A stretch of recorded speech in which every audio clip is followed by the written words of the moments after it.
Die. More of the same. If you know what we were doing yesterday, and the day before, and the day before, more of that. More of the rework. The usual. Today, potions. Potions, potions, potions. Everything potions. Now, potions, though, should be a little bit easier. I'm hoping. I think. Because we wanted to do... We show effects and flavor, but not ingredients for potions found in the wild. I've been half tempted to only show effects, but not flavor.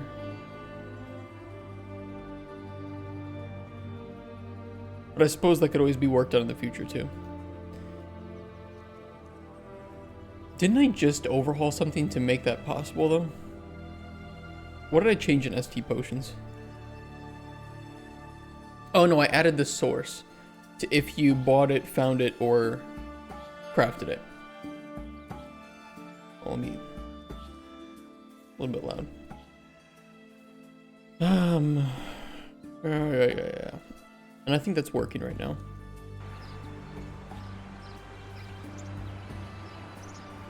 Yeah, there was a weird clipping issue with the question mark icon, but it is what it is.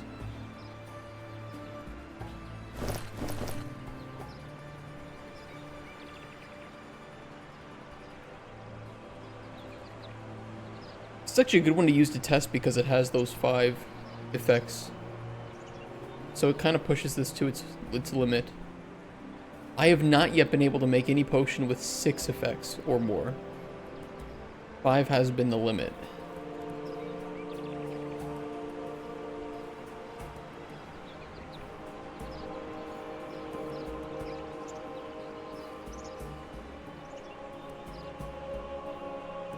Yeah. Potions, potions, potions. I am curious what the potions that we purchase look like when we generate them. It is generating random potions for the merchant's inventory. It should hide the ingredients. Let's test it. I haven't seen the merchant in a while.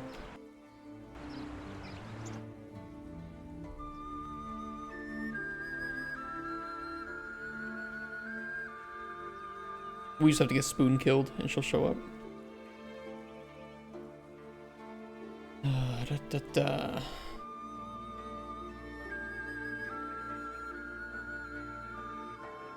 Come on, big boy.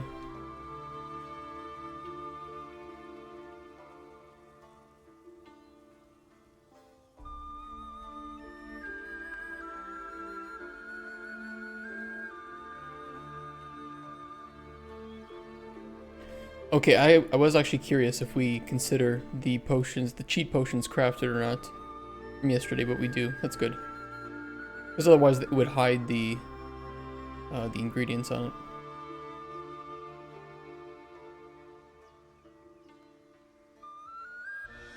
Okay, she should show up.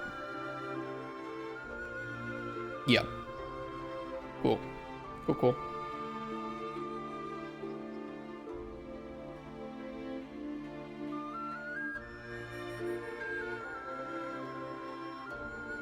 Mr. Reed, early? I am early. I woke up a bit early today.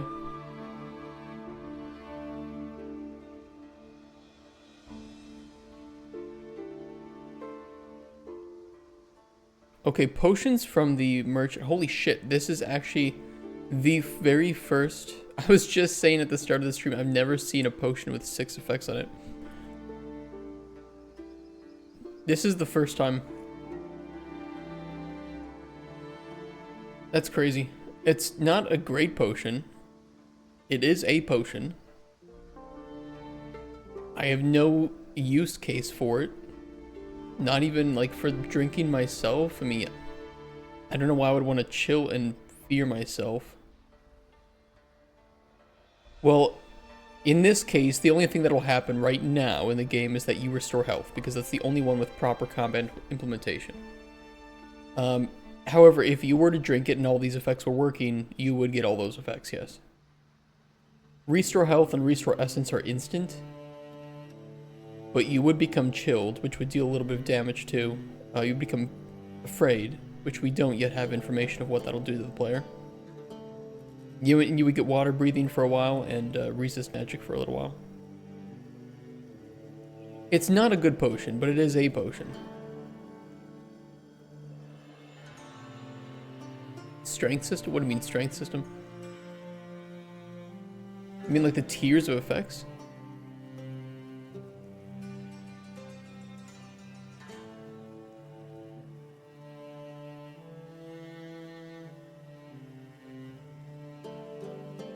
The potion strengths are arbitrary numbers.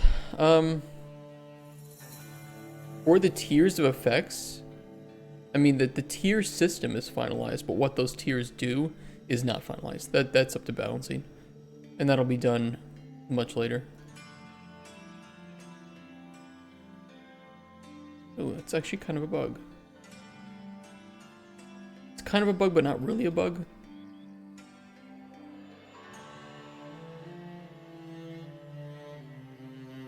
Not gonna fix. Not important. It's not a bug.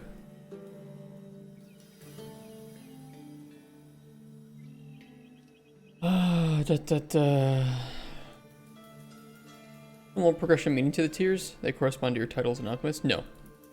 They correspond to the effects on an ingredient.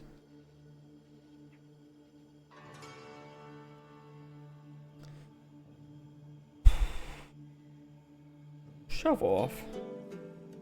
Stupid skeleton. You could acquire high tier potions, sure. But the thing is, when you don't know what ingredients do, like this, how do you know what high tier potions to make, right? So you might be able to stumble onto something pretty good. The likelihood of doing that, though, is pretty small.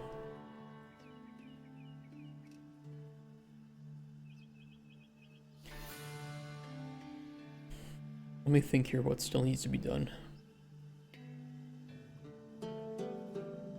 This is done. This is done. And we'll keep it there, though. Maybe I'll just put in done.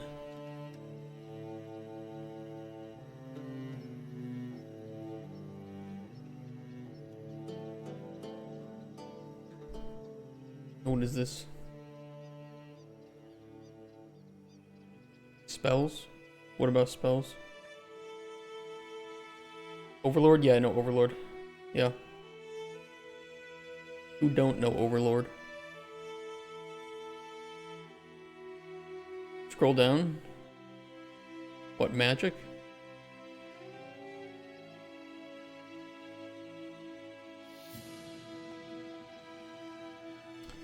I mean, I think that tiers is cool, but it's an arbitrary limitation. I'll explain it like this. So it's an arbitrary limitation to the player. I think if the player stumbles upon good effects pretty early on in the game, fine. That doesn't mean that they can use that in every situation, right? If they find some, I don't know, some tier 3 effect. By the way, finding one tier 3 effect is not good. You have to find 2 ingredients with tier 3 effect to make a potion with that tier 3 effect. So you still need to do some experimentation, some trial and error, or, you know, obtain that knowledge in some other way.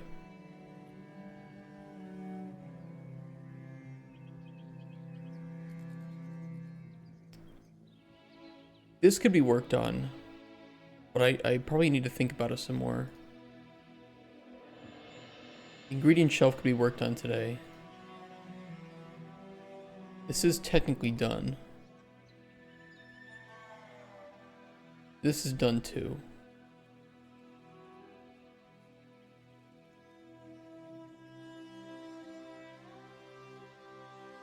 Oh, this was kind of removed because for potions brewed yourself, we just show everything. We might change that though.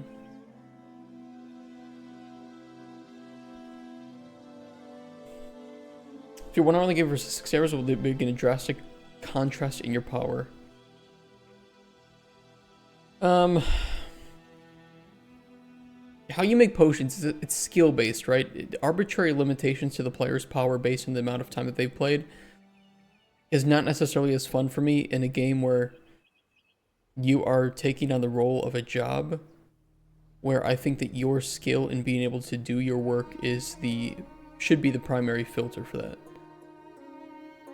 So when you first start alchemy, you don't know anything. This is a lack of knowledge, and you don't know how to properly mix ingredients. This is a lack of skill. As you play more, you obtain more. You get more advanced, can you make a tier 3 potion as easily as you could have done a tier 1? No, because you would have to have ingredients with tier 3 effects on them, right? So there are just naturally some good ingredients, there are naturally some shit ingredients. You have to find out which ones are the best ones to mix together. And making a tier 3, making a potion with a tier 3 effect is different than making a potion with 3 tier 3 effects, which is significantly more challenging and requires better ingredients, right? Kind of like the one that we made yesterday. Well, I can cheat, I can show you. It'll be easier this way.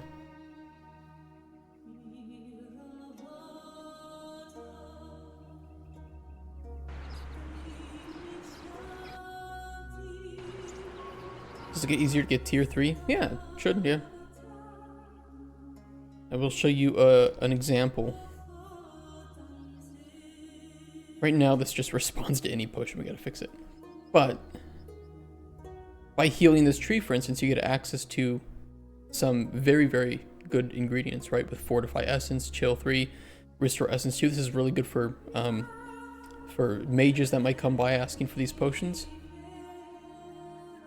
Same with this too, is pretty good.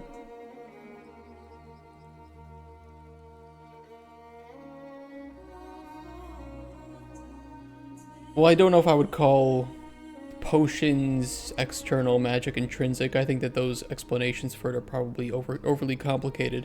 It's more of the emotions that I want the player to feel and how I want to reward skill. In a TV show, you don't need to reward the watcher by showing this skill. Now, it might help to show these training arcs, right, where you show this obtainment of skill and the struggle to get there. But usually, unfortunately, people hate training arcs for some reason. I love them. But in a game where you are putting the player in the roles of that job, in this case of an alchemist, we want to have the player skill and knowledge be the primary factor in whether or not they succeed in making good potions or not. Trainer will. In Ash's case, he certainly doesn't become that much better. That's for sure. So, spider hearts are pretty difficult to get, but they also have very high restore health effects on them, making it a fantastic ingredient to use for restore health potions, right? Toadstool is pretty common. Toadstool has restore health and restore stamina effects. This is a very common, easy ingredient to get, but overall, it's not really that strong.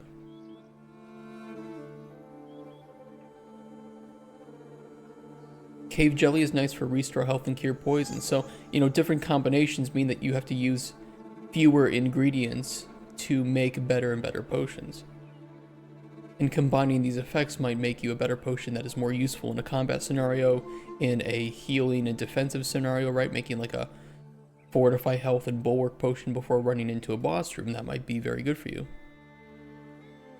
So we can take a look at making like a strong Fortify Health potion. Well, what's common? Carp is common, Fortify Health 1 though, it's kind of shit. Elder Mist is common, but Fortify Health 1, so, also not very good. Skeleton Marrow is not super common, you have to kill skeletons for it, but it has Fortify Health 3. Are you making the alchemy system? I don't know what you mean by refactoring. Refactoring means going over the code to fix it to make it better, or to implement new features. And I'm kind of doing both. I'm doing a little bit of both. It's like if we wanted to make a Fortify Health tier 3 potion, we would take a look at what we know. Well, we know that these two will combine for Fortify Health tier 3. But they're not necessarily common. I would say that the Flamefin Starfish is more common than the Skeleton Marrow for sure.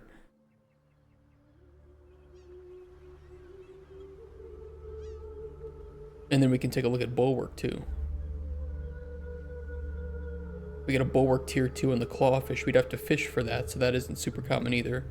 Snake Scale we can only obtain from certain NPCs or from merchants, so that's not super common. But we can make that Fortify Health tier 3 and Bulwark tier 2, and we even have an extra slot for an ingredient. Maybe we can throw on Strength Boost tier 1.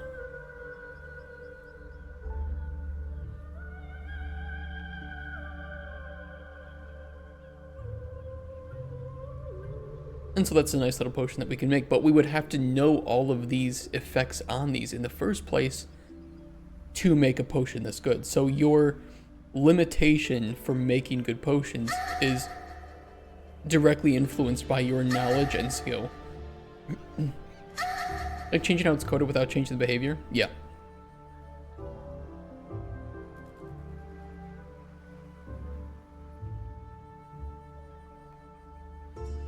So rather than putting no, we might have progression limits on like cauldron size, which would influence the number of ingredients you could put into the cauldron at one time.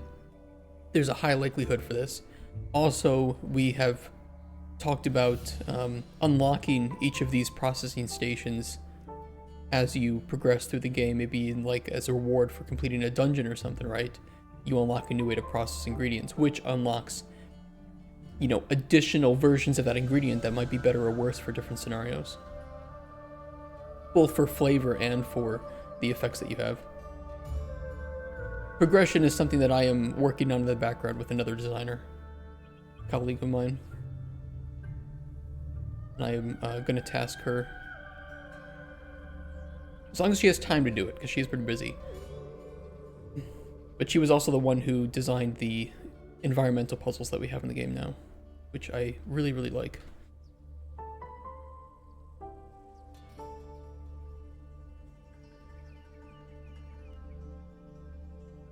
Let me think here.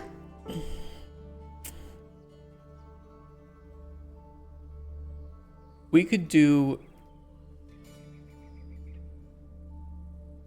Probably need function for input ingredients and potion to determine if any ingredients should be shown as known. What was the reasoning for me writing this way? Need function for input ingredients and potion to determine if any ingredients should be shown as known.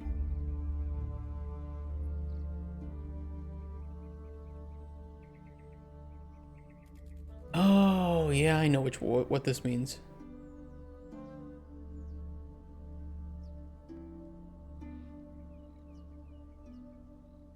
It means that if you find a potion out in the wild, we show the player the effects that are on the potion right now, right?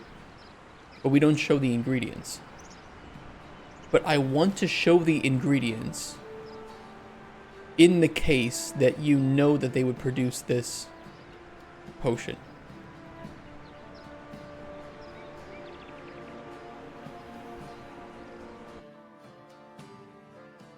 We can make that. I can start off with that. That sounds kind of fun. Fighting a chicken. It died. You can fight chickens in OSRS at the same time. You can play Microscape and OSRS at the same time.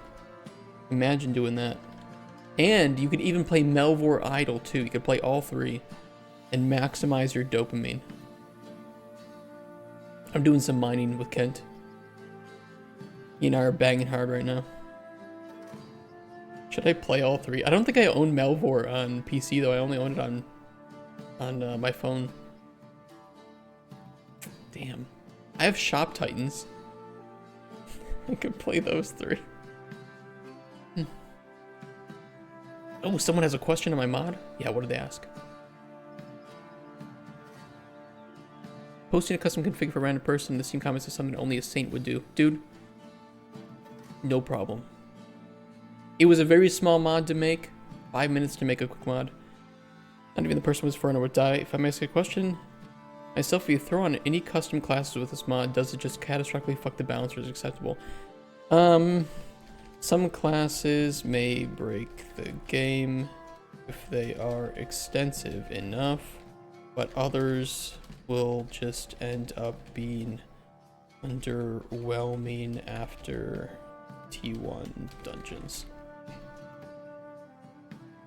Always happy to help with a quick mod, though. Actually, I probably shouldn't say that's miswording. Hold on.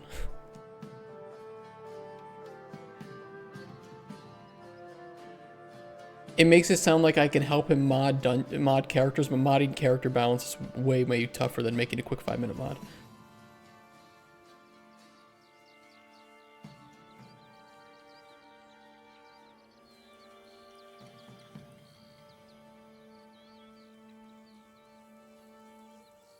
Insight, I have not read it yet. I'm sorry. My fiance's mom appeared last night and I didn't get to it. And I think tomorrow I have to take off, so I might... Tomorrow I might have to take off and I'll be out of town. Now I might be able to look at it in the train or bus. Yeah, I probably could. So I'll get to it tomorrow. If not tomorrow, next week, because Saturday I get married. Sunday I might be busy. It's just a really bad time. But tomorrow I should have time. In comments on Steam, yeah, I've people generally my mod is pretty well received. I think we've gotten a lot of subs over the years.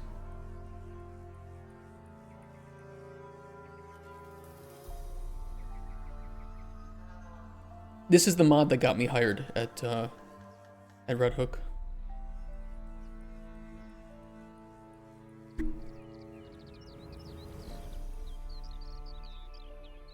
I'll burn logs. Yes, sorry, Insight. I know you sent it. Yesterday was not as good of a day as I thought it would be. I did not expect my soon-to-be mother-in-law to show up. Get ingredients on potion. More of like utility. Build potion ingredients from IDs. Okay, that is 100% utility.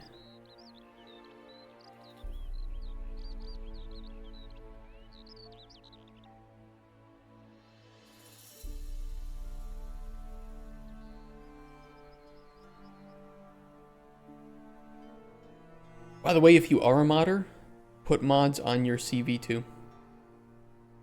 I would say most game developers will consider mods to be some level of professional experience, even if they are small. But especially if they're big mods.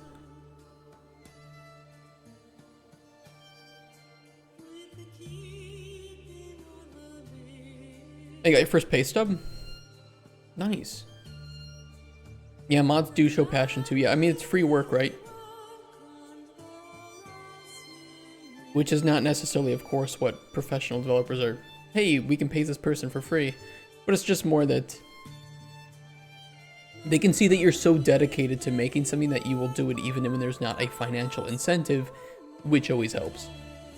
Even though financial incentive helps. And congrats, man. Thank you. Hope everything works out well for you and have a great wedding. I appreciate that. Anything unique described in that note if you want to take a look at it now? Yeah, before I jump into this, it just depends on how long it'll take. Take a look. Hey, Nora's chair. How you doing? Hi. Where is it? Okay, let me copy it over because I don't want to leak my DMs. Not that there's anything too crazy about them, but...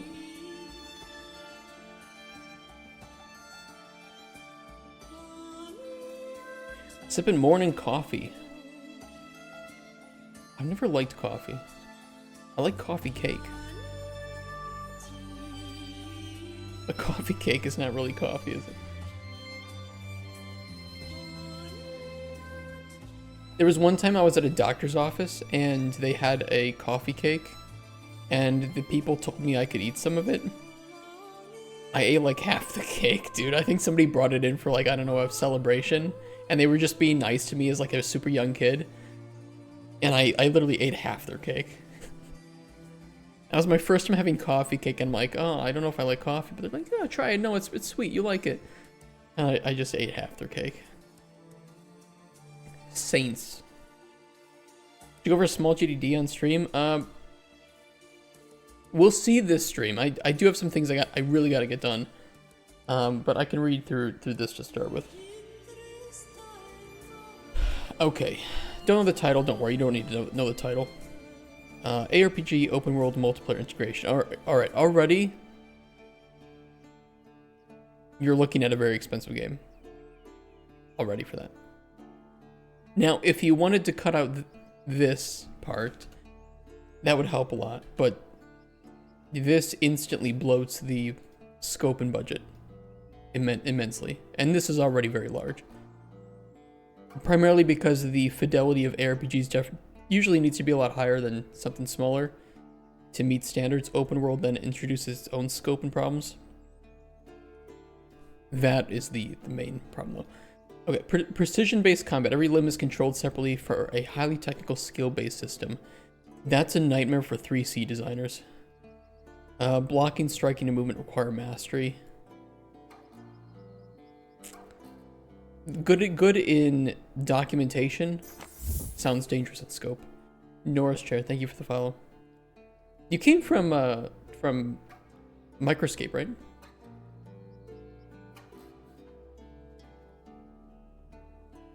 Let me put some spaces here.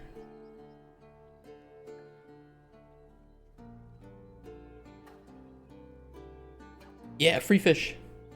Atlantica, not bad, not bad. Magic infusion system. Players can channel magic into weapons, altering their effects dynamically. Depending on how this works, I think that this is a good idea and not too terribly difficult to do.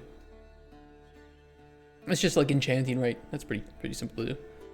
Game's working as intent. Yeah, I really like that, Kent. I didn't really anticipate that it would be a good way to connect communities, but I do like it a lot. Definitely a selling point. Interactive crafting. Weapon forging isn't just menu-based. Players must gather materials, refine magic-infused ores, and experiment with quenching techniques.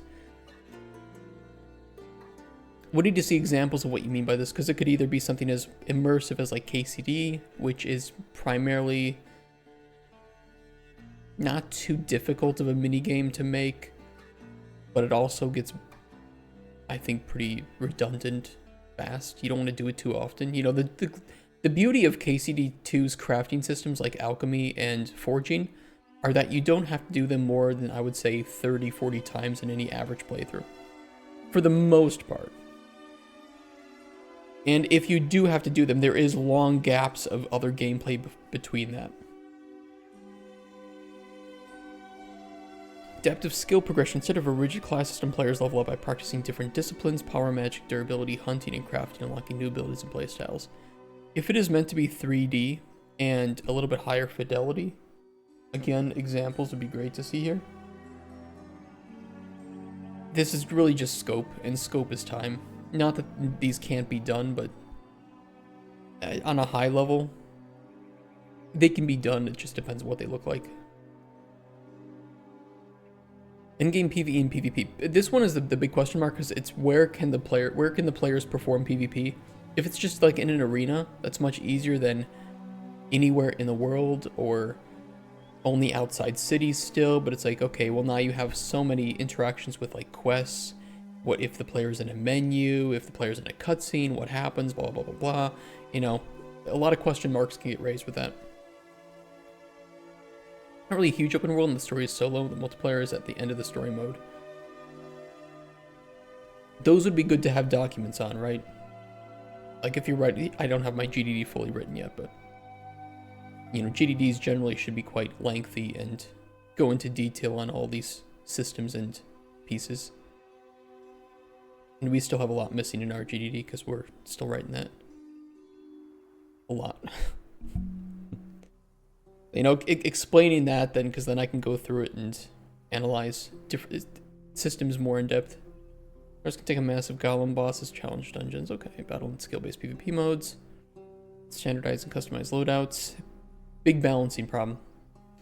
Any PvP where they can use weapons like that is a massive, massive amount of balancing work, and you usually need a dedicated designer just to work on the balance of the game.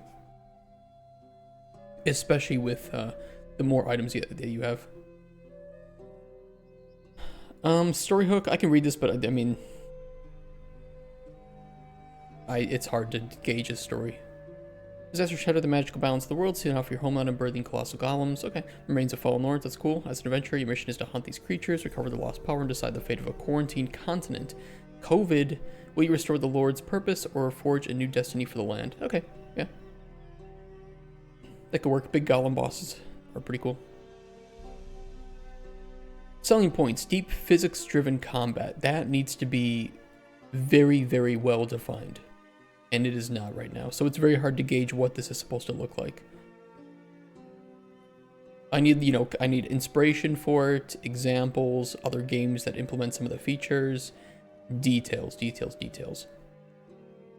No preset classes, playstyle evolves based on how you fight, craft, and survive. Okay, so something more like, like old school RuneScape or something where you're classless, you can level up your character any way you want and wear any armor in any combination you want.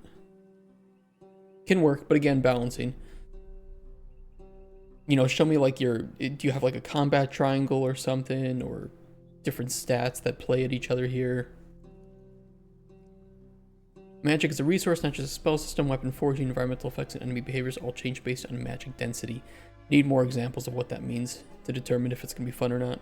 Cool idea, don't know what it means. Multiplayer integration, take on endgame dungeons, PvP arenas, or strategic army versus army battles. I need examples of what each of these might look like. They sound good on paper, but some of these are like, this is a significant technical challenge, not only from like performance, but managing hitboxes and lock-ons, and even in some cases how you handle like looting and how things drop. Some of these are smaller, low-level details, but I would argue that everything I just listed is a high-level detail that will significantly alter how you approach the low-level design of certain features like this. Arenas are a little bit easier, right? Because you probably don't loot from arenas, but maybe you do. Meaningful story, player impact. Your choices shape the fate of a continent. See, this is dangerous in a multiplayer game because imagine that players heal a village with one choice, but destroy a village with another choice. Now you need to control players sometimes seeing those NPCs and sometimes not, or in different, like data layers, or having different levels where you have the ruined village in one level that you enter and then the normal village in another level that you entered based on your choices. So this is a big technical question mark. If you completely different traditional Souls-like games, combat won't be about how many potions or how you have dodging every single type. It'll be about parrying and healing items like magic paste that mend wounds, but it'll heal it instantly and infinitely. That sounds fine. But yeah, it's just... Do I think that on the surface it sounds fine? Generally. But there's a lot of big question marks that make it hard for me to gauge the scope and therefore the budget. But I will say, what I'm looking at now, based on what you've listed, over $5 million to make this game. Probably closer to 10. And that's minimum.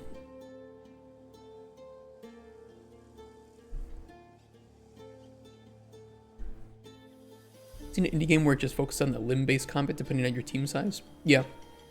Game design document can hardly be called GDD, it's more of a story synopsis with gameplay bullet points. Hey, as we've talked about, the best design document is the one that accurately communicates the points to the developers or to whoever the audience is reading it. It can be massive in length, it can be short in length, it can be just pictures, it can be only text, it can be a diagram, it can be a video. Whatever gets the point across. Your goal as a designer is communicating, and there are a million different ways to communicate effectively. And then it might also change based on like micro audience, right? Are you communicating to programmers? Well, programmers like diagrams. Programmers like math formulas and numbers. Other people like publishers don't want to see that. They just want to see the text, maybe how it impacts the player, marketable things like that. Minecraft can be pretty detailed so that people cherish the weapons that they invent, makes it more personal. All of that is scope, though. I mean, it's a great idea. If you've never made a game, though, I would just keep refining this in the background and work on small projects that pinpoint each of these things individually. Make a really cool crafting minigame or prototype. Just that. Nothing else. None of this other stuff. And refine that until you feel happy with crafting. And do the same thing with like a skilling system. You know, do that until you feel happy. And then you'll learn more and you'll have a better idea of what you want to implement and how it might look like in the final game so that you can detail it better and figure out how you want to connect all these pieces together. But making even an ARPG for your first game is going to be a significant challenge. Making an open world game as your first game will be a challenge. Making any multiplayer game as your first game would be a challenge. Doing all three of these at once would be suicide. Your first priority is PvP. I mean, that includes multiplayer, that includes combat, so all the animations, the effects, the numbers, the balancing. That is probably, I would say, too big of a challenge unless you are a lot more artistic oriented, since it is going to be a big artistic overhead. But you can try it, you know, it's not like this idea is going anywhere, right? Just keep refining it in the background and just keep working on different aspects until you feel comfortable with them. Recently, I worked on a skilling system. I like to challenge myself sometimes on the weekends. And I wanted to make a skilling system that was like OS or S in one day. And I think I did this in like 2 hours or something. Yeah, in a few hours. I remade the OS or S skilling widget, and then I had little nodes you could run into to obtain the skills in those. With little progress bars. That was fun. The math was a lot more complicated than I thought for handling the levels, actually. But it was cool.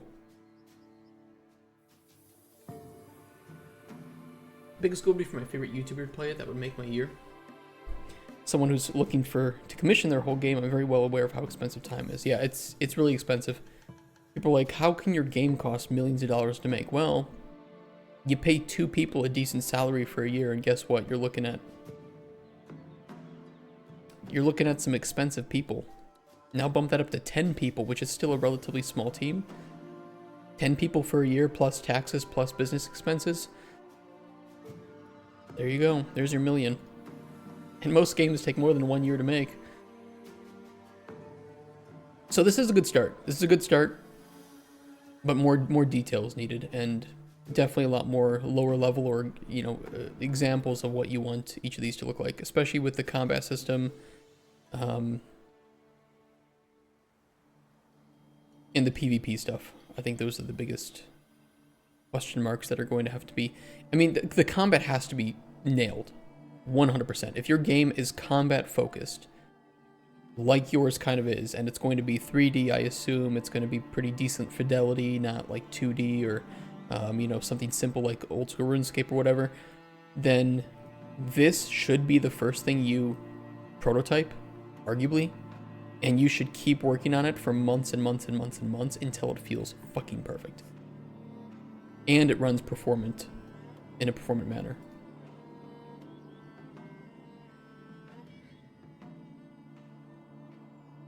That would be my recommendation.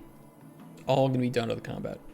I mean, if you take a look at most games, even popular MMOs, a lot of them fall flat, especially over time, because they require a good bit of combat, and their combat's not that great.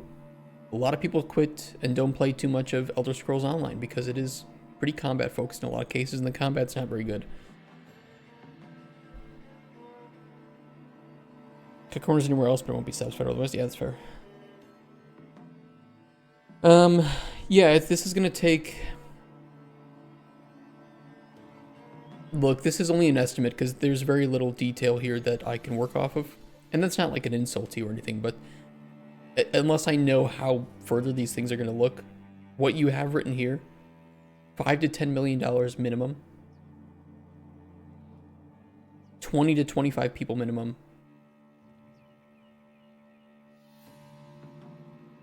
3 to 5 years to get to an alpha.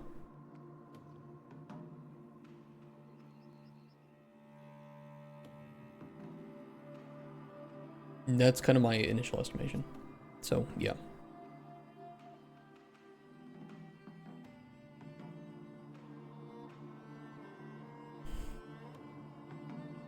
You sent me doc stuff? Yeah, I can take a look at this.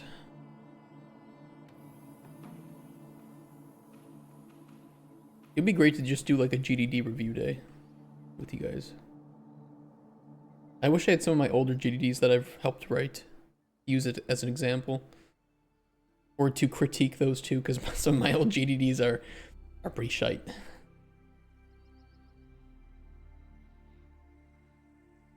Okay. Fast food restaurant. Okay. Robot workers, no humans on the floor. Top-down grid-based movement with pixel art graphics. Okay.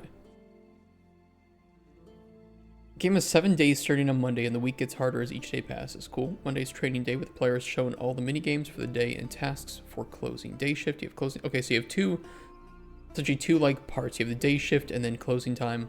Understandable.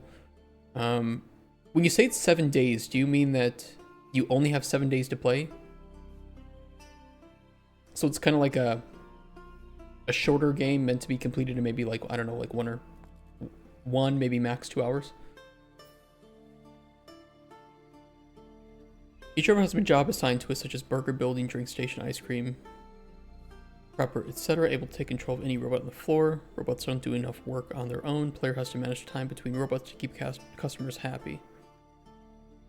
Okay, so it's like, yeah, very definitely inspired by like Diner Dash and things like that, or like Overcooked. Thinking of making an endless mode where a day never ends, but that's more like DLC territory. That's good scope management. Complete tasks like turning off lights, wiping down tables, cleaning floors, and get stuff ready for the next day. Okay.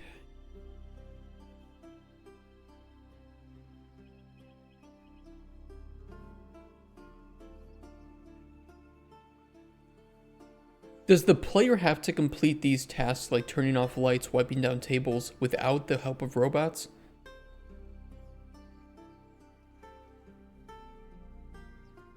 And robots will do some things on their own, but they'll do it slower than if the player takes control of that robot to complete those tasks.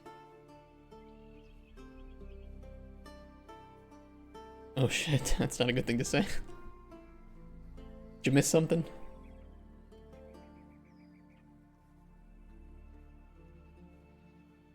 Yeah, lore I won't critique, because there's not really... I can't critique lore, I can critique gameplay stuff. I haven't really thought about closing time much. Okay. It's still work in progress is what it comes down to. Yeah, I can see here, you're like working on the zones and what the player has to do. No, I like the general idea though. I mean, it reminds me of like Diner Dash back in the day. If you're an old bloke. I think this is before some of your times, to be fair. Old school game where you had to serve stuff to customers and make them happy and seat them properly. Did the minigames look okay? Oh, I see. You had to cut some off. Get the specified food out of the freezer before the bot gets too cold. Cold meter increases when in the freezer and goes away when the bot leaves. Order is shown on the screen, and the player must make the burger correctly. Place to store cleaning supplies. This is the supply storage. Where bot has to go clean up any messes. Navigate menus to select the right level. Now, correct me if I'm wrong. The robots will do this work in the background, but it is faster if you take control and do it yourself, right?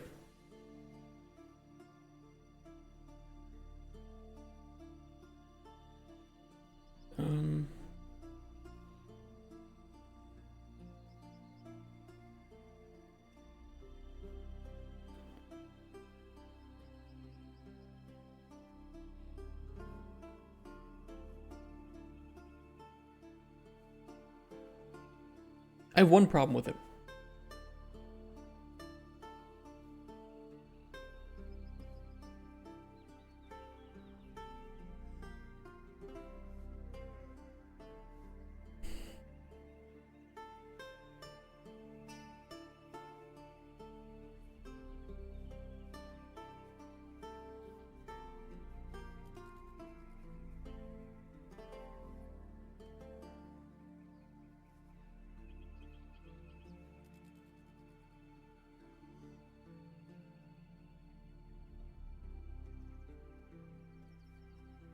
I'm visualizing it, and there's a little bit of a red flag in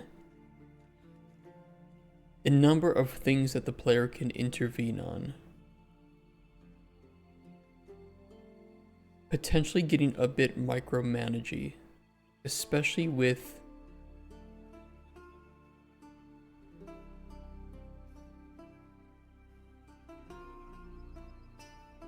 I think it has to do with like with the penalization. You know, the player can make the mistakes themselves, but generally speaking, I don't really see any information on whether or not the robots can make mistakes too. So it's kind of like you don't really have a choice of whether or not you want to mitigate problems versus proactively preventing them.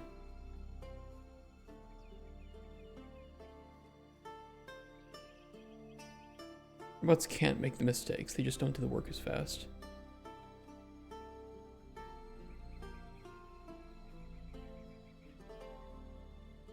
I won't say it's bad. I think it's worth prototyping. I think it's worth prototyping to see, because it's more of like, it could go either way. I think it depends on how it's balanced and how fast-paced it is. And that may be where it, you know, it could lean to one side, is just based on the balance, and it might be okay. So I'm not going to judge it too harshly until I would see like a prototype with that. But generally speaking, I like the idea. You might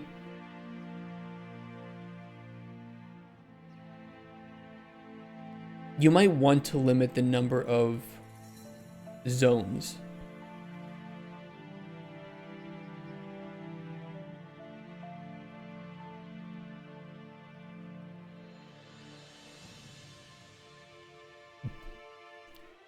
But that will come down to how you feel when you play the game. Yeah.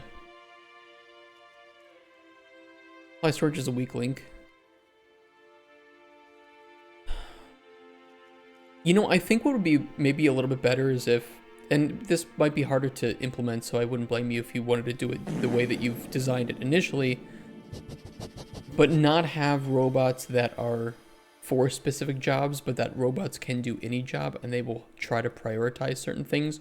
Or you can put multiple robots into zones to help speed up that zone's progress, so you have to balance where you place your robots. Again, I think that that is more complex to make, though, and that can always be like a sequel, right? So you can make like the first game in this way, and then kind of build upon it if the if you like the general idea and want to take it in a new direction. Because I think that does increase the implementation complexity. Yeah, we'll see. I mean, I can't judge. I like the general idea. You know, games like Diner Dash are very nostalgic to me, and this kind of feels like that too. Just have to see how it plays in this case. But the idea is fun. The idea is fun. Seems very hectic, and you know, especially with the closing time stuff, you know, where you probably don't have a timer on this phase. And I would recommend, you know, maybe mention here that, you know, does the day shift have a timer to it? Kind of like Diner Dash? Does the closing time just wait until you start the next day so you have time to kind of prepare everything for the next day? I assume that's the case, that day shift is time-based and closing time is until you trigger the next day manually, but maybe it doesn't work like that.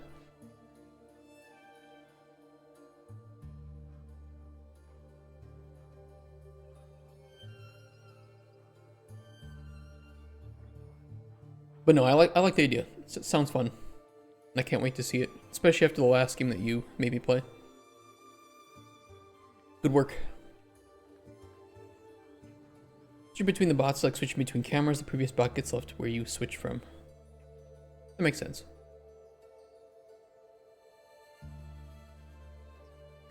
Okay, I was making a function.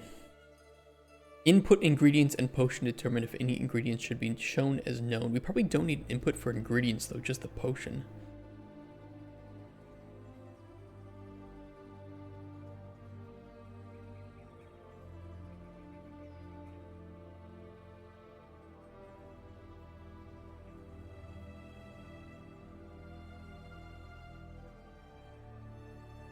The biggest question here is actually, when do we run this? Right? Because if a player can obtain knowledge at any time, now realistically, the player isn't going to be obtaining ingredient and potion knowledge while they're looking at a potion.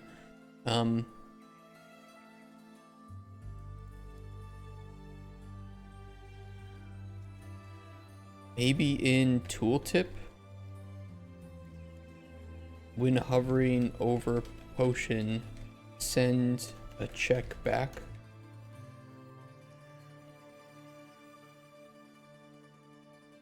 That could work. Then we only run that once. You can leave a bot in the zone you want to work in, probably no keyboard input in the minigames as well, just point and click for simplicity. Yeah, point and click would be nice. Definitely, like you said, it keeps that very simple.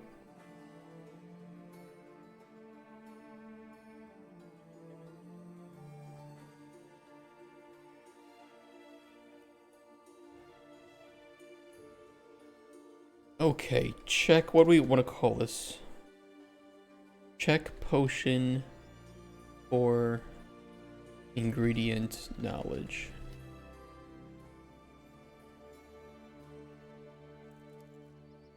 We'll need an input potion. And probably an output potion too. Because I think we would just unlock the ingredient knowledge.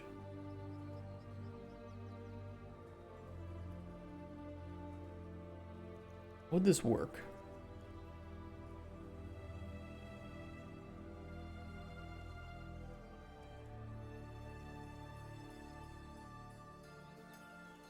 I think we would have to, for each through effects, and for each effect, go through all of the ingredients, and for all of the ingredients, go through all of their effects, make a note of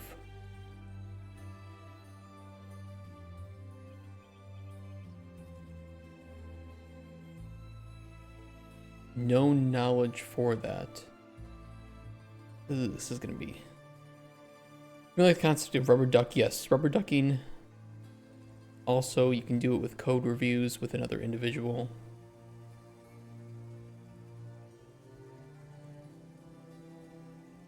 They're both useful. Lots of useful methods. So many more ideas now. Thank you. Best of luck. Glad I could help. I'm glad my experience in the industry can do something beneficial for other people.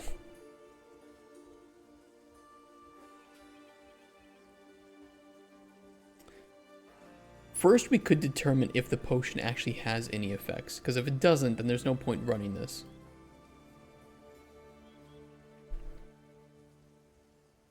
That's number one.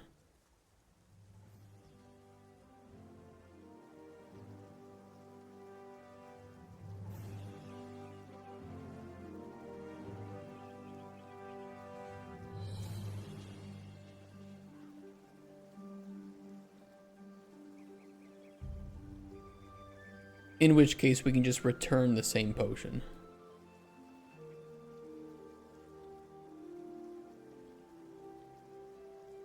Hey, Wing Poo. You could also have just have no tooltips. I heard that's a top-notch AAA strategy. Then I can try playing your game and rage due to feeling stupid, raise blood pressure as a surefire way to get reviews in your game. Yeah, you know what? The more you mention it, there is kind of this abhorrence by AAA when it comes to just knowledge and data. Here's actually a pretty decent example that I felt almost as if there were two separate design directors for the game. Dragon Age Veilguard. I think that the combat designer of Dragon Age Veilguard did a pretty decent job, and it was pretty in-depth for an ARPG, especially from a AAA company. The design director for the rest of the game probably shouldn't be working in game design anymore. I don't know what they were thinking. Then you have other games that are just, yeah, like you said, they just, I don't know, they just treat the players stupid. I mean, someone in the industry personally reviewed GDDs as a game changer. So many people get overscoped and frustrated as beginner game devs. I agree. I was in the same state of that too. I think I told you guys, but I had, so many great game ideas, or that, I thought were great, right? And I had to scope that back so far to making this stupid coin dozer game. as one of my first games that I worked on.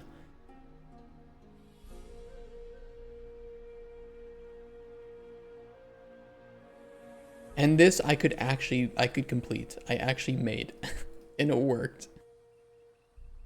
So, you know, it's like, yeah, just make something, anything, even if it's stupid.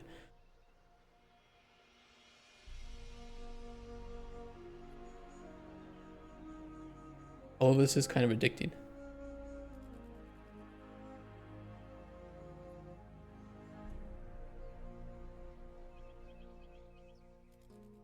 Oh, 2 times coins. We got fever going.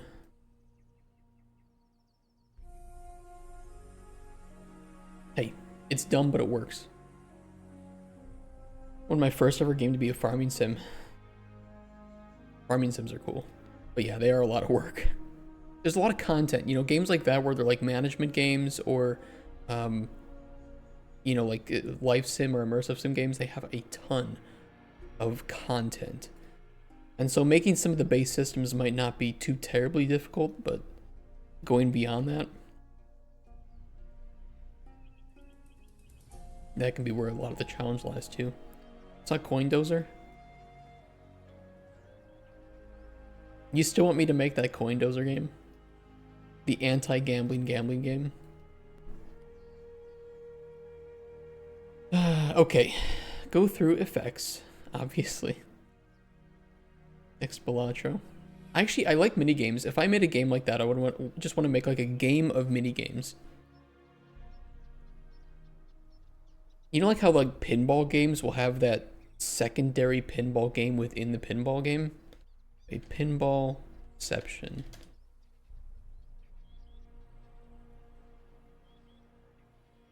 Pinball machine with pinball machine.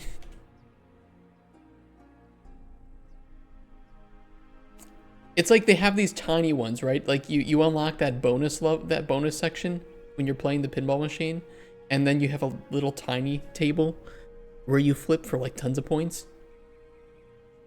I love shit like that. Check this. What is this? You want those games, right? So here you go. Now let's see you clear them. Son of a bitch, he did it. He actually made it. To be fair, this game did exist before. I forget the name of it. Car sliding game. Yeah, this. Rush Hour.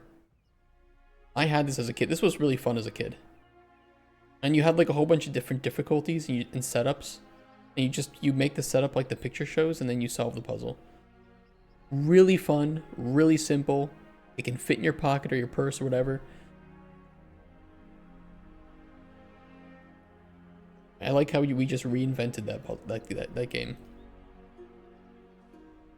Pretty funny though. Smart move.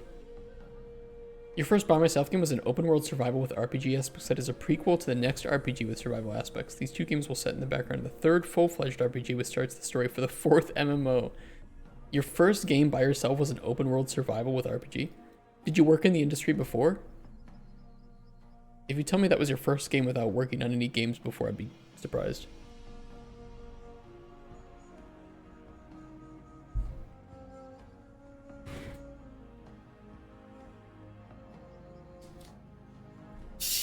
Oh, negative like it. Wait, wasn't your first game? You started making games in August last year. That's pretty crazy.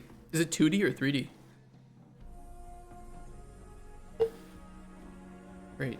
Thank you for 2 milliliters of Coke and 50,000 milliliters of foam. In 3D. A lot of work. That is a lot of work. Did you release it commercially, or are you just working on it like as a hobbyist?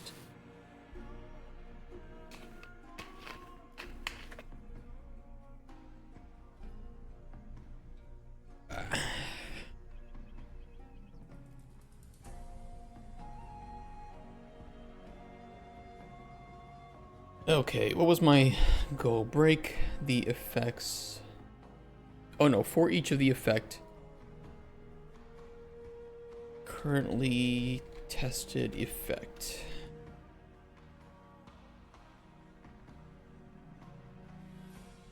My computer can fit my hand, therefore Unreal scares me. What are you using? Like a little, like USB PC or something? Like one of those Intel sticks?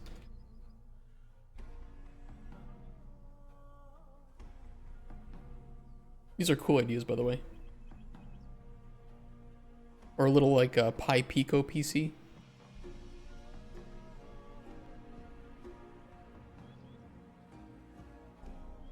I don't know if the Pico is that powerful enough, though, for that.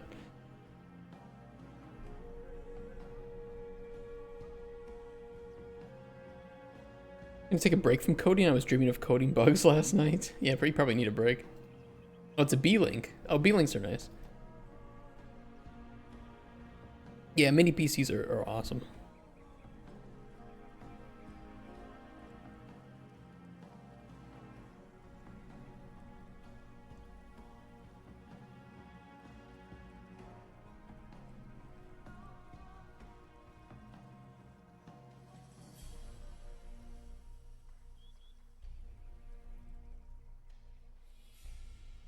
And on the OXO11? What is this one?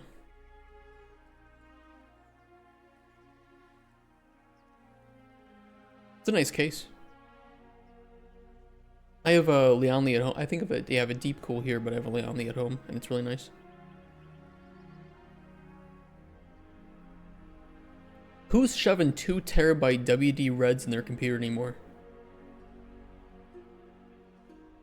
If you're spending this much on a PC, I better not see you shoving a WD Red drive in your computer.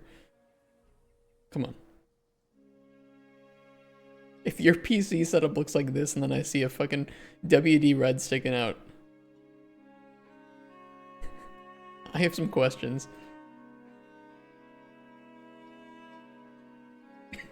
An HDD, right?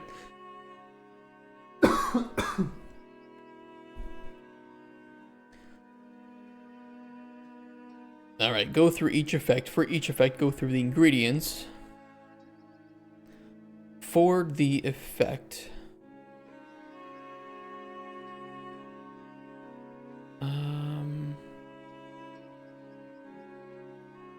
probably don't even need to check each effect on the ingredient. I can just grab the structure.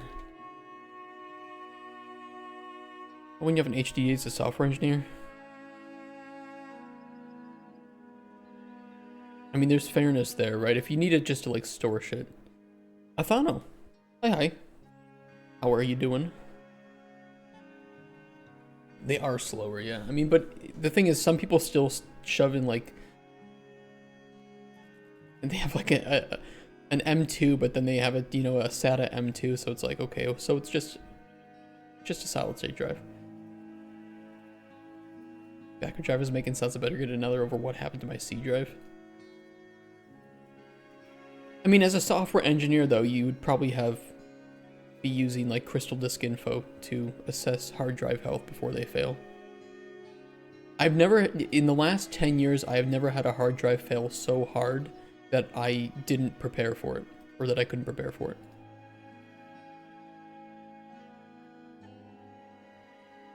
I've had hard drives fail and start to show signs of corruption, but then I just copy all it over and I buy a new one. Mine just out of the blue decided to die. Jeez. What, an HDD?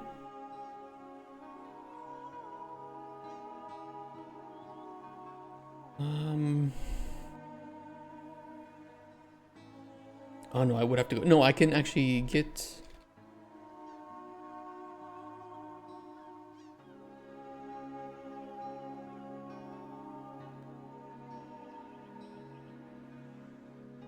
What did I make yesterday? Build potion ingredients from ID.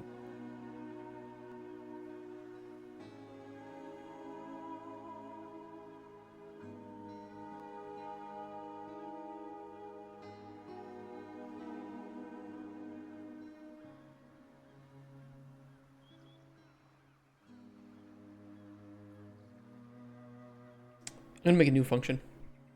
Get effect names for ingredients.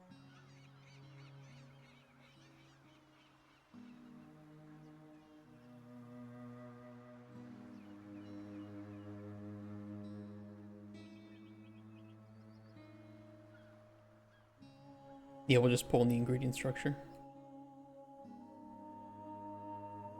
No reason to not have an HDD. They're inexpensive and can save the day. Maybe. So many things are on the cloud nowadays, though, that if your hard drive fails, what's the worst that you have to do? Plus, I wouldn't put my C drive on an HDD.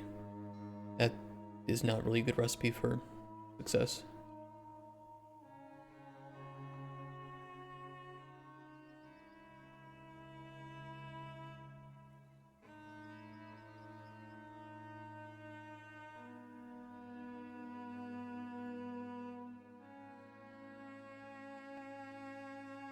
Well, you did say, why did my C, you know what happened to my C drive, right? So that was kind of the implication.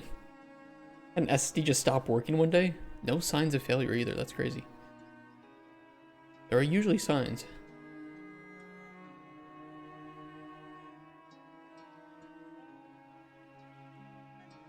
You'd be surprised though, I think a lot of people nowadays do have their C drive still on on HDDs. Most laptops you buy, they do have a dedicated C drive. What I've seen, like good laptops. Yeah, by the way, if you're looking for software, one of the ones that I recommend that is free and works really well, Crystal Disk Info. And for all you weebs out there, they even have a weeb version of it. Didn't notice any corruption before. I wasn't really looking out for it. Run this like once every month, then you'll be fine. And there are some numbers that it'll warn you of, and it's like, yeah, it's getting a bit too much. Time to change.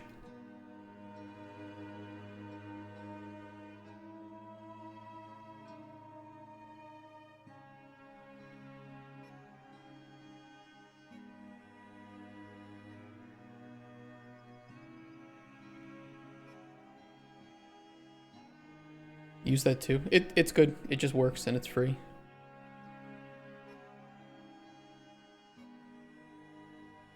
And that's one of the things that I use whenever I help people diagnose their computer problems. I used to build and repair PCs for some extra cash. It's always, here's the USB stick with all my important shit on it. And one of them is always Crystal Disk Info.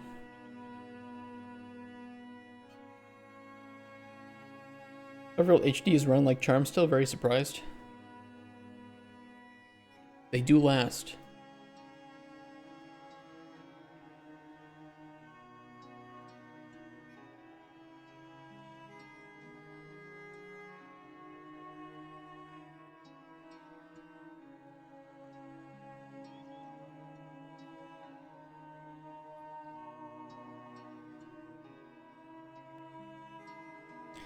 Do we need to find the...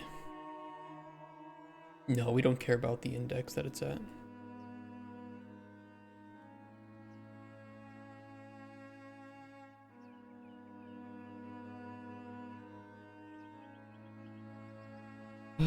Okay, each effect we go through, then each of the ingredients, we check their effects, we determine if that effect is known.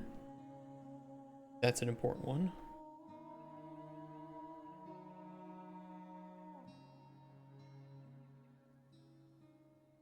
In which case, I would want to know the...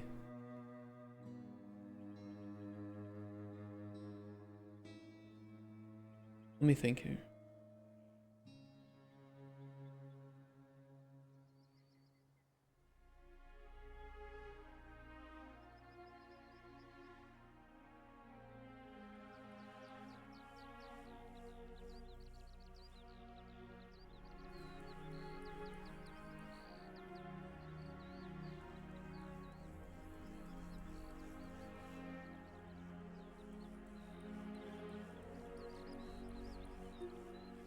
Get ingredient knowledge.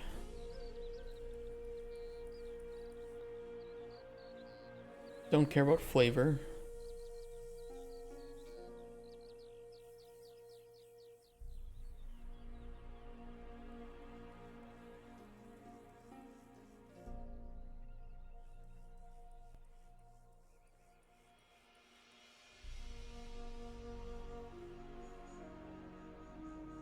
We would want the index.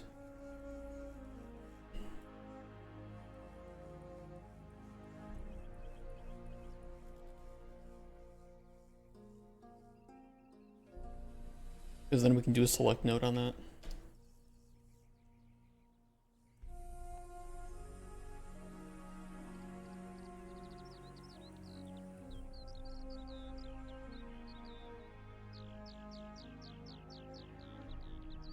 But yeah, if you want a nice fast PC, it takes a little bit of work and a little bit of registry editing to make it a little bit easier. Just go buy a 256 gigabyte NVMe drive.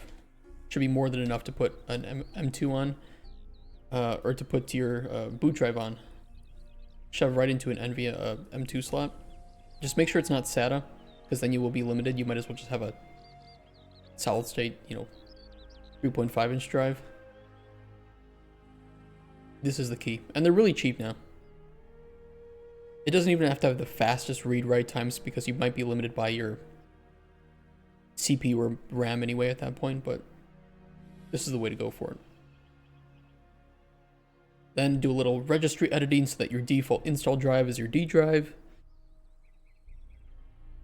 And that way you can separate your startup, your Windows and your startup apps from the rest of your computer.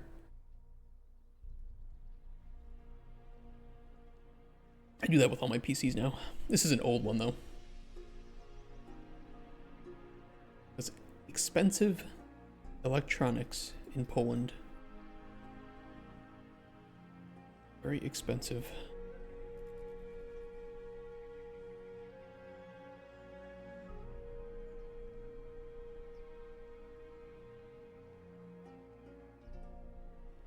Then it's still running. Polish, I am living in Poland.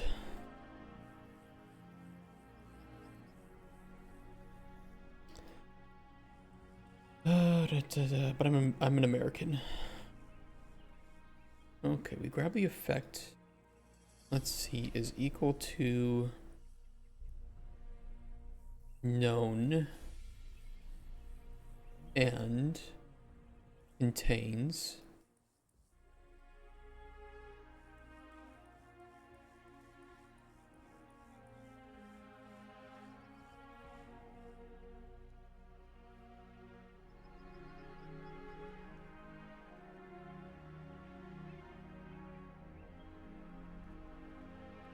Your accent is amazing, yeah, dude. If any Polish person sounded like me, you wouldn't be able to tell. I do have a couple of friends that speak so exceptional English here in Poland. You wouldn't be able to tell if you were a native English speaker. That they were born and raised in Poland. I might have one of them on stream later this month. Because now we're going to play some American Truck Simulator. And just like talk game design. Okay, what was I checking? Potion ingredients. We don't care if it is discovered. We will be sending that information back.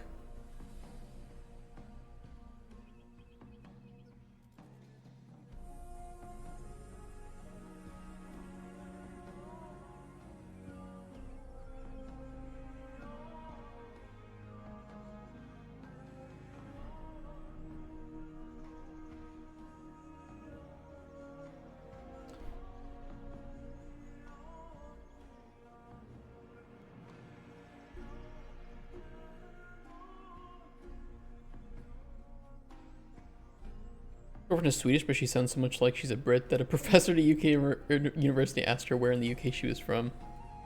I noticed that here too in Poland that obviously, most of the English they learn is probably from like the Brits. And so they often, when speaking English, have this innate British accent, which is funny. He's a professor in the English language. Hey, that's exceptional compliments, though, to be mistaken for that, if her English is that good.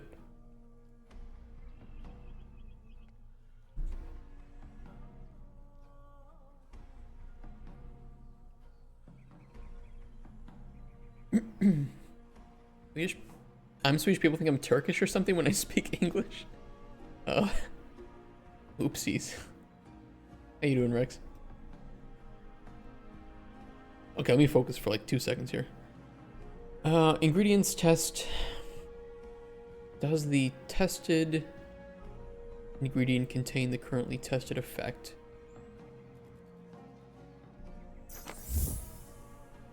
Thank you, Athano, for the follow.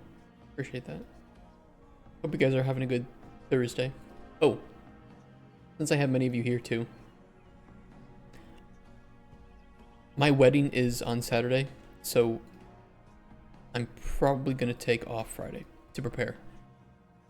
I want to get my hair touched up, and I want to do a couple things, so yeah.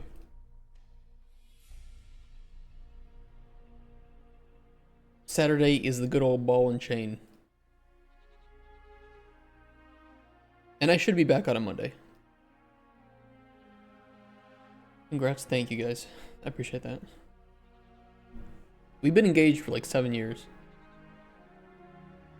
And then by the time we wanted to get married, it was COVID. No, who the fuck wants to get married during COVID? No honeymoon? Not right now, we don't have the money for it.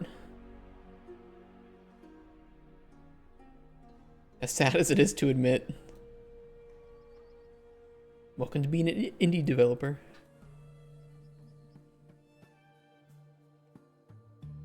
Yeah, find the location of that. Check if that is known. If it is known, we can add this to Beanses 19. Thank you for the follow. Hope you're having a good Thursday. She needs to work harder to support her. Dude, I joke with her about me being a trophy husband. Like, you don't know how good you have it. I have a Wait, no. I have a Oh, wait, no, I don't have a house either. I have a 6-figure... Oh, no, I don't make any money. I have... Well, I don't know what I have. I have nothing. I'm 6 feet tall. Oh, wait, I'm not 6 feet tall. I have a company. I'm a CEO. For whatever that's worth.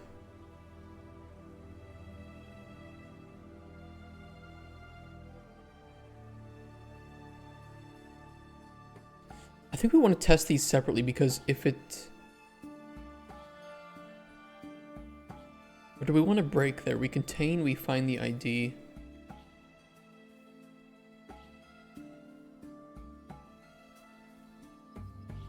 And 15 viewers.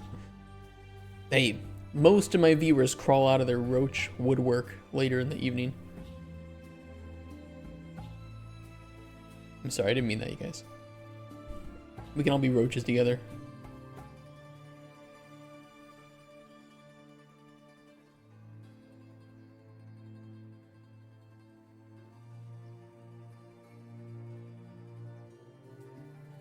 Not Pirate Software. Does he even stream game dev anymore? When was the last time he streamed game dev?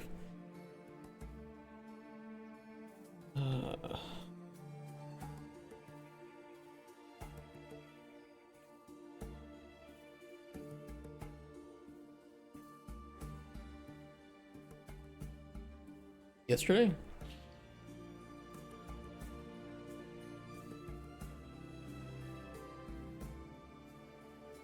Did he ever?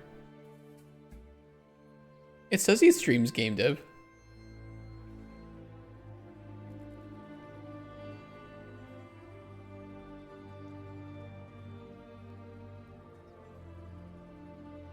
How much does he actually stream that? Because it just says game dev Q&A.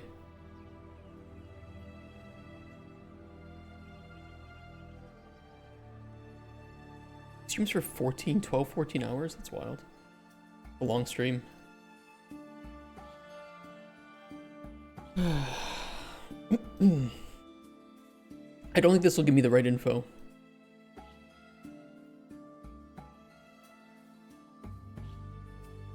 ingredient break.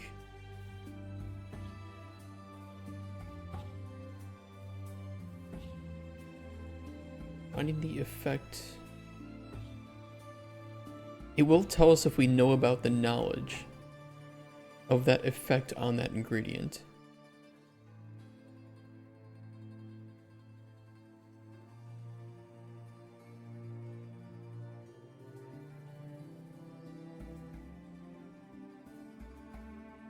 And this is going to build it though for each ingredient. I think we can just check then if the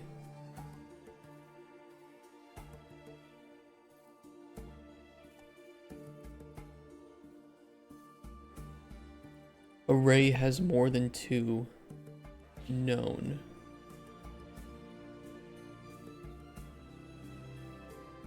And then unlock those ingredients. I think that'll work. You got upwards of 1K per stream, you'd also stream 12 hours. Getting 1K per stream though, in the you know, when I stream primarily in software and game dev category, is gonna be really hard though. I mean, cause what was it? It was. Let me compare these.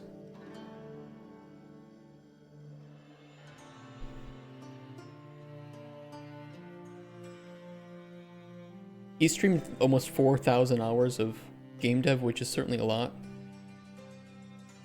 You know, I've only streamed 1.2 thousand. You really don't average a lot of viewers in this category of Twitch. It's really hard to make partner as a software and game developer. Sadly. But it is also sad that that is considered in the top 1% of Twitch is getting what we get. Twitch is competitive. Twitch is really competitive.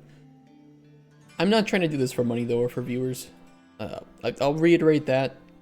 My channel's growth is secondary to making my game. So making my game is primary focus number 1, not even close. And any channel growth we get from that is great, but I don't spend it. I spend 0 hours per week on channel growth. And that's how it will remain for the foreseeable future.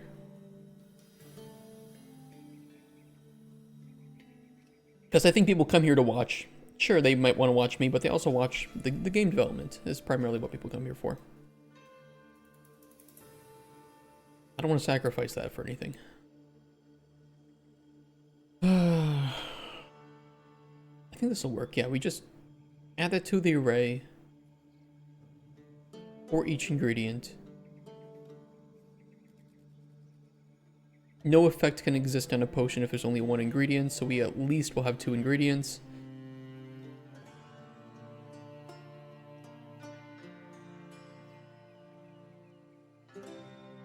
And we don't care that they've matched up to multiple effects, we just need to see if these should be unlocked. And we should not relock ingredients, they will always remain at least unlocked.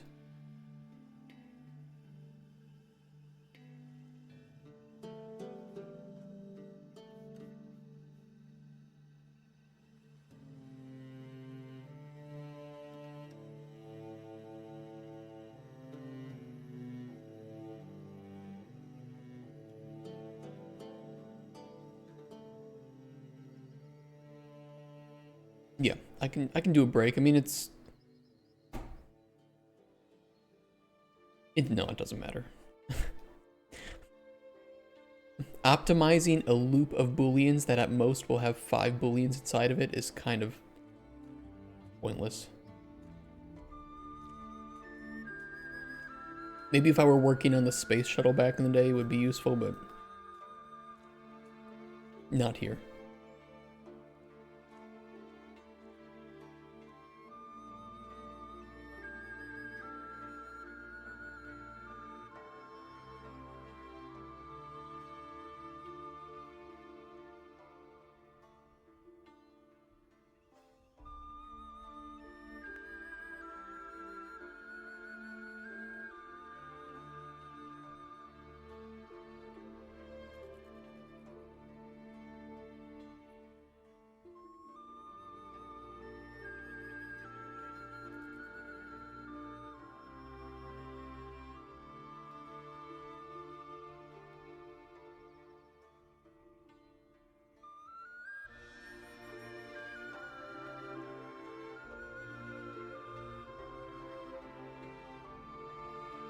Yeah, let me check if my boolean is equal to true to run an if statement. That might be one of the most retarded things I almost did. Let me check my boolean in order to check my boolean.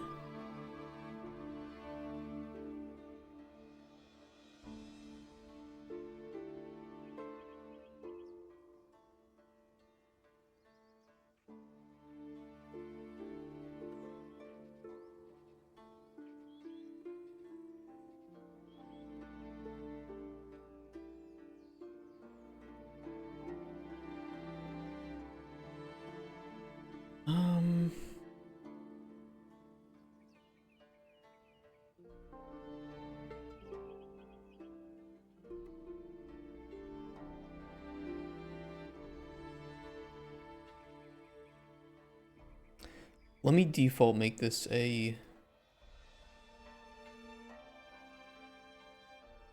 length of 5.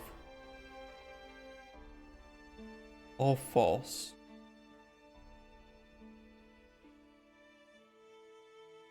That way I can actually run a check of what it is currently. So like I said, if we unlock an ingredient, it should remain unlocked. That doesn't mean that the player knows everything about that, but they know that at least that was used here.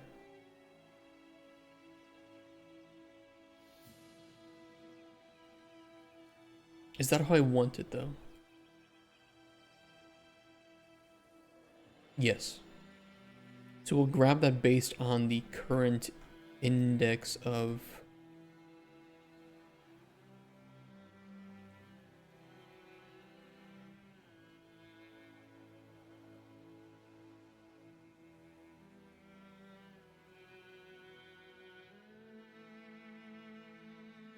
How do we know which one to check?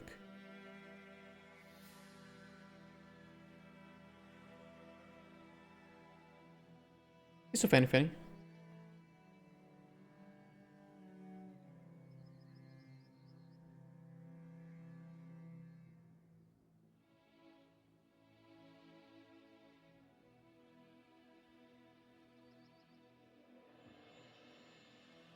How's the day looking?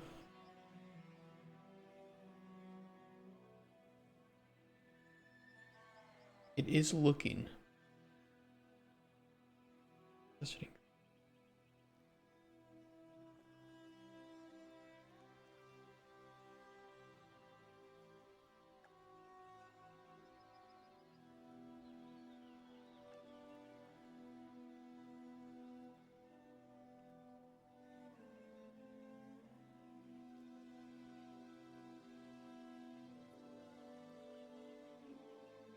I'd have to grab the ingredient at that.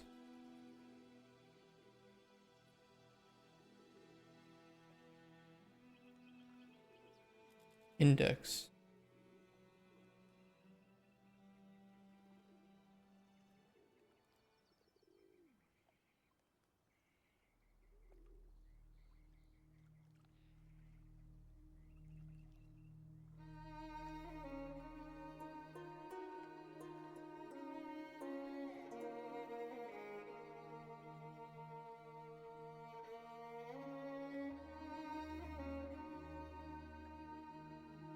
Yeah, we would have to run it twice, because first we have to do the check to see if there are actually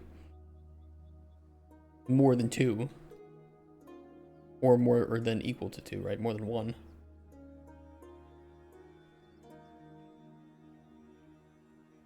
Otherwise we would skip that one. Then we need to go through each.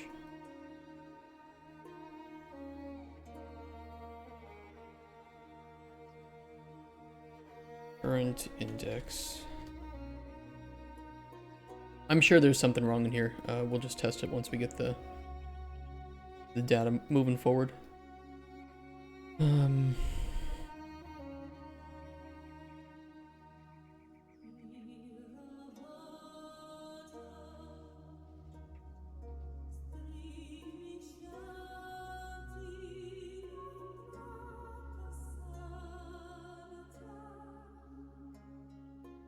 Maybe we just grab it at that index, determine if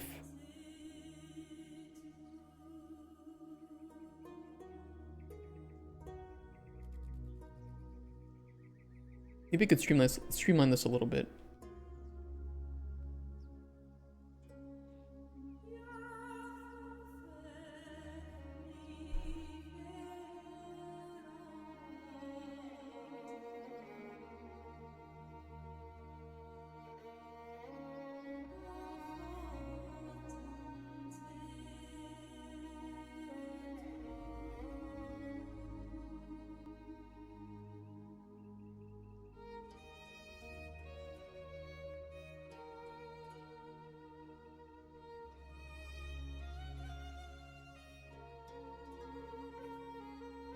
By the way, I'm set to beat Avowed the next time that I play it. I'm right at the end of the game. And I will I will have more things to say about it when I finish. Some good, some bad. I'll repeat what I said yesterday though. The game is not bad. It's just not worth $70. Almost absent.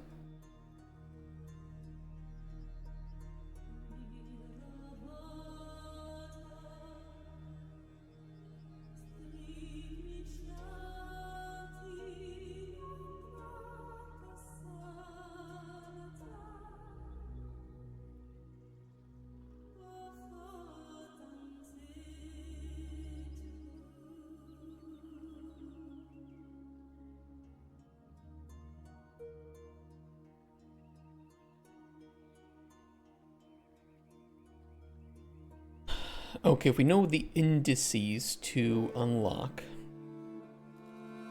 do we need the current index? Not really. So we just use the array element. In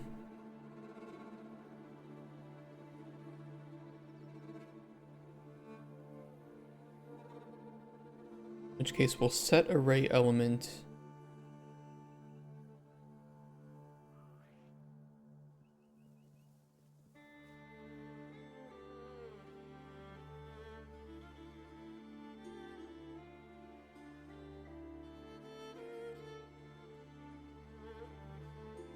We'll only do it on true anyway, so we should just be able to force that, right?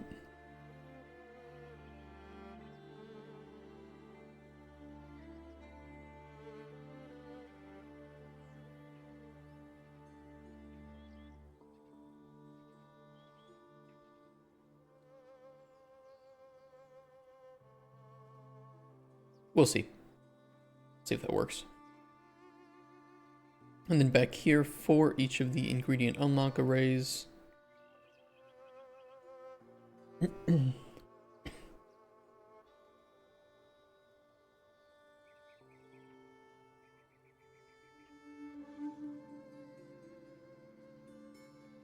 the player is required to know that knowledge.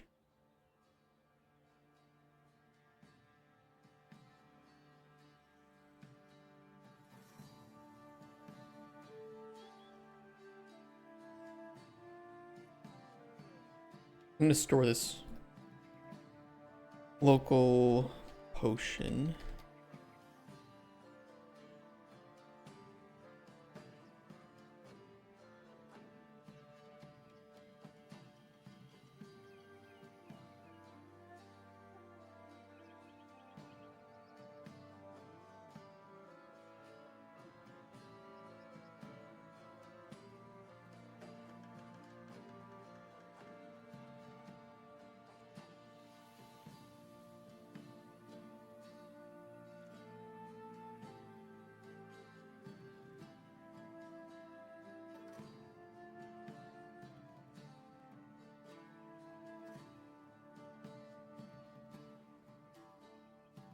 That should work. Let's get a pointer to it and update it, and then we can just set to the potion output equal to the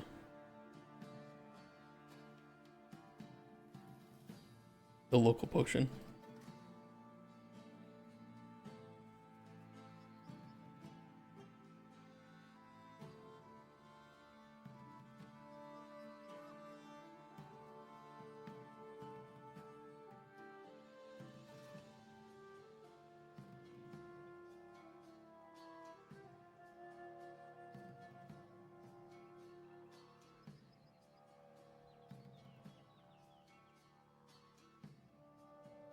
We will see if that works, but I think I messed something up.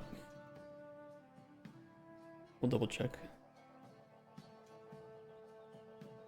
Alright, we need a testing scenario for this. I can unlock some ingredient knowledge. And we can test it on one of these potions.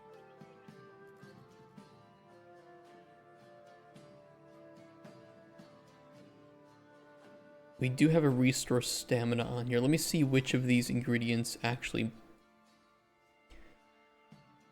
affects restore stamina. I don't know which one. Oh yeah, we don't know.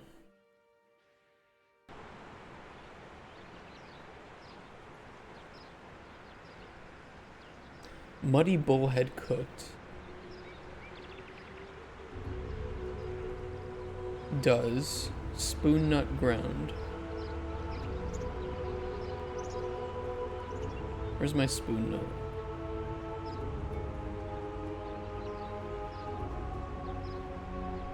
Where's my spoon nut?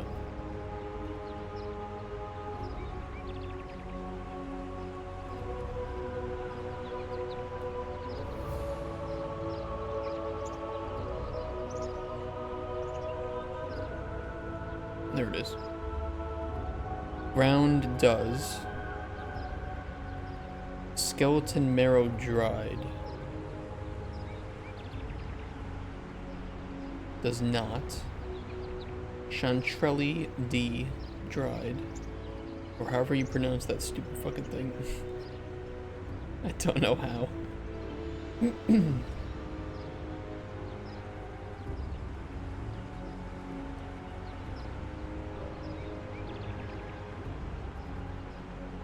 Does not. And violet frog dort. And does not. Okay, so yeah. Let me unlock information then for the muddy bullhead and the spoon nut.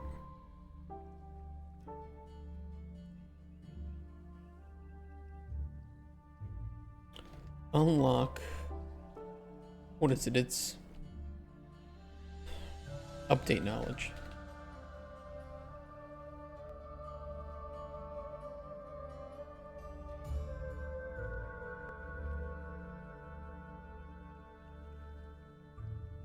We'll just make these all the effects on these known.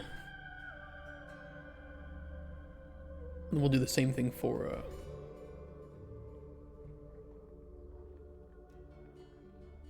the spoon nut. Now, I still need to tell it where to run this, but I have an idea where I can run it.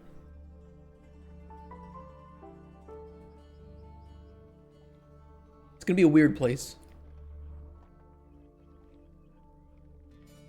No, it's not. I know a good place to run this. Flexible potion. Check potion for ingredient knowledge.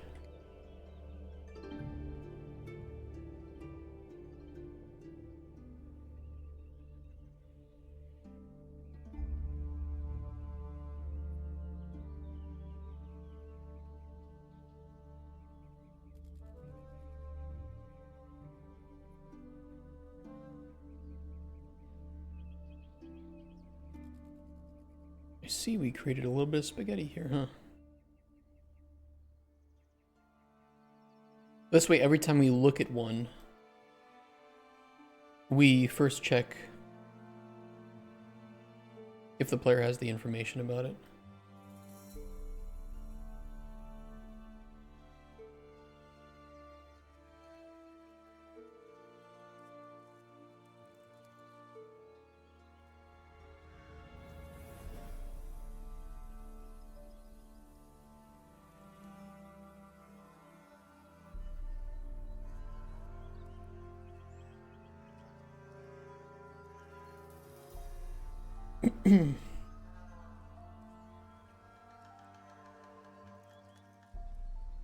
Now, if it works, we'll see it. If it doesn't work, we won't see it. We do see it. Does that mean that it's working?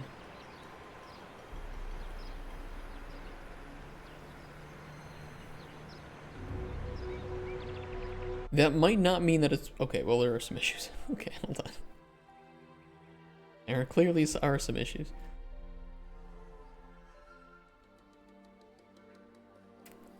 Need to unlock array.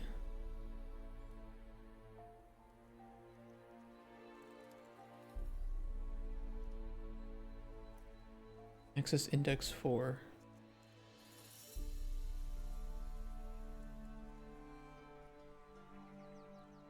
Hmm.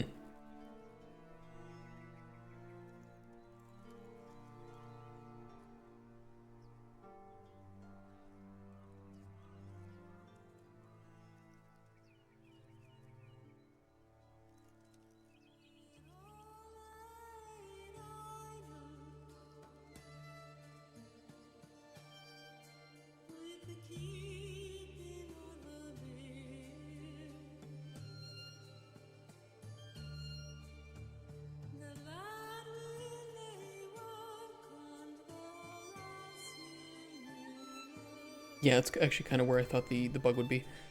Something about when I was writing that felt off. I'm not surprised. Let me see what it is.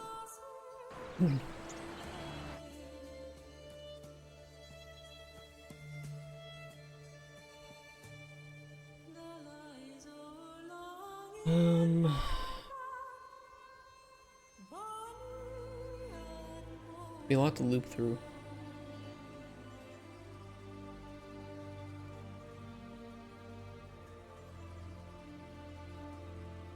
Oh, nice naming. Currently tested effect. I'll fix that up.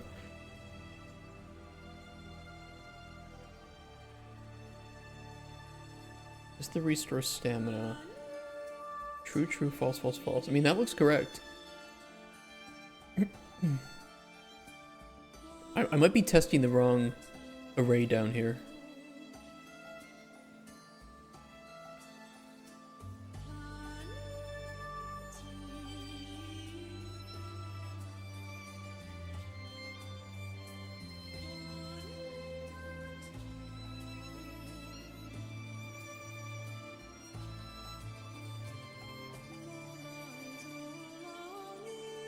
You know what it is? It's not this one breaking, it's the other ones, because I forcefully set the ingredient unlock array to a length of 5, but not all potions will have 5 ingredients, of course. So I'm attempting to access the wrong index here. So I don't think it's that the information is wrong, it's that I shouldn't have done that. What I should do instead is loop through the ingredients and then just check the unlock array at the index.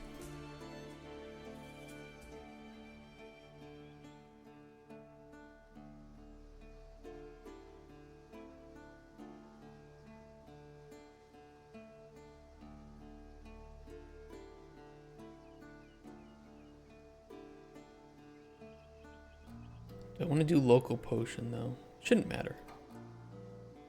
It shouldn't matter that I'm setting it in the same loop. It's a little bit dangerous to do, but for the information that I'm grabbing, this shouldn't be a problem.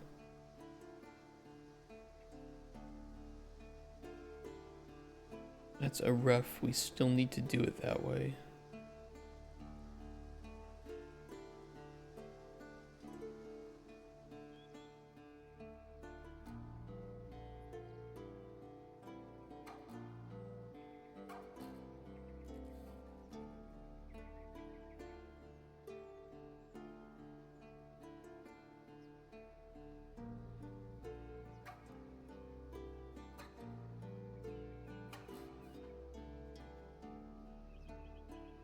What I'm going to do is I'm going to test this with the ingredient indices mixed around a little bit.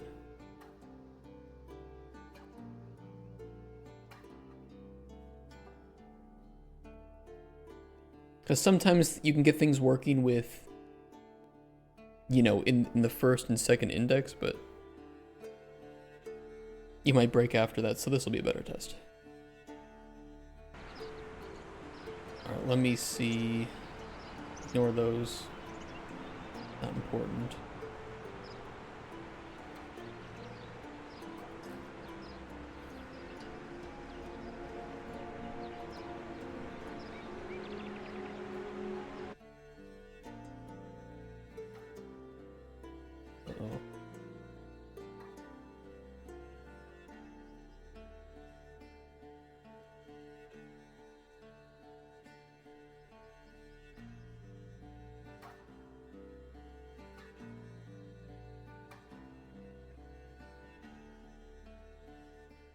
invalid index on array. Ingredient unlock array.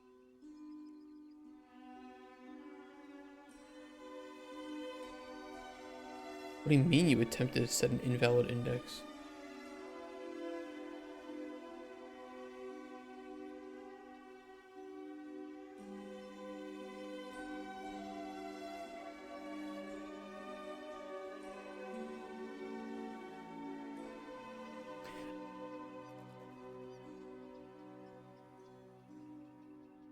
I'm not clearing this array between each run.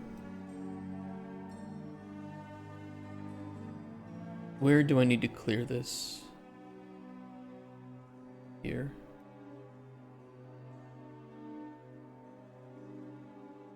My mistake.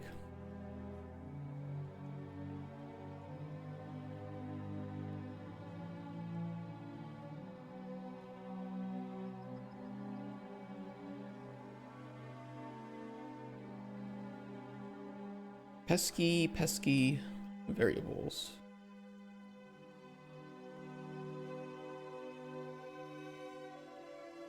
There might be some other bug. I think there's two separate things here at play, but that was definitely one of them. Yeah, that was one of them. Okay. This one is about the ingredient knowledge.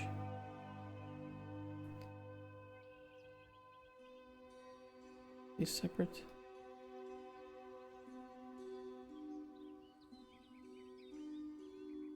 Match case for index property temp on check potion for ingredient knowledge.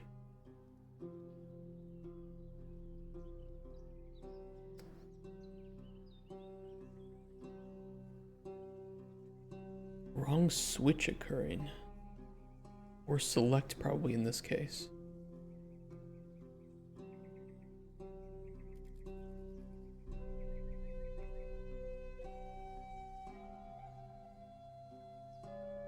Yeah, here. Because we have more than 4 effects, and I'm grabbing the index of the effect of the currently tested effect.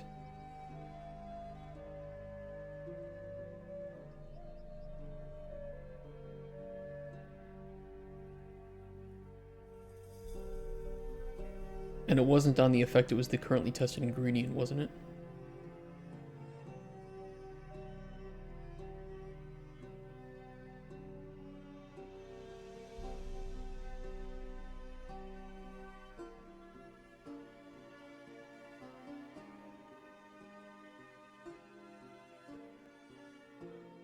No, we're getting the index from the ingredient. Somewhere else?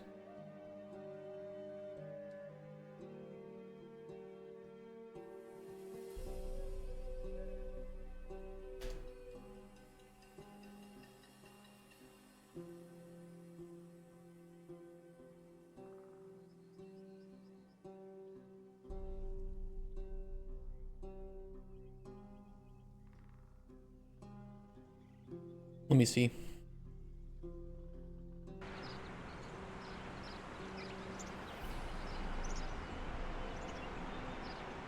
-1. Oh, because it can't find it. Of course, because it's not relevant. That's why it's failing. As long as this is...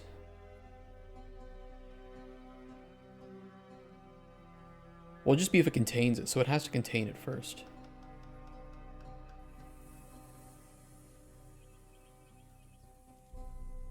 Because then, of course, if it doesn't contain it, it's going to return the -1, and it can't do that switch, so...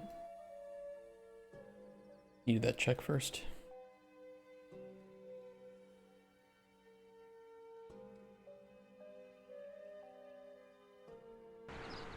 Okay, let's see. Hey, there we go. It is not working, though. I got rid of the errors, but it's not working. Why was -1 failing to get found? That wouldn't have broken it, right?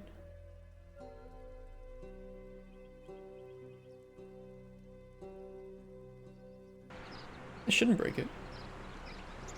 No, it wasn't that broke it.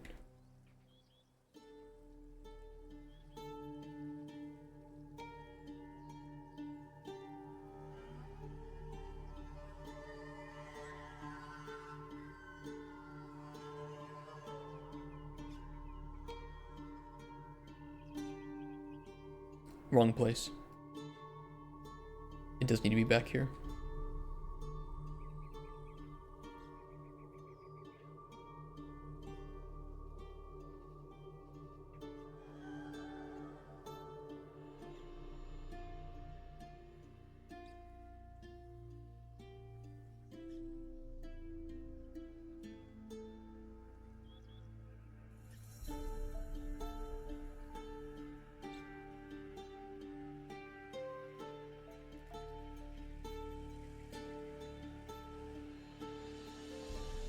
Now it should work and not throw errors or warnings.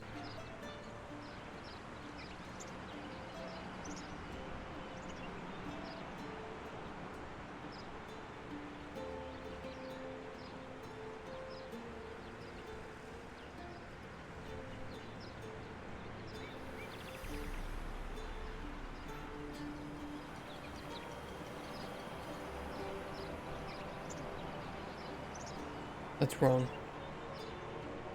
That's wrong info. Why are you wrong?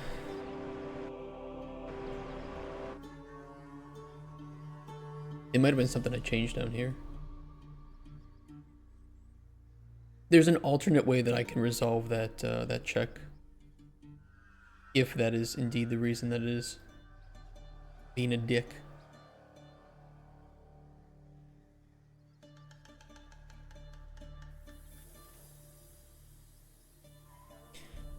Go through the ingredients. Ingredient unlock array. It does say true, true, true. That can't be correct.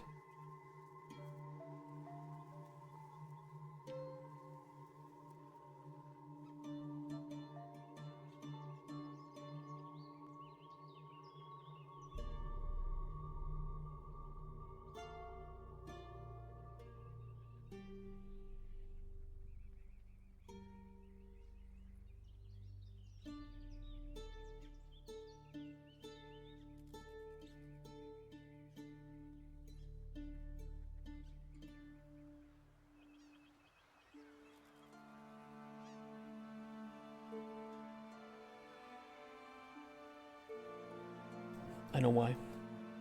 We were adding something to the array each time.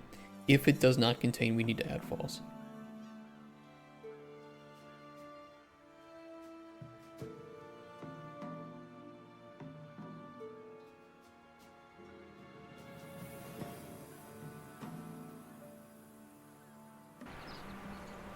Was that it? That was it. Yeah. Okay, so now if you know of ingredient knowledge and the effects that are going to be unlocked, if those ingredients are on the potion that you're looking at or that you have in your inventory, it will unlock at least the knowledge of those two ingredients. Or of any ingredients that you know. But we would have to know of the ingredient effects first. So if, for instance, I don't know that the spoon nut has restore stamina, it shouldn't show anything. Yeah.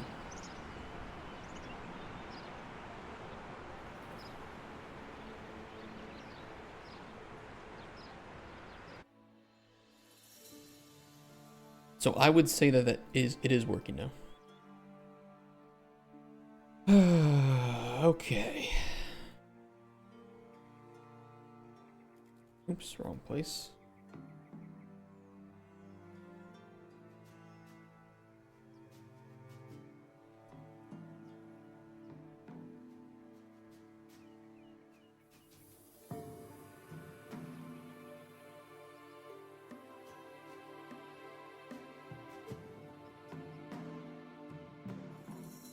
Another function added to the library. Let's see what Microscape is up to. By the way, you guys can play. Go to microscape.cc/play. I'll pin it again today for you guys. And you can earn energy in it just by watching any stream with Microscape enabled. And you can AFK with us. Here's Rex. Here's Lazy Fangs, Wing Poo. We're all going hard at it. We want 15 mining for that iron. That juicy, juicy iron. Let's get some tin.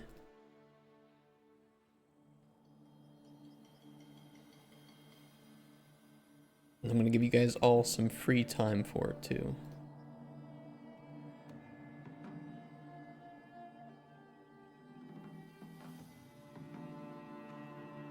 And there you guys go. Free hour. Okay. This should be good then. This is run anytime the tooltip is opened up. Or no, it's run right now anytime the... in the open world for collectible potion. There are other times where you would collect a potion. This would be hovering over the icon.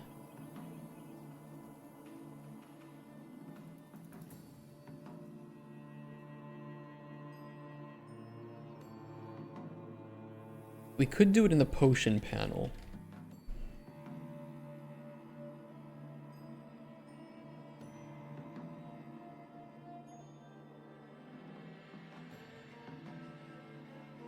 Like before we even set up the panel. Check potion for ingredient knowledge.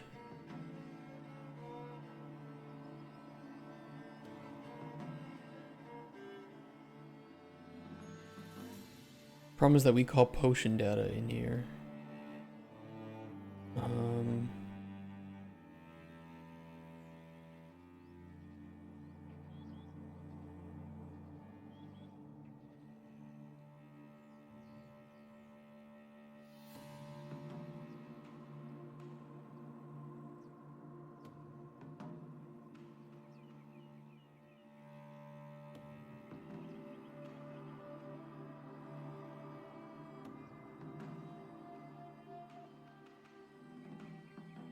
Quick refactor there.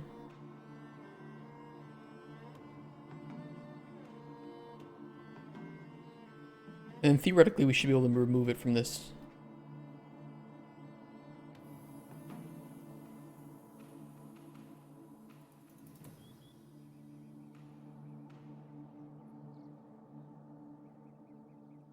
And then that'll be universal.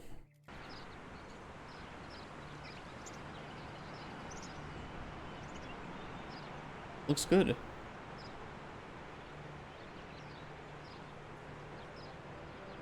Now, potions we make ourselves. Let me, just to double check that this is working. We forcefully unlock all information because, of course, you know what you put in the potion you made.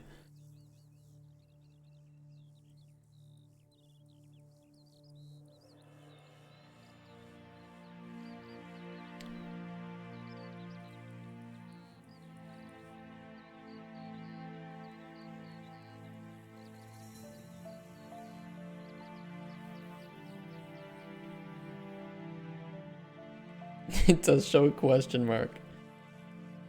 No! Why would you? Maybe we should also check if the player knew about it initially. That's weird though.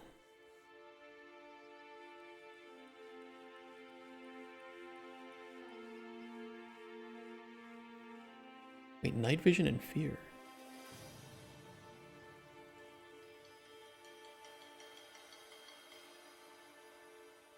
Carrot, bell pepper, crimson clawfish.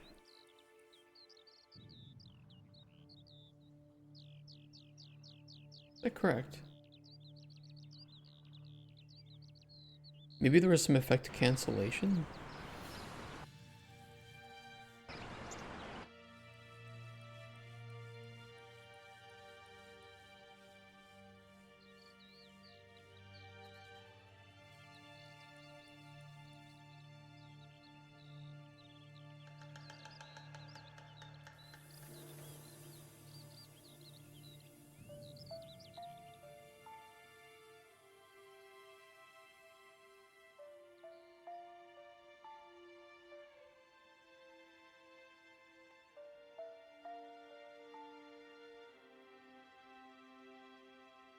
It's actually just because the flame fin didn't do anything, which is, it's still not correct, but I can see why it did that. It didn't contribute at all to the potion, so it wasn't included in the effect. But we should know about it, and the thing is that it's resetting it in this function. What we need to do is we need to determine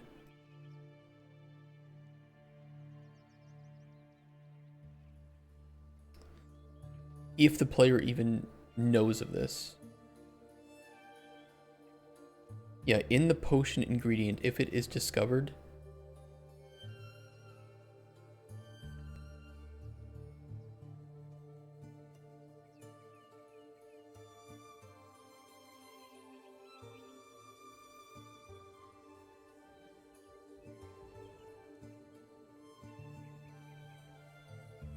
we set this to true.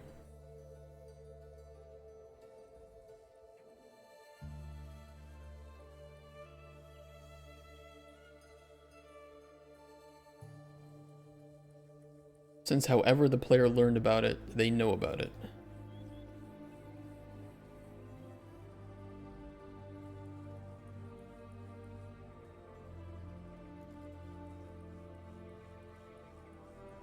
On these potions, it should look the same as before.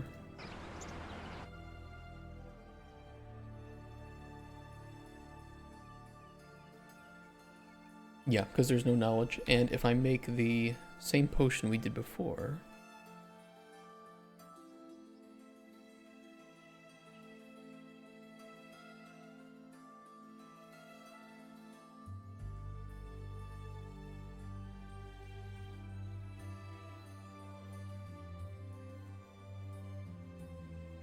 we know about all of it.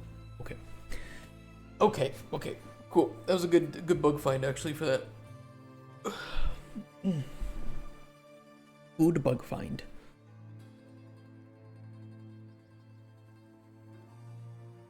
And out of curiosity, this should work like before too.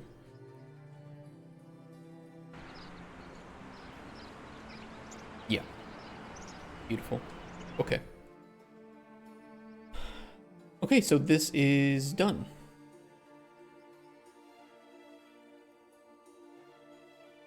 Dunzo.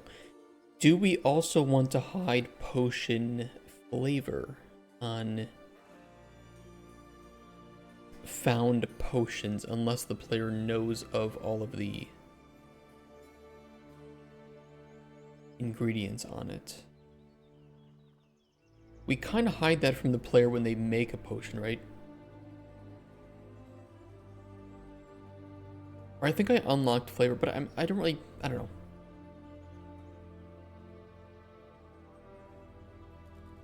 It does say only completely known flavors and completely known effects.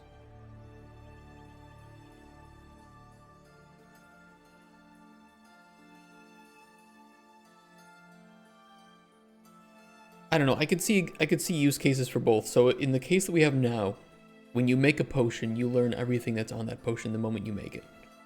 In one case, this is nice because you don't have to like have additional steps after you make a potion to then determine what that potion does, which I think would just be kind of a waste of time. Like imagine trying to experiment and unlock new effects on ingredients. You make a potion, and then you shove it in some device that slowly analyzes it. I mean, I guess it's AFK, right? So it's just, you don't have to engage with that at all. And you can always analyze the ingredients before you put them in.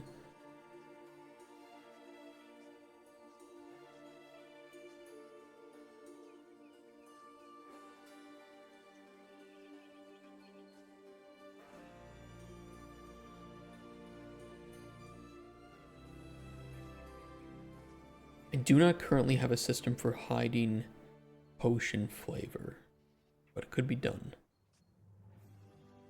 Would have to refactor it.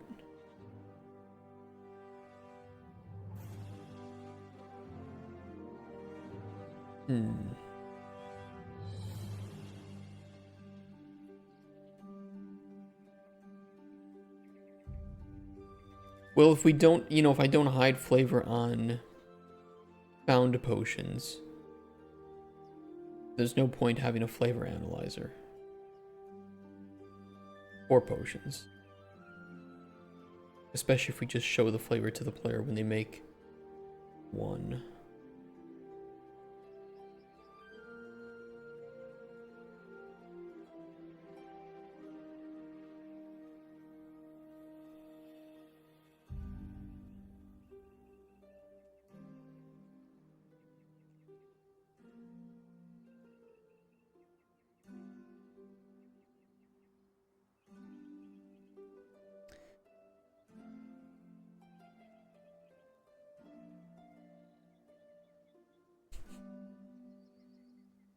Yeah, it's...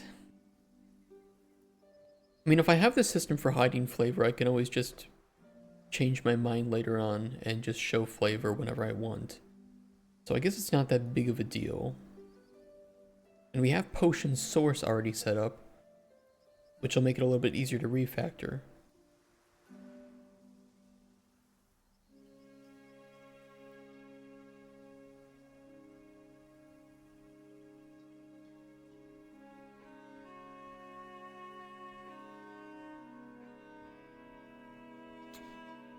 Let's do it. Let's set it up.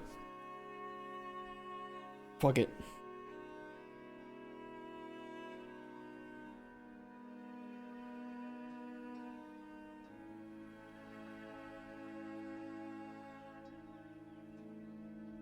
The structure for flavor is kind of shit, though.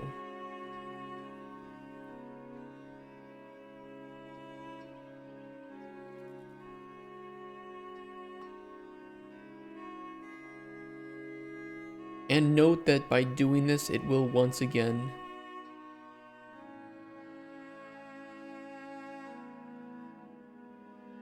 fuck up all the potions in the open world, which we spent like an hour fixing yesterday.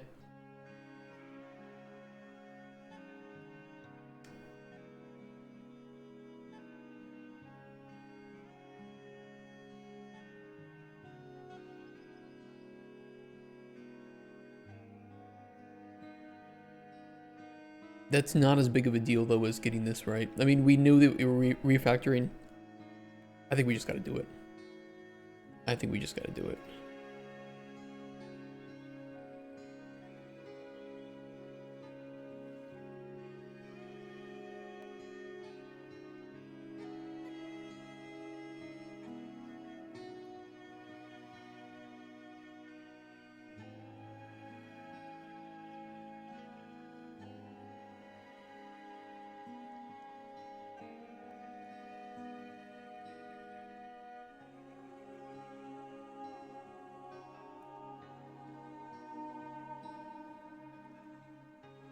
Let's see. Flavor. Not that. Enum. Not that.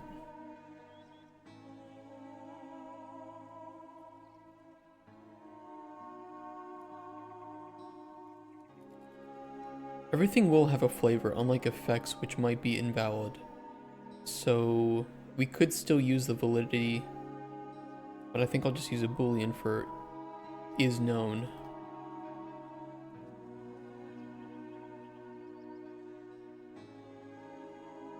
And then value.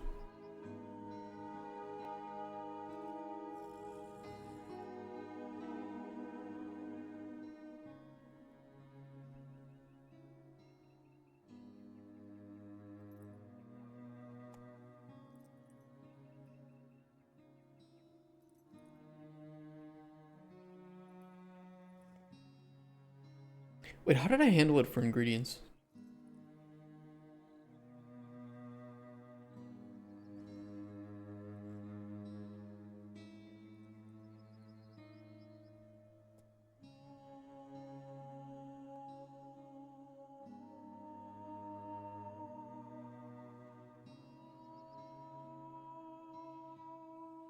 Oh yeah, I saved that information in a separate way. I don't know why. But potions do have to... Well, this will fuck up potions too if I do this.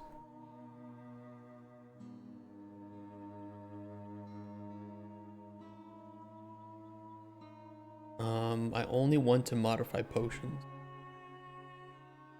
not ingredients.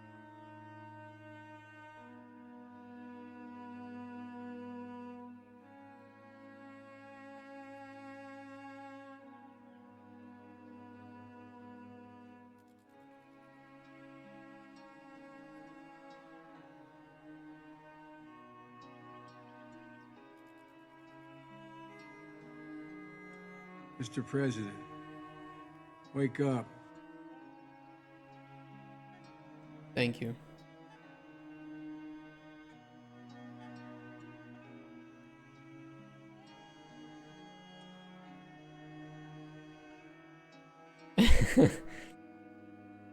No, I like that one.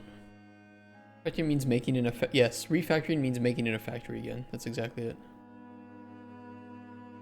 You've hit the nail on the head.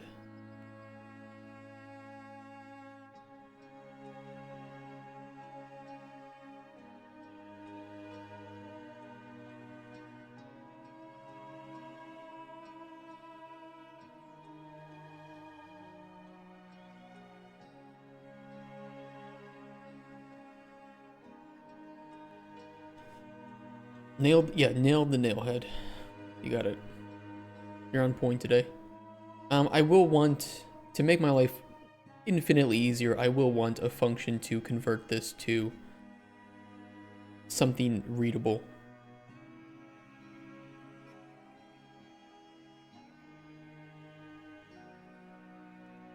Like to make my refactoring as easy as possible. Convert potion ingredient to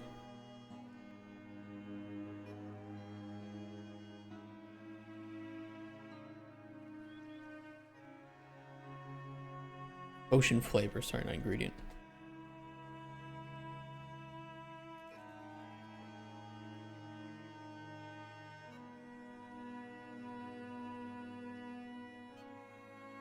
Go ahead, steal it, do it.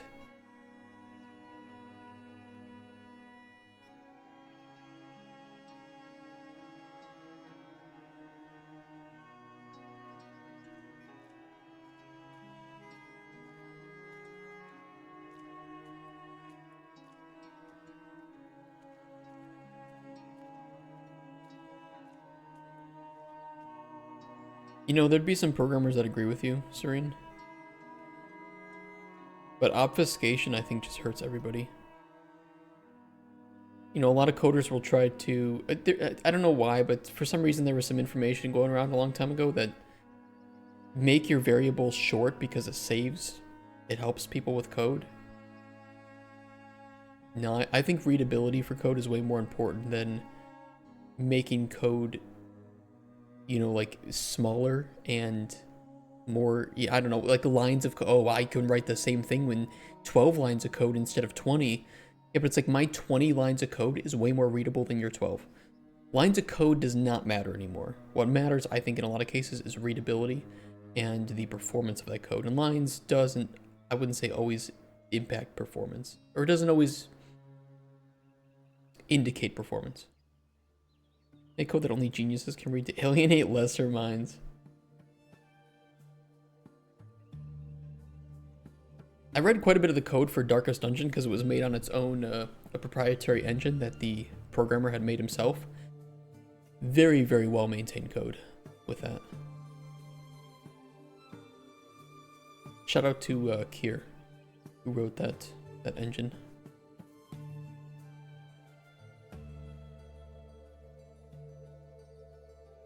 It was so clean. It was commented, it was well maintained, everything was great. Well, it doesn't run every frame, really doesn't matter. That's also kind of true too. I mean, we talked about that with the reaction to Tim Kaine, right? Is that if you're running some heavy code when the game is paused, who the fuck cares, right? Or something in the background while, you know, the player is in dialogue.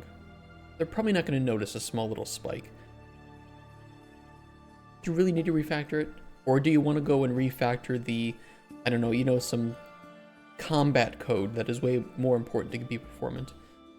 Comments. Spell it key. Okay, key. Kier was the name of the programmer for who wrote the engine for Darkest Dungeon. I don't know what he's doing nowadays. I met him once at GDC when I was a freshman. How big was DD team? Small. It was core people. It was like fewer than 10 people. It was a very, very lean team.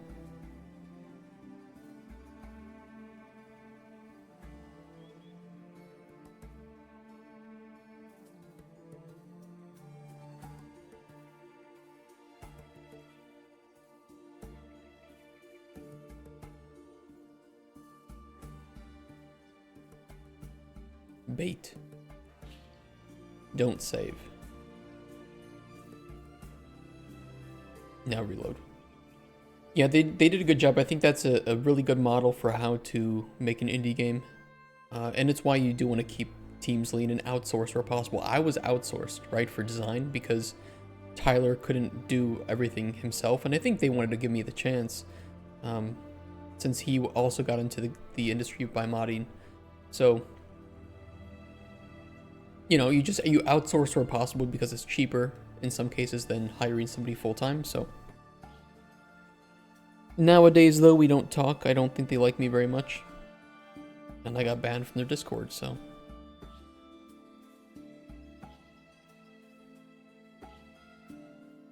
It is what it is. Don't let ideologies consume your Discord and your communities. Not even for hot takes. I mean, I was a little bit of a spurgy asshole when I was younger, right? But the problem is that all of their moderation team... Oh, those are broken. Wonderful. Why?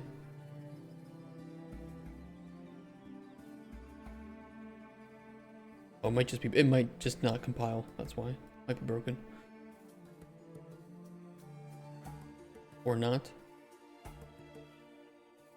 The problem is that they let some individuals infest their community who were pretty extreme leaning politically.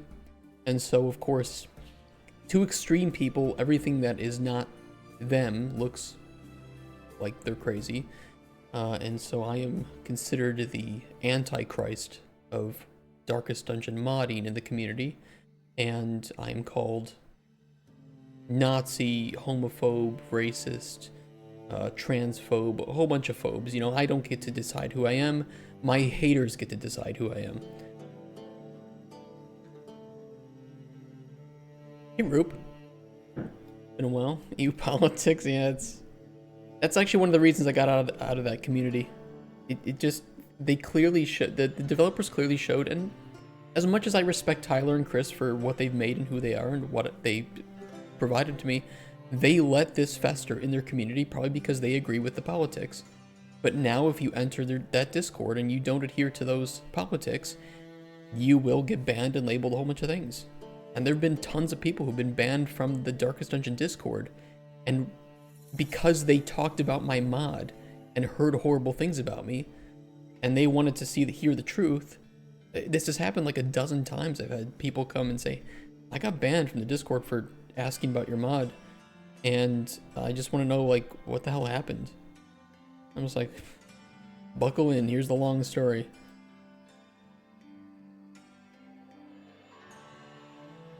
So add that to the list of examples why you shouldn't let politics and ideologies consume your communities.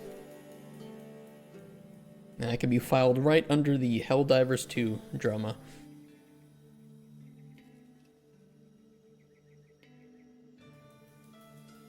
Why is that not generating? There's something else along the line here. Probably the alchemy function library. That's why.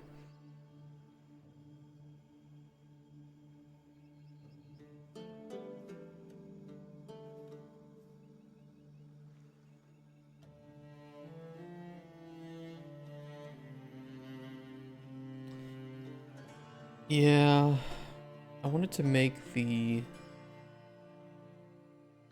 Function for converting flavor.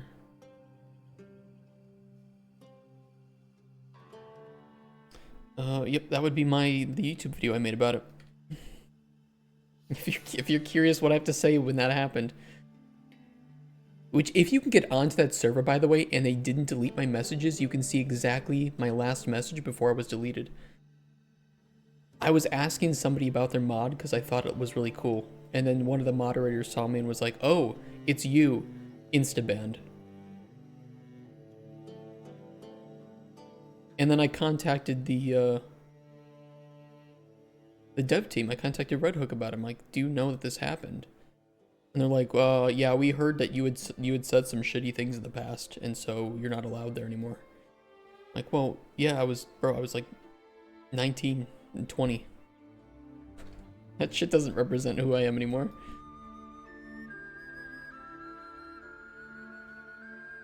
Okay.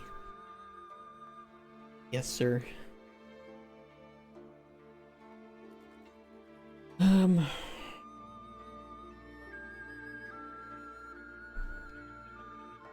Get potion flavor.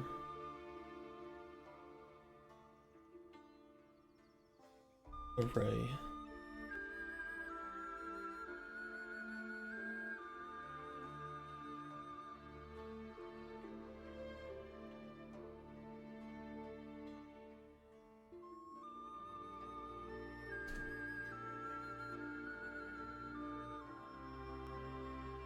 We'll output the array of integers and the array of booleans.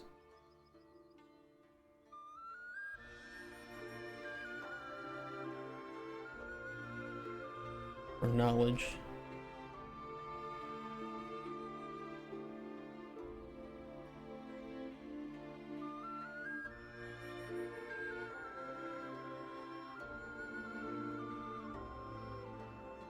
I don't know if I have the potion or the flavor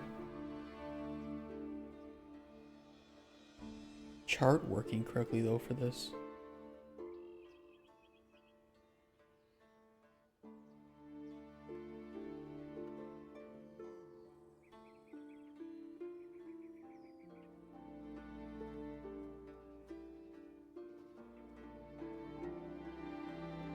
Like when I'm playing Darksiders 1.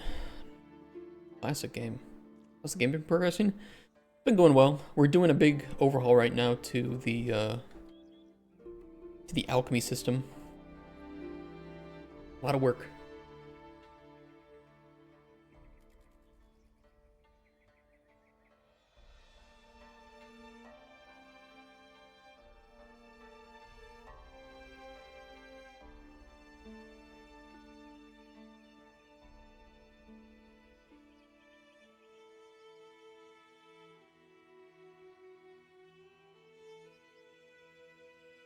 What is this?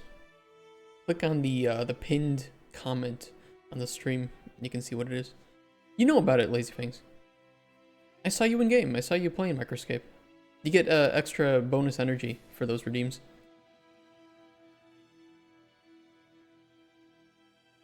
Ever played it? I swear I saw you in the game.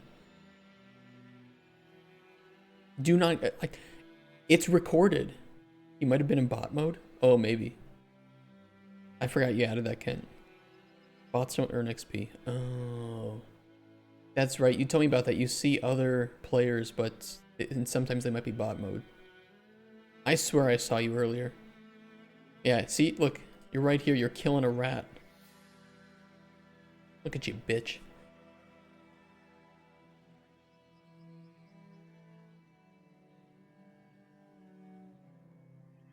Oh, it explains? Oh, yeah, you're right. Being controlled by the game. Let them know how to play on Microscope.cc. Why am I slaving for you? No, you're just fighting your own rat. There's Rex working hard. He's a metallurgist. Damn. 22 mining. A piece of shit. You guys are higher level than me. Get out of here.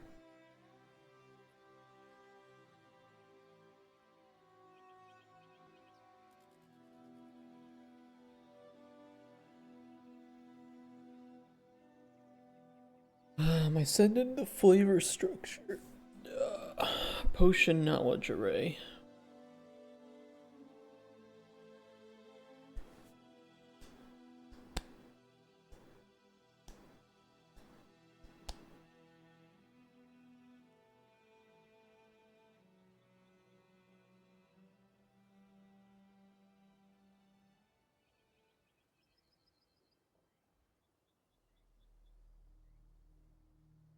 Okay, I know another function I can make to help me with this.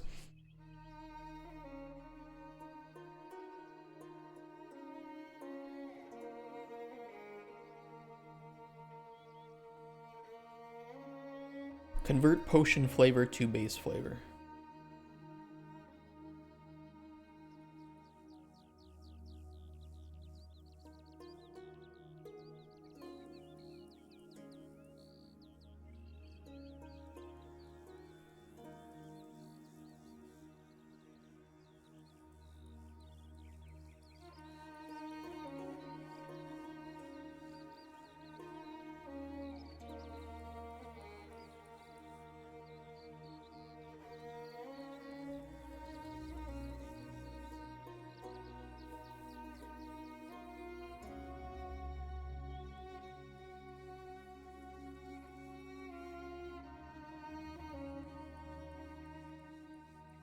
And we'll do an array of booleans here too. Let's see, 2 local variables for local flavor and local knowledge.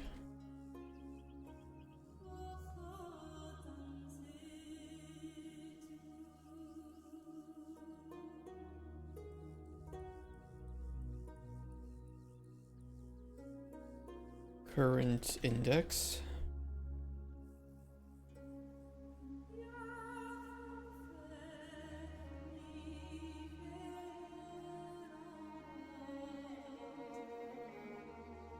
Get break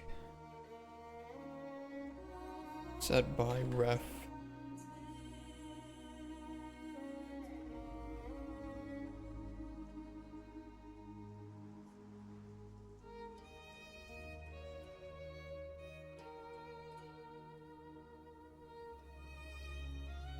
Think this will work?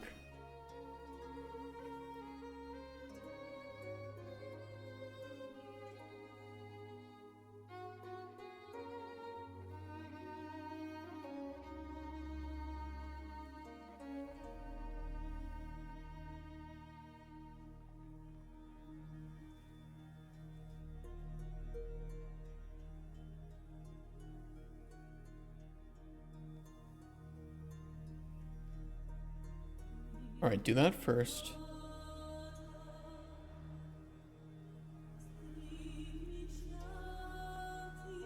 Get stop pressing the wrong thing.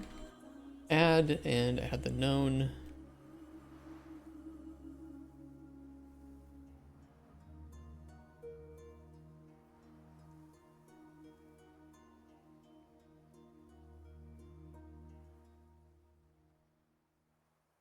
And then we can just return this local flavor, local knowledge.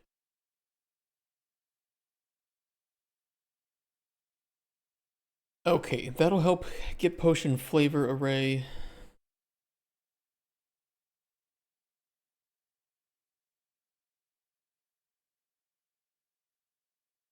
Kinda does that for me.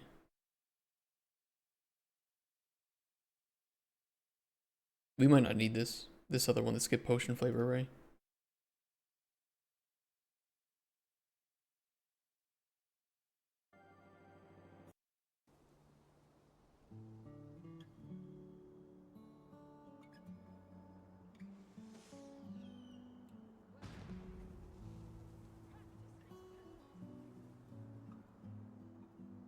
All right, let's fix these up.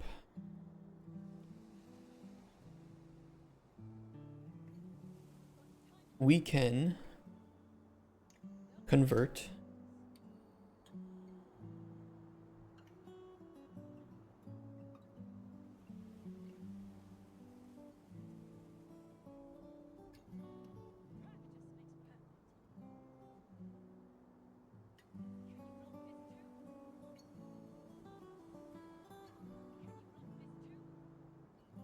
Build extra flavor responses. This has to do with NPCs. I'm not touching this yet. I'm scared to touch it. We have to overhaul our NPCs again. Well, not a big overhaul, but we do have to...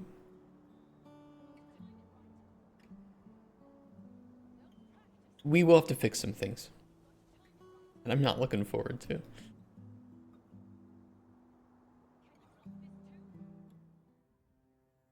Because right now, all of the responses for when you provide like a flavor or an effect on a potion, they assume that you knew that you put that effect on there because that's how it worked before. But now you might give a potion with an unknown effect on it. You know, what do you do? We don't technically have that at the moment because we do show effects in every case, but flavors maybe not, and flavors we need to account for that. Flavors will be a little bit easier though. I don't even think we have flavor responses for the most part from the player. The NPC will say something, but they don't...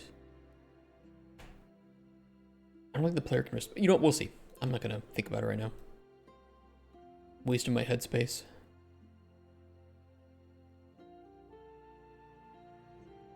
This is just generating a random potion.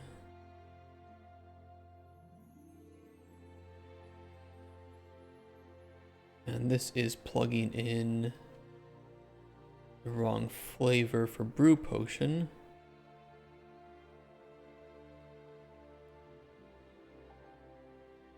We have a convert potion flavor to base flavor. We don't have a convert base flavor to potion flavor. That's primarily because we don't have it working like that.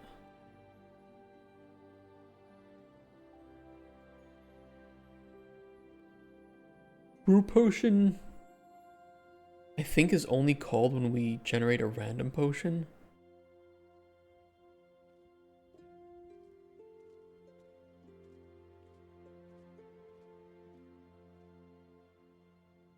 Not necessarily.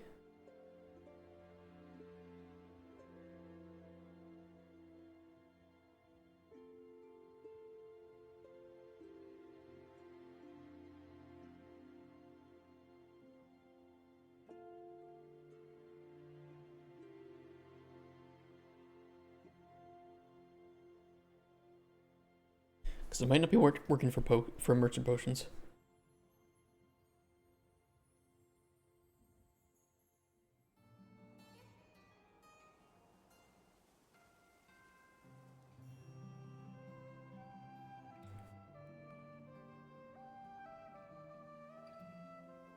I don't think we would have to refactor anything for this, though. We would just assume.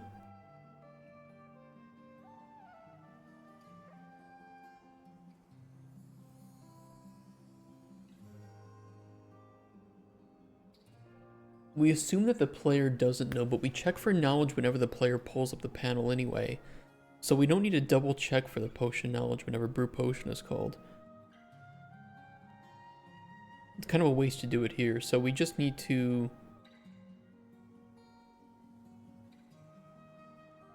change potion flavor to the proper flavor.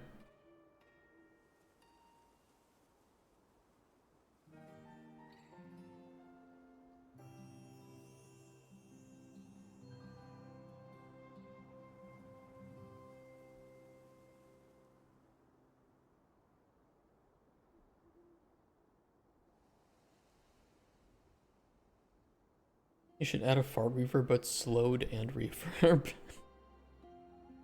What, so it's like 10 seconds long?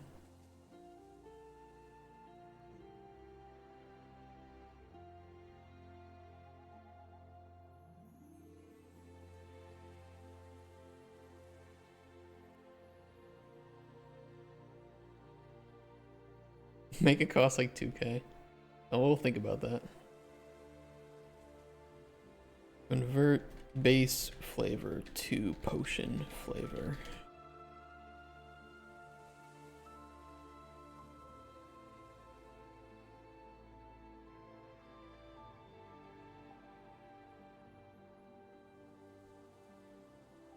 Flavor. Oops.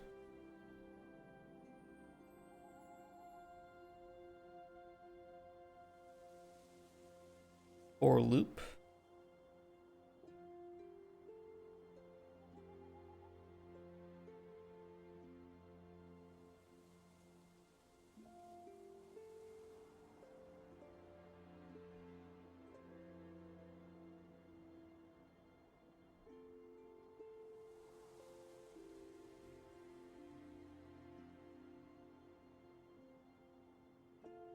Current index.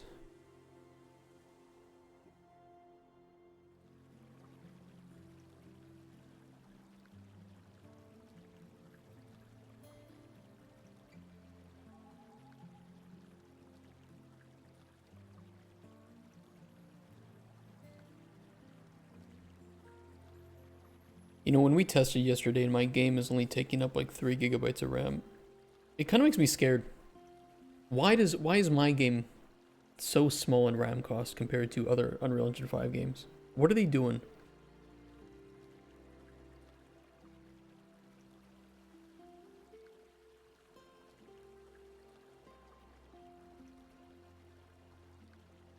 Game reflects dev PP. How much RAM does Avowed take up?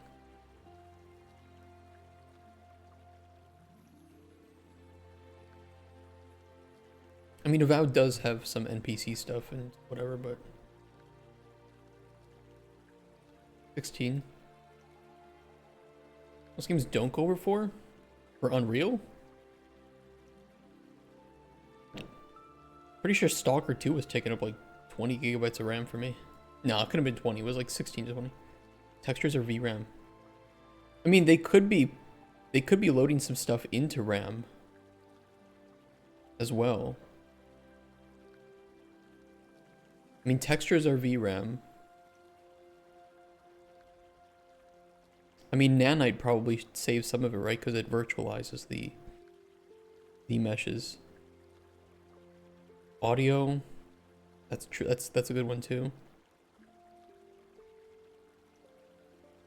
But I would think that yeah, Stalker does have a lot of audio. You're right about that. Very high quality audio too. I would just think that my game should take up more than 3.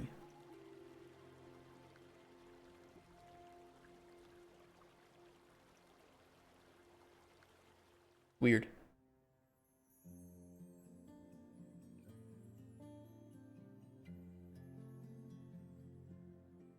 Maybe my functions are just pretty optimized. I don't know. Maybe I'm doing something right. Maybe my game isn't as complex as those yet, and there's something that I'm missing that takes up a shit ton of RAM.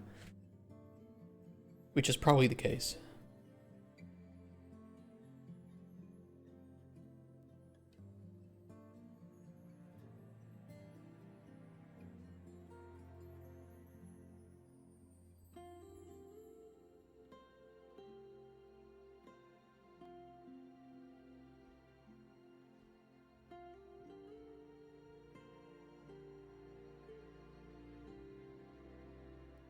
Avowed is taking 3.5 for you.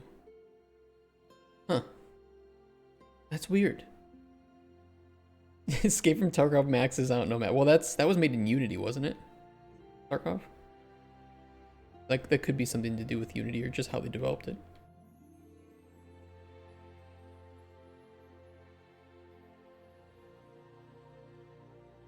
Memory leaks don't count. That's what I've heard though about Unreal's soft object references, which are supposed to help with things being stored in RAM, can cause some memory leaking issues because they don't necessarily get garbage collected under certain circumstances. I don't know the specifics to that. I don't know if it's true. That is just something I read. And I don't use soft object references at all in our game, and our game isn't taking up much RAM. Not as complex as Avowed, though. I think Avowed is still more complex than our game. Honestly, I've had pretty good performance with Avowed. I don't know about everyone else, but performance has been great for me. Even while watching, like, you know, HD videos on my other monitor at the same time. Well, like exploring or something.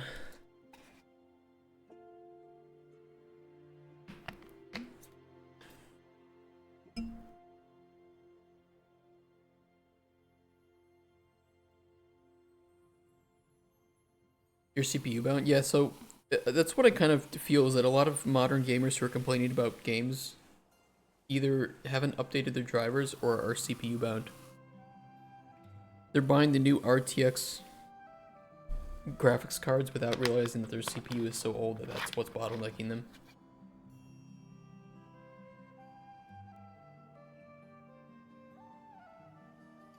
Ryzen 5? You're using a Ryzen 5 3600 with Avowed? And getting 100-ish FPS?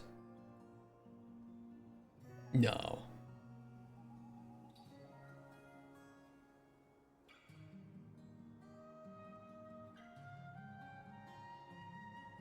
Really? Ryzen 5 3600 and a 4070?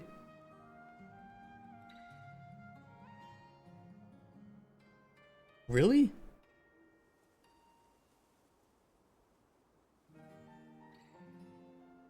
Show me like a...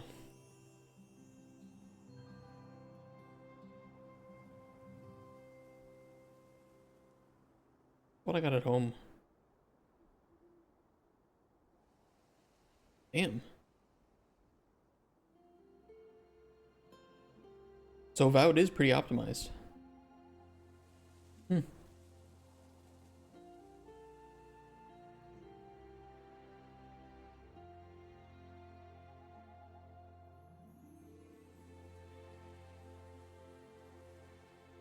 I'll tell you why it's optimized on the CPU. The reason Avowed is optimized on the CPU is because all the NPCs are static in cities. Sorry, not sorry.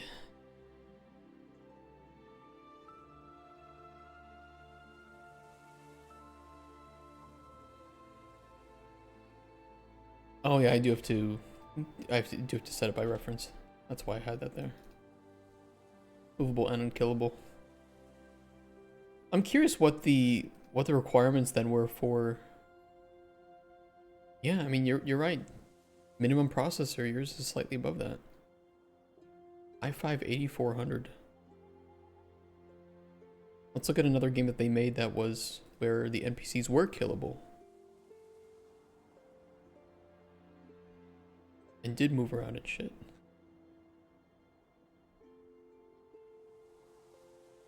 Was even more optimized. Ryzen 5 1600 or i7 7700K recommended.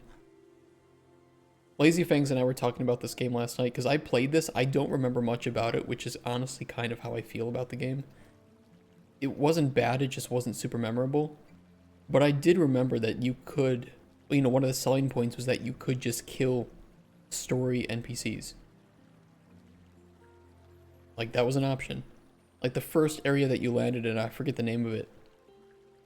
You could just shoot the guy that gives you all the main quests. Yeah, I think that's how I kind of remembered it, Lazy Fangs, especially that like last area. Yeah. Evo Maximilian, thank you for the follow. Making NPCs unkillable is a scope reduction choice? Probably. I mean, look, I don't mind if NPCs are unkillable in cities. That's not what they sold the game as. There's plenty of games that don't have those features that are as enjoyable as that. You couldn't do that in Mass Effect, but everybody loves a Mass Effect story. I think it's just that they were asking $70 for a game that is just okay. Oh yeah, they are making a second one. You're right about that. You are right. I give story segments where there are enemies in a city and the guards don't give a shit. That's true. That is immersion breaking. Maybe our standards are too high. I don't know. I think that it was. It came out around KCD 2, where you can do those things, a sandbox. But Outer World or Avowed was never being sold as a sandbox. But people, I think, were expecting some sandbox elements to it because for some reason they were comparing it to Skyrim, which these games aren't equivocable in those scenarios. I think it was really just that if they had asked $40 for Avowed, people wouldn't be shitting on Avowed so much.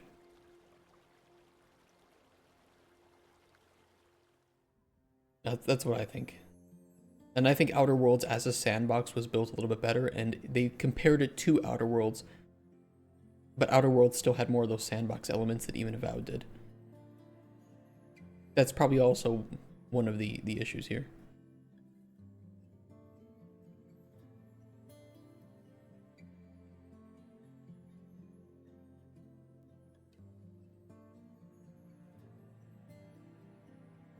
I mean, standards is perfectly normal. You wouldn't buy a car without turning lights and say, oh, well, not every car has to have it. I think that's a false equivalency, though, because not every game is made equal. And not every RPG is made equal, either. Cars have to have lights by law, but a game doesn't have to have killable NPCs in order to make the game fun. I mean, we could sit here and list at least 100 games that don't have killable NPCs that are fun games. Even RPG games that don't have killable NPCs.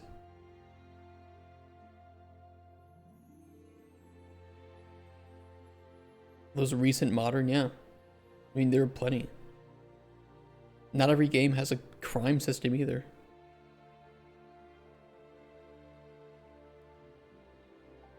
Talking about standards, like, well, game standards influence game design, right?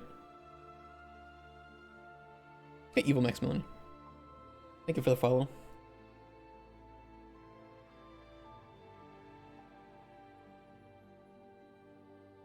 Convert base flavor to potion flavor.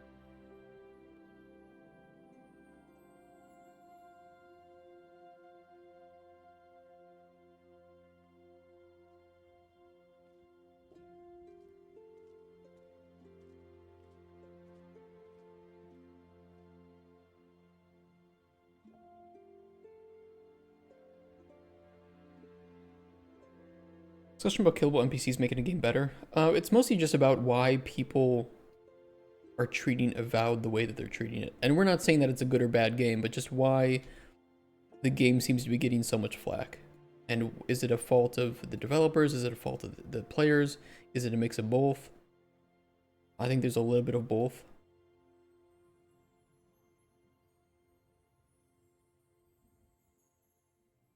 Because I don't think it's a horrible game, I just don't think it's worth the money that's being asked for it.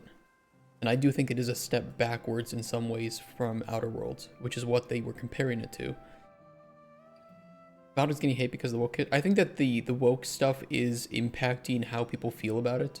And that if it didn't have that, people would probably just be saying, oh, well, it's not worth the $70. It has fewer features than predecessors.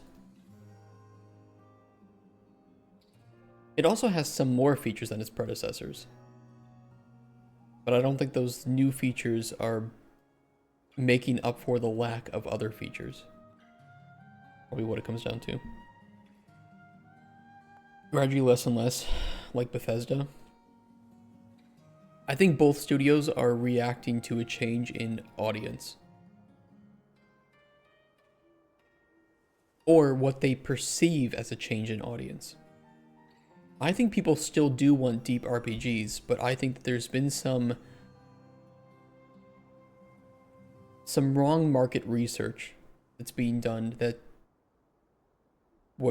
is saying what people want is ARPGs with really light story elements. I'm also caught flack in the day for being shallow. Yeah. Well, I mean, Skyrim Vanilla is also kind of a shallow game, to be fair. It's not like it's a bad game. I don't think being able to knock down physics objects from a table is making the game better in Skyrim, right? That's not really the point of it. There are some cool use cases for the physics objects, but that isn't what's defining the game. So I don't think Avowed needs that. It just was more shallow than Oblivion, and Oblivion was more shallow than Morrowind in some cases. Yeah, modding makes Skyrim really awesome. Because like KCD is a great RPG, but it suffers from one thing, and that is being limited to one story with no real choices. Yeah, I'm not a fan, actually, of KCD's 2 story choices that feel really... They make you think there's choices, but then when you reload and try different things, it's very linear. Very, very linear. How did it manage expectations? I think that it did manage expectations decently. Maybe they just weren't as repetitive about those expectations, because they did say this will play more like Outer Worlds. But then that's why we have the discussion of Outer Worlds, I think, played a little bit better in some cases. The first trailer? I don't remember the first trailer of Avowed. Paste it to me, I can look at it, because I don't remember if I watched it or not.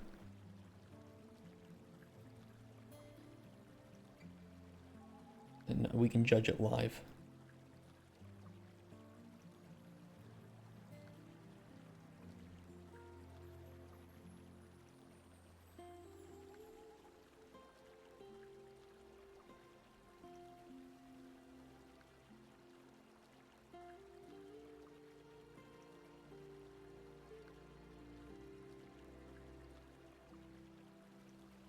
Course all known.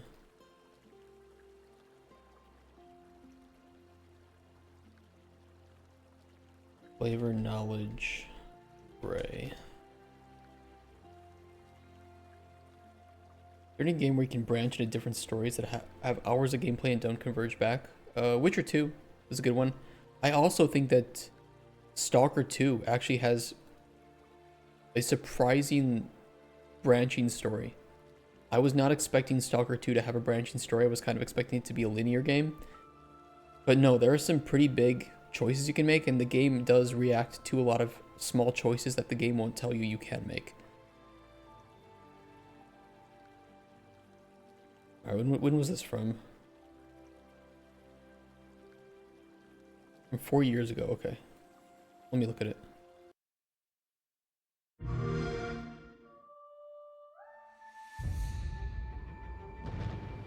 We have always known war. Well, it's all CG too, so... Let me think.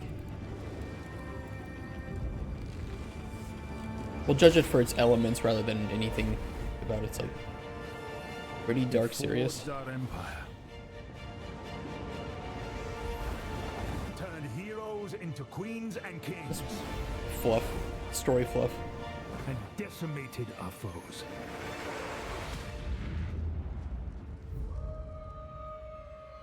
Now our oaths are lost, forsaken.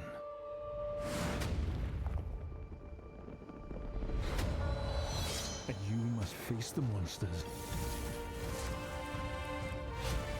our sins have borne.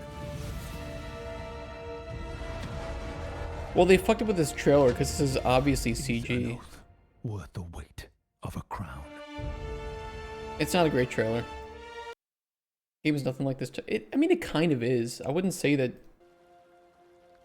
Avowed is not dark. I think that the art style is maybe not representative of the dark and gritty tone, but the story itself is.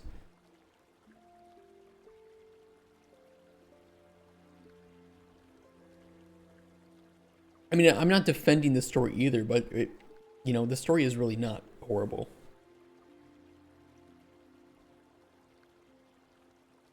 That's just pastels it gets in the dark tone is really banged up by overly touchy-feely. It kind of is, but I mean, it is also pretty human in some ways. I don't know.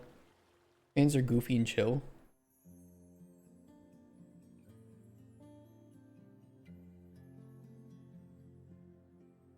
There's only one companion that is goofy.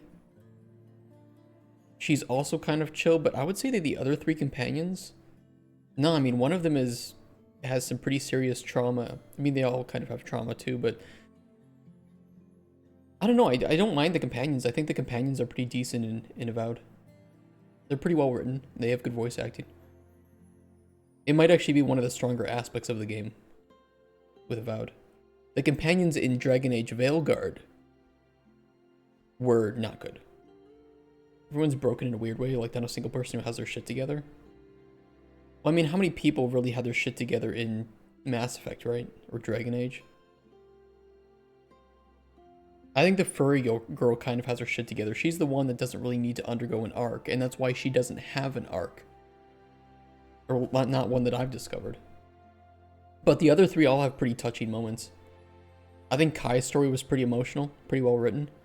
I just finished Marius's, and his was pretty nice too. And what's her name? Giada or something. Her story was okay. I think hers was kind of weak, but it's not like it was horrible. It wasn't Dragon Age Veilguard levels of horrendous stories.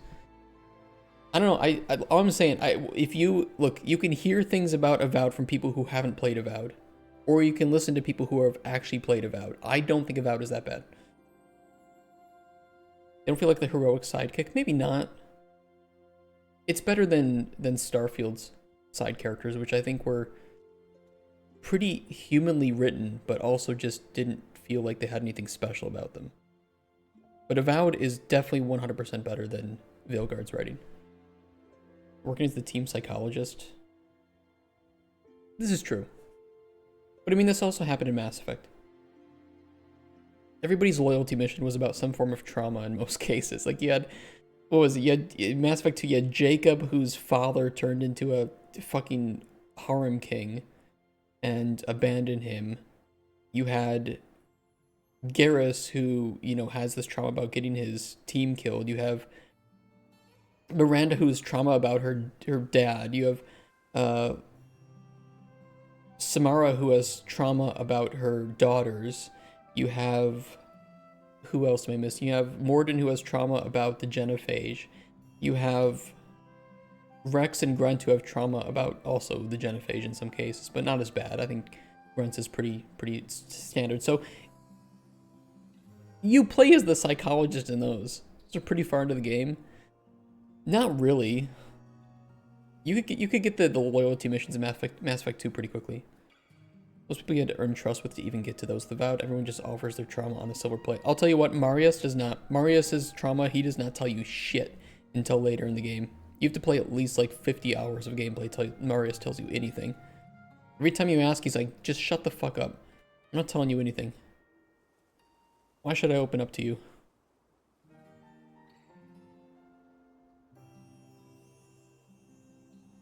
Streaks about daddy issues. No, it's not that, but it... All I'm saying is, I don't think it's that bad. I don't think the game is worth $70. If you get the game for $30 and you like, or $30 to $40, you like the lore of Pillars of Eternity, Avowed is okay. It really is. It might even be better if you know the Pillars lore, because I don't know the Pillars lore. I don't want to see $70 normalized either. That's why I liked Outer Worlds, because it only charged me $40, and it was an okay experience. And I felt like I had $40 worth of fun, and that's about it.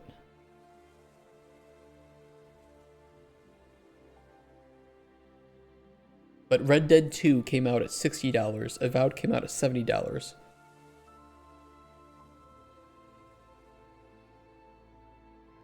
Enough said.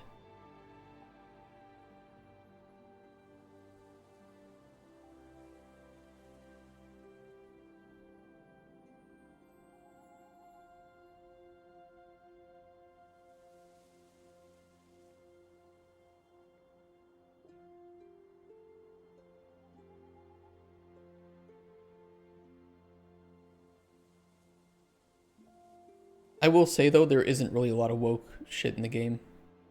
Kai is gay. And there are a couple of other gay characters, and that's it.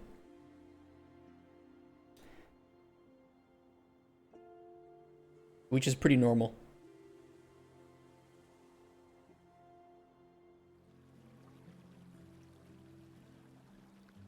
Its latest year in Pokemon ZA is $100. Yeah, I wouldn't be surprised either. And it won't go down in price. If there's one thing Nintendo is not known for, it's sales. Why I hate playing my Switch. Can't afford those games.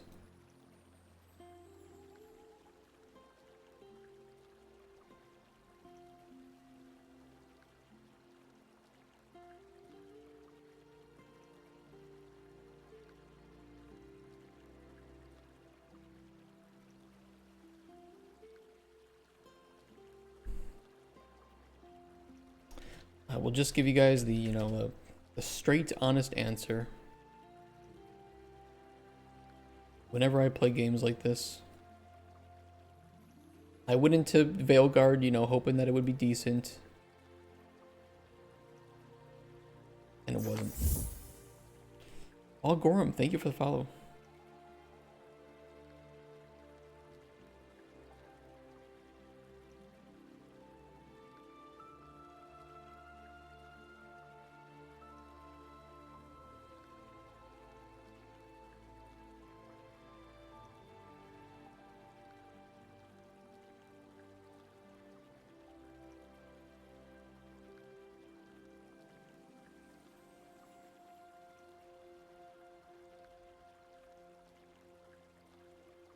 Yeah, we do want that, and connect this in.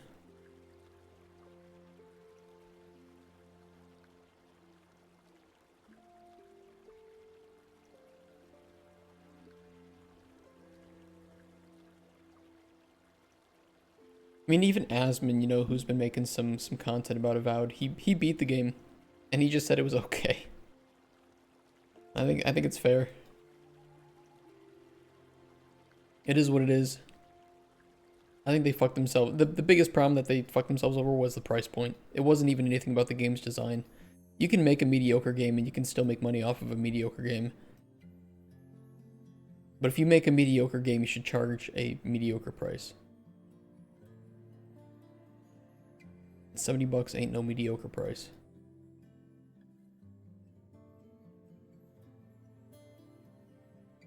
Hope videos made him reconsider his frame of reference. If RPGs was too narrow, but he said to me it's a 7 out of 10. But define an RPG. Do people love Borderlands?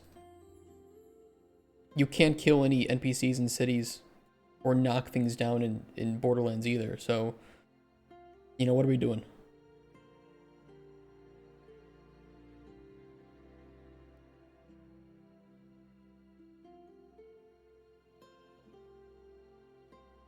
Borderlands is an FPS? Well, it's an RPG. And technically Avowed is an FPS as well.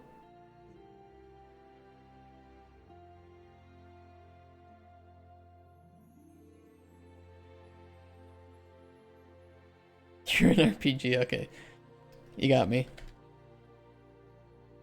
Your mom went to college. Why can't I not get you over? No, it's, I don't know. I think, like we've talked about before, standards and expectations can massively determine the success and feelings towards a game. And if you lie about what your game is, No Man's Sky, before you release the game, people are going to have those expectations going in. Do I think Avowed handled it perfectly? No. Do I think that they did say it was like Outer Worlds? Yes. Do I think that a lot of people who would want to play Avowed played Outer Worlds? Honestly, no. And so then you have this newer audience who wants to play this game that didn't play the game that they said it was going to play like, when they probably should have just talked more about how it was going to play, and then don't price the game at $70 like complete retards. I don't know who made that decision, but whoever made the decision was stupid.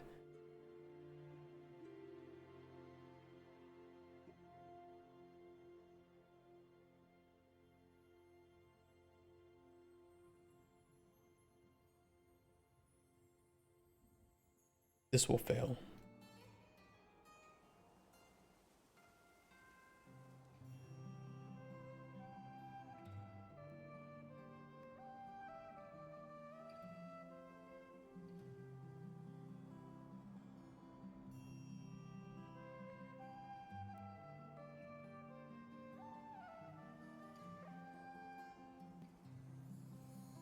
Well, I mean, No Man's Sky, I mean, I hate how it's treated as a success story of redemption. It normalizes failure releases that can buy their time to crawl back to relevance. Yeah, I kind of feel the same way. If you were around when No Man's Sky was being hyped up, there's no excuse. There's no excuse, the things that they were saying.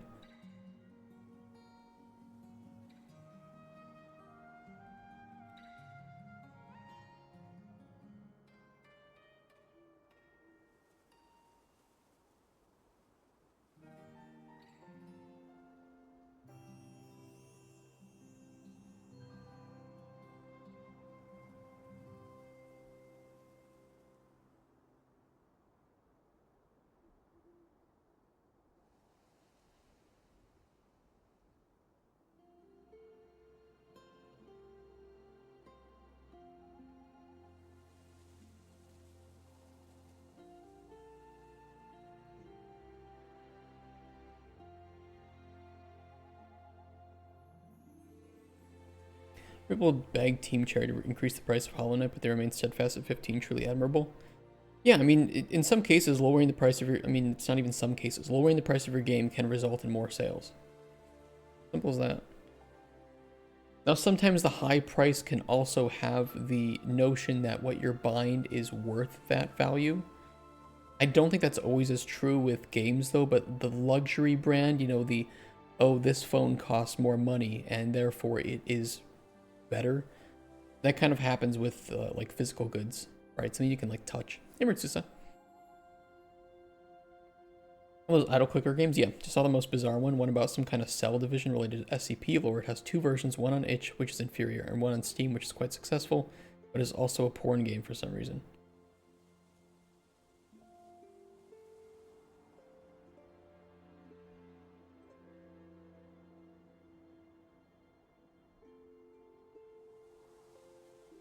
Okay. Okay.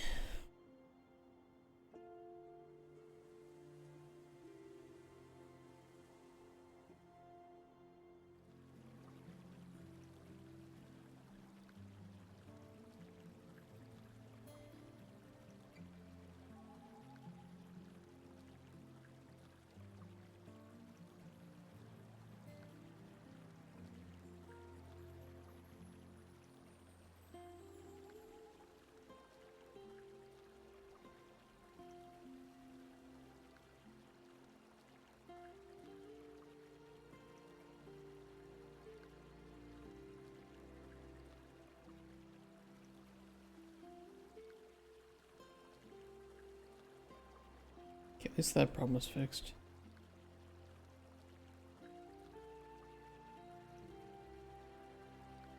Weird shit going on with those. Materials.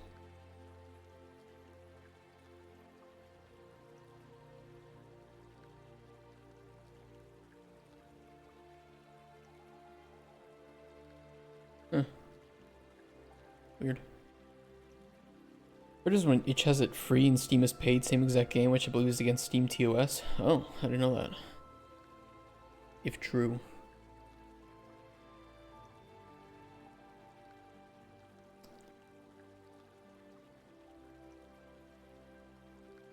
Update potion brew.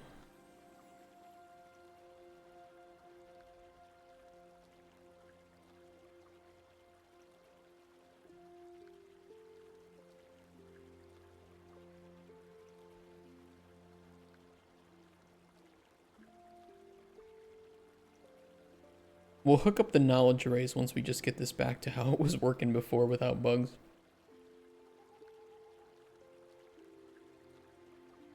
Kind of my primary goal at the moment.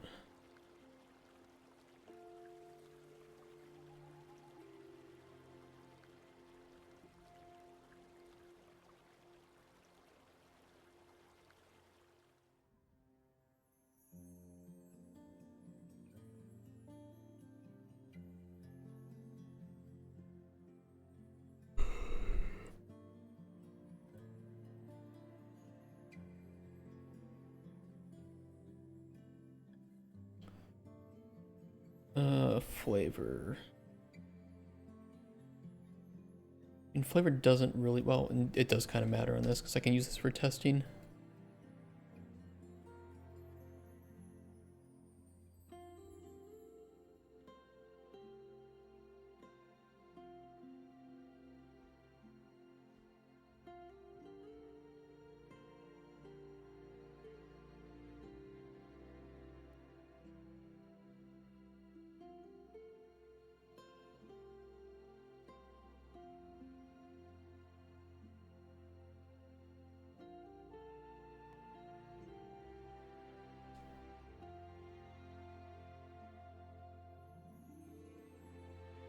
I'm really gonna make separate graphs for all this shit. For all of our testing functions.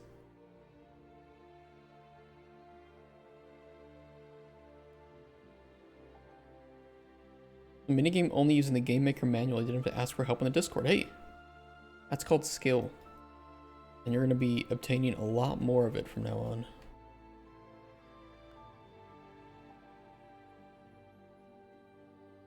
That's big though.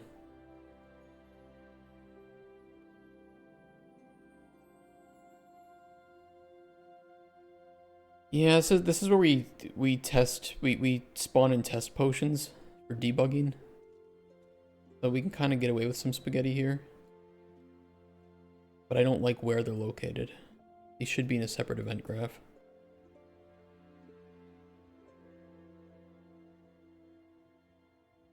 Me and Kotspur kind of bloat this over time.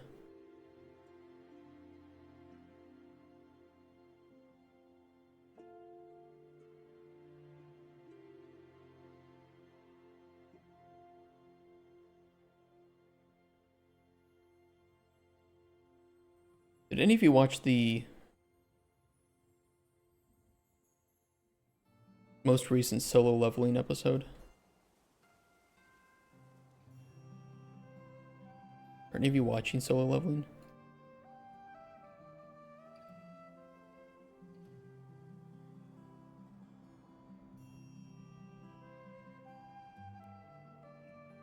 Your dad watches it? Based. Don't spoil. Okay, I don't want to spoil. All I'll say... Someone cries. And apparently... people are angry that that person cried. That's all I'll say.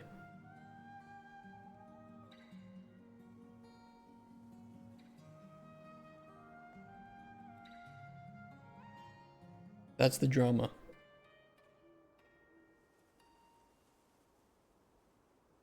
Yeah, it's kind of weird. Are we waiting for all the episodes to watch? Oh, okay, yeah, no worries. Hopefully that wasn't spoiler enough. I just think it's ridiculous that somebody can cry and people don't like it. Well, emotions. An era of complain. How you doing, Greg? Free-run Season 2 was announced. Coming out January of 2026. So it'll be in the, right at the new year.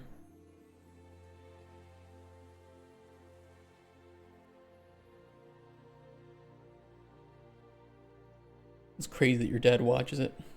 Pretty cool though.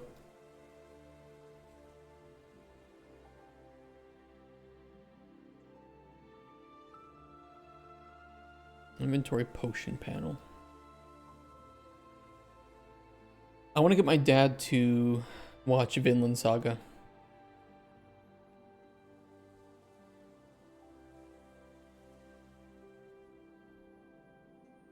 The quintessential dad anime. But we have to watch it in Japanese because I've heard a little bit of the English dubbing and holy shit is it bad. Oh my god.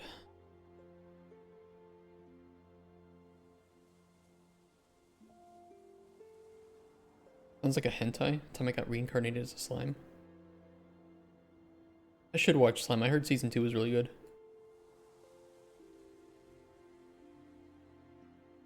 The one I will still recommend to people that is completely underrated is Orb, about the movements of the earth. It might be the best anime that was released last year, new. And it's not even close.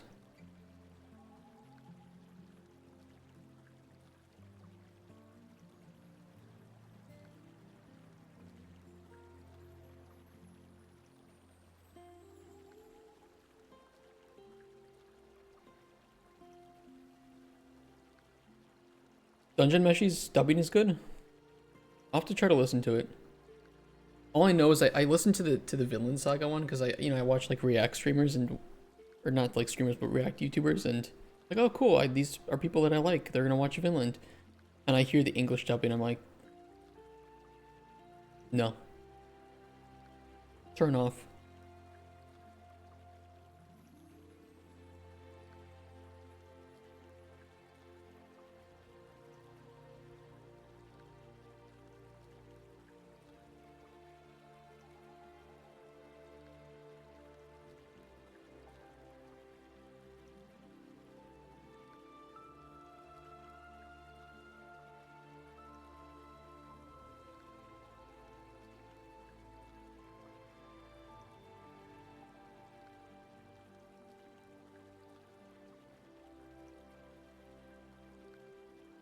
But it didn't send what? Are you linking to porn? I didn't even see it. I don't see shit on my screen. I don't know. It must be Twitch doing it.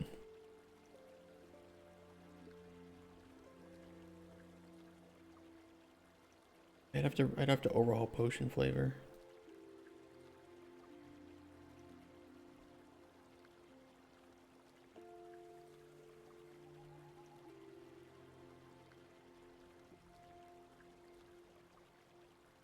You're sending messages too quickly. Well, maybe finish typing something before sending it. God.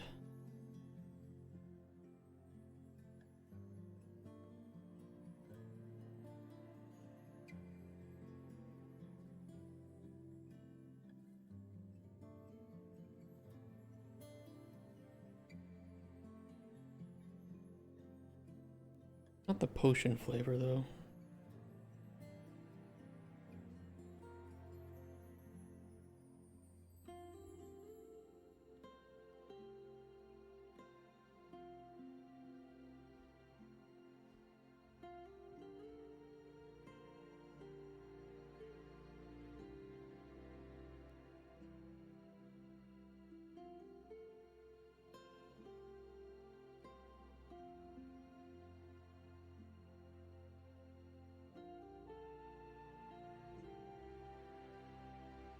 We have 15 minutes left.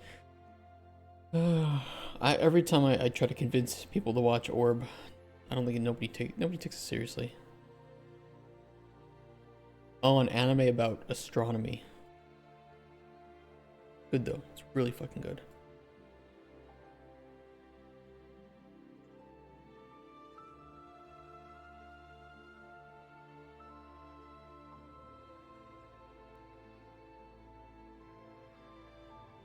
It is a historical fiction set in Poland about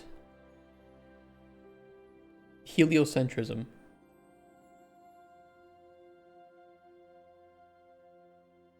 And the stories and individuals that contributed to its discovery and acceptance from the church orthodoxy.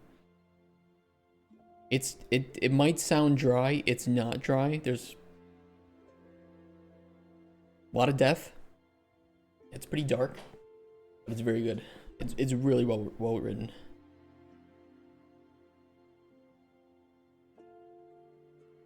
And I think it's the one anime that people slept on from last season.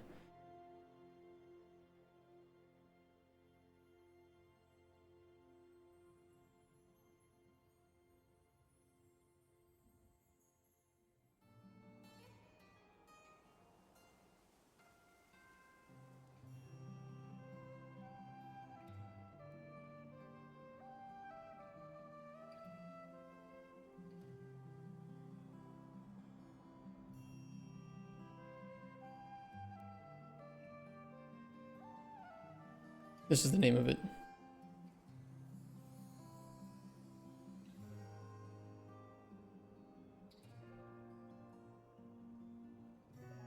Some places call it About the Movements of the Earth, some On the Movements of the Earth.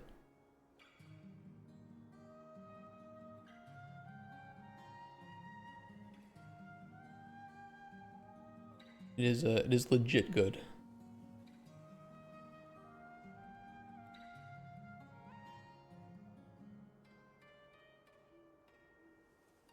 Nobody is safe. Put it that way. It's kind of like when you're watching Game of Thrones season 1. Spoilers, by the way. And at the end of it, Ned Stark dies, and you realize, oh, nobody is safe. I get the same feeling with Orb.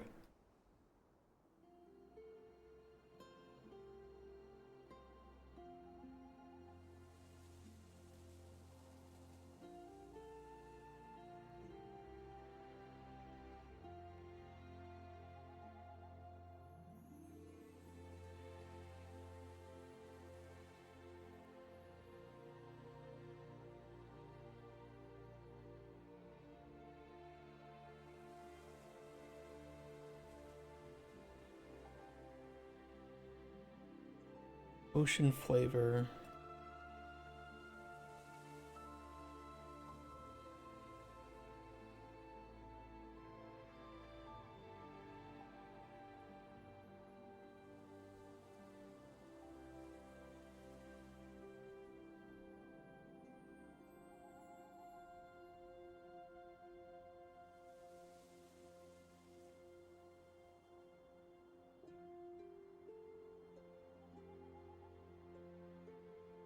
I think we would want to hook this up either way.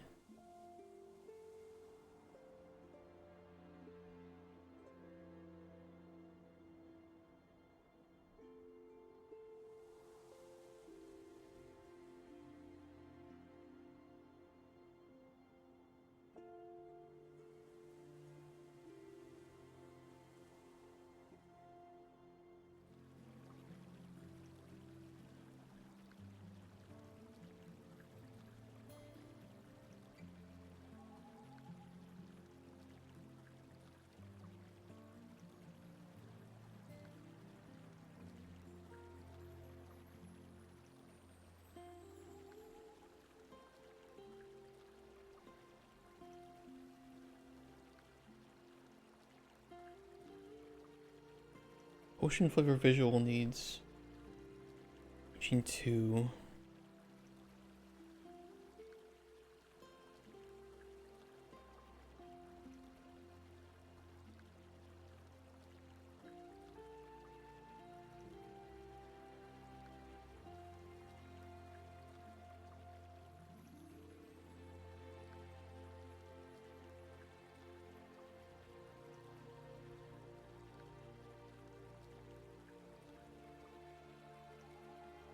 We don't really need to convert this one because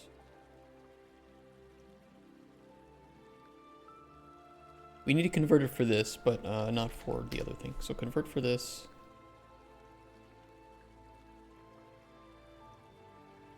Set that. Plug this in. Keep this the way it was. Plug in this flavor data.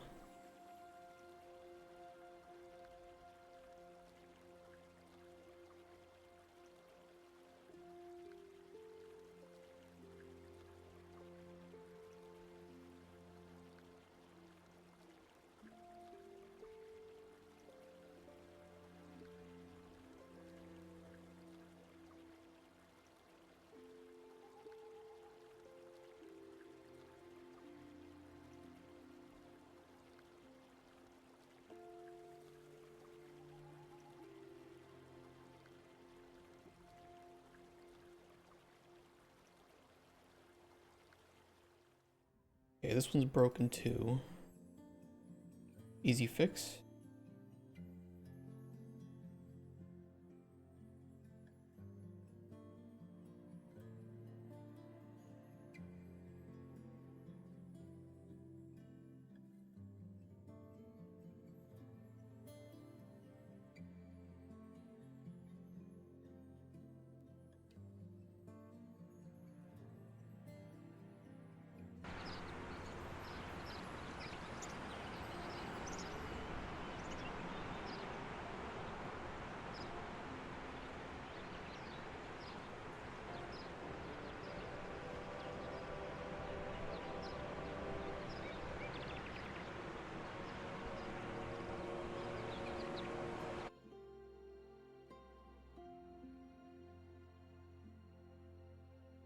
Health fortifying brew of healing. Not bad. Fortify health 1, restore health 2. Pretty cool.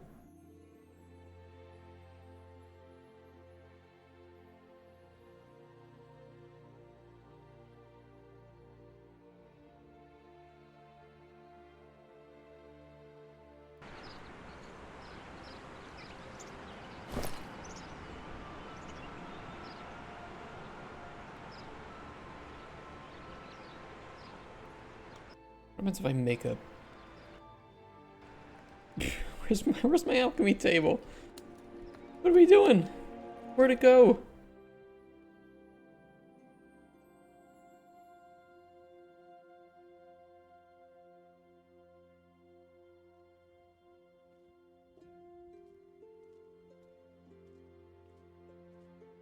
fuck are you doing over here?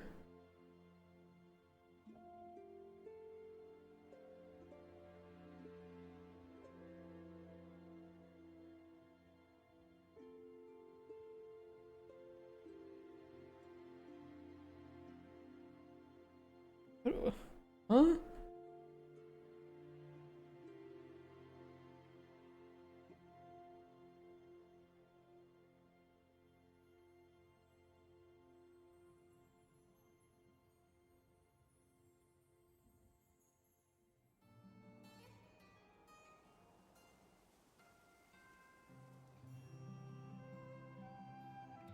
That's so awkward. What the fuck happened?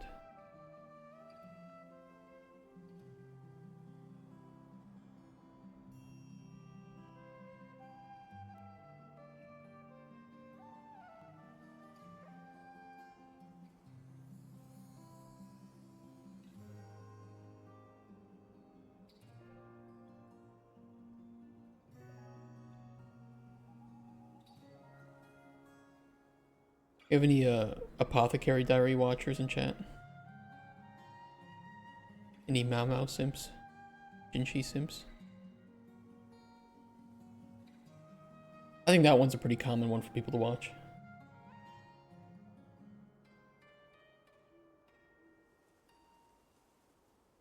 Good story, fun characters.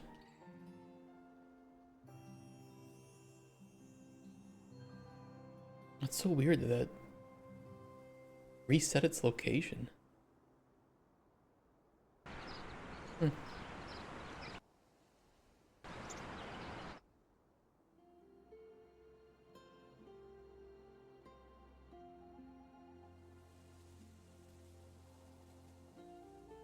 Alright, let me cheat some ingredients here. We know this produces a potion. Don't know the values. You can see that there are 2 effects.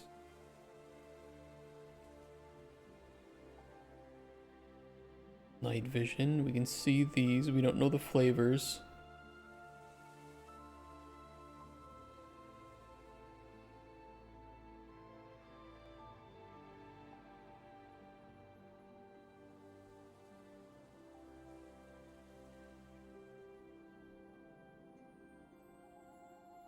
Okay, let's unlock some flavor knowledge. Now this shouldn't be hooked up.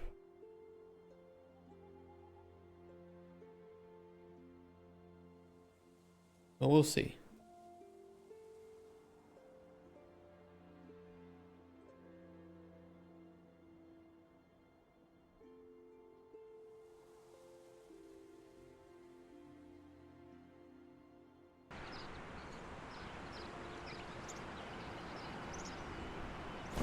That's still working like before, that's good.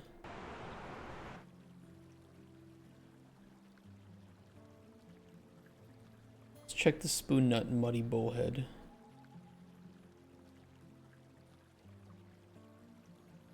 We do know the flavor, so that's unlocking fine. If I make a potion with this spoon nut, muddy bullhead, we should see the flavor. I cannot find my... there it is.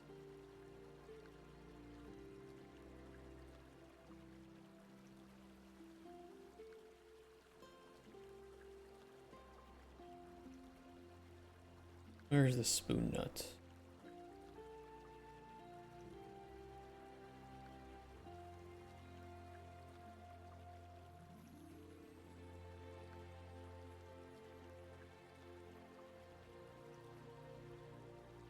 Yes, indeed.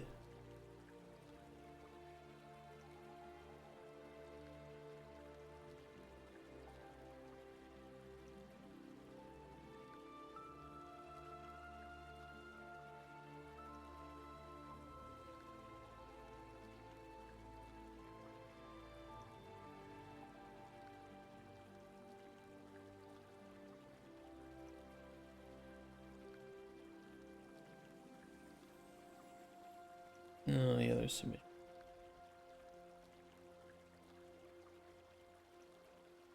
Give me 1 second. I'm gonna go to the bathroom. I'll be right back. Making progress though. One little bit at a time.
Okay.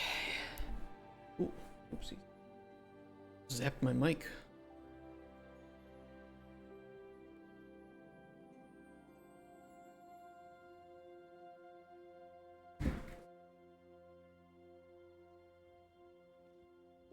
Should we check up on Microscape? Who's mining with me? Mining level 10, nice. Pixel Shake is here, Wing Poo is here, Kent, Lazy Fangs are sitting by the fire, doing some fire making, I can see. Zemek, Athano, Mertsusa is here, killing some rats.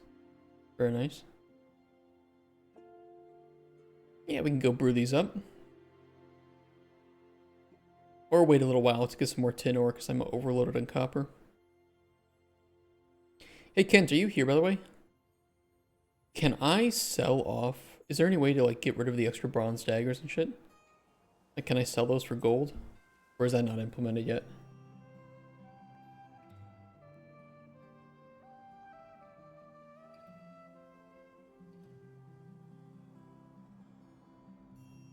What can we do with all our extra loot? Not in this version? Stuck with the uses by party? No worries. I assume that it is planned, so not a big deal to me. Work in progress. Hey, I have merchants. What's your excuse? Where are your merchants, huh?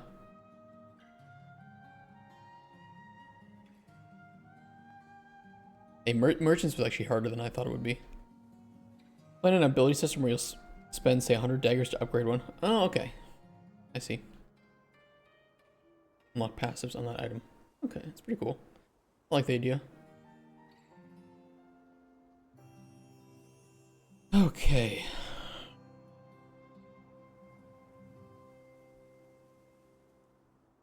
I can force unhide those values on potions, right?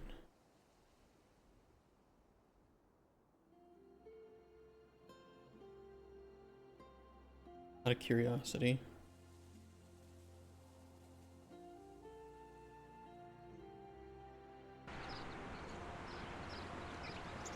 Yes. It says 0. Is that actually true?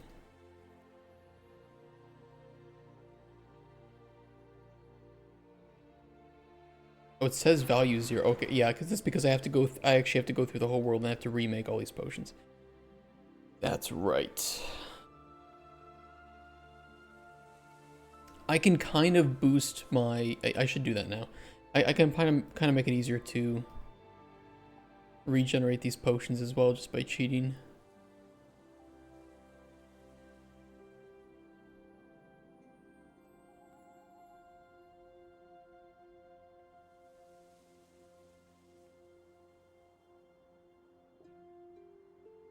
On brew potion, what I can do is... Wait.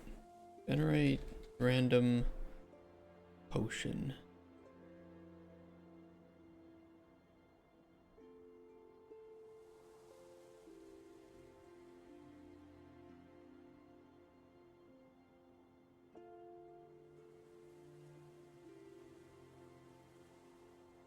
I can force 5 ingredients. I mean, I don't really want to do that. Well, I want to do it at least for my test potions here. Which should help influence the ability to get more effects.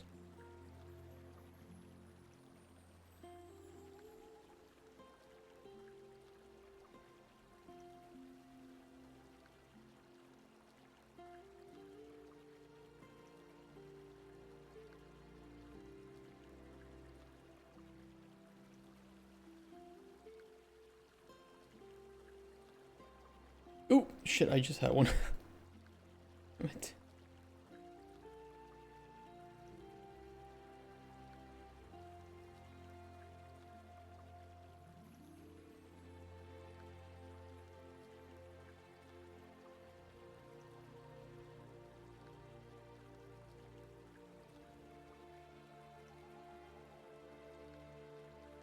It'd be cool if you could buy like a potion vending machine from some merchant for some like absurdly high amount of gold.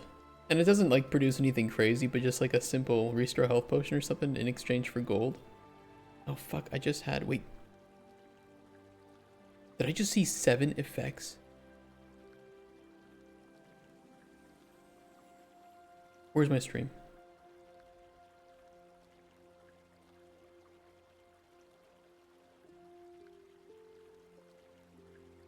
There's no way I just saw 7 on there. There's no fucking way.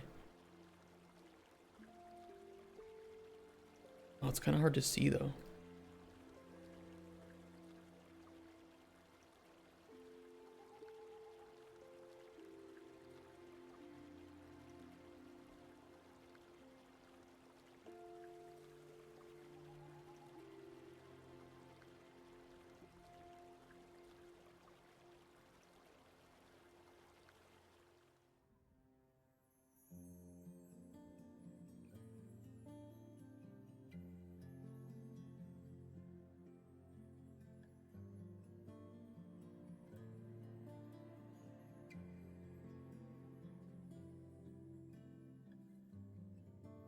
Oh, I saw it right. I think it was, dude. I think I generated a potion with 7 effects on it.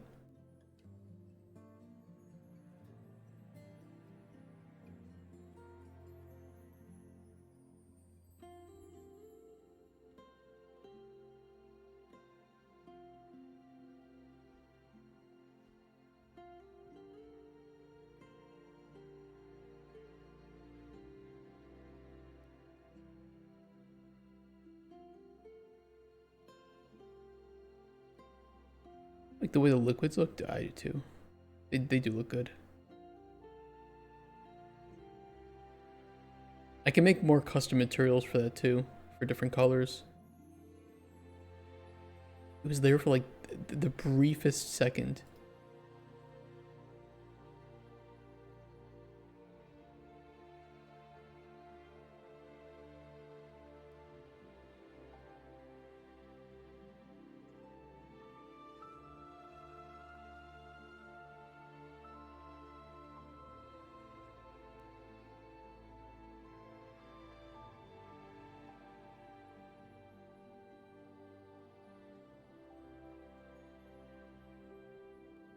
Oh no, it's the potion flavors. Oh, I mistook that. Never mind. I kind of need to know that because generating a potion with 7 effects might actually not be good. from a UI perspective. I don't necessarily mind if the player can do it, but I would need to adjust the UI to accommodate it.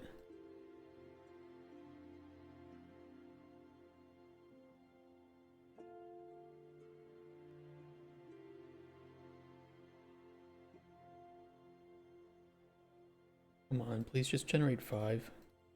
What are we doing?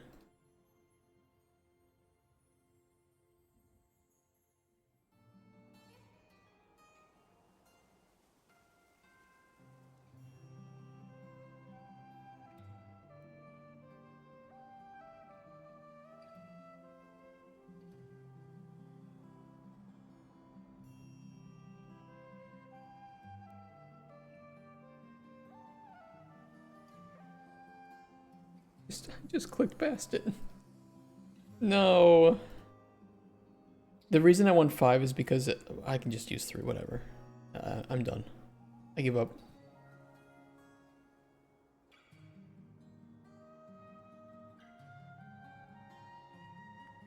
'Cause 5 is like a really extreme example, but I can use it to test the UI and other elements to it.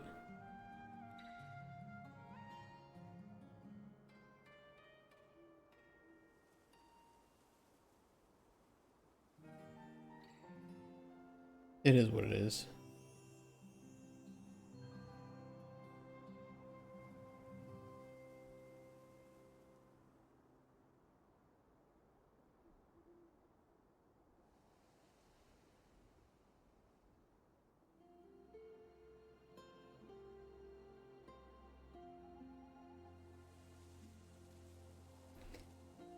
It is what it is.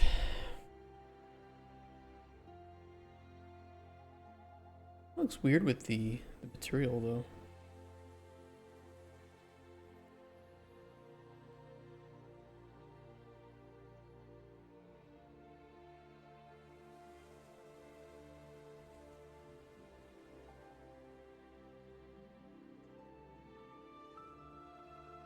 I wonder what it is.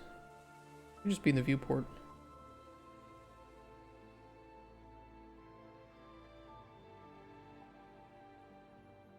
I could force this to keep attempting to brew random potions.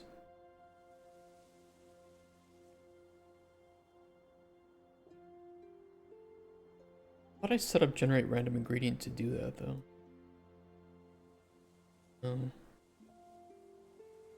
Or generate a random potion, I mean.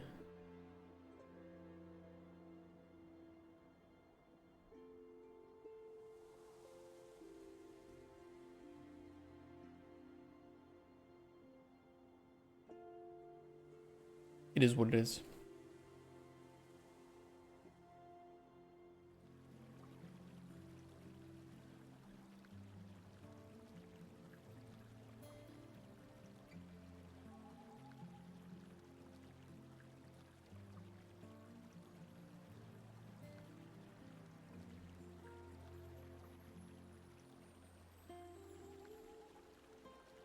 I'm curious what dirty water looks like. We will generate that.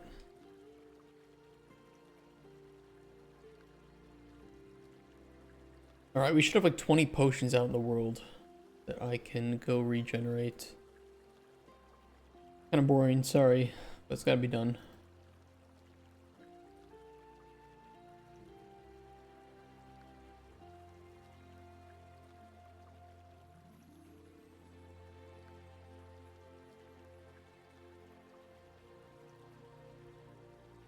This is the one we made and then set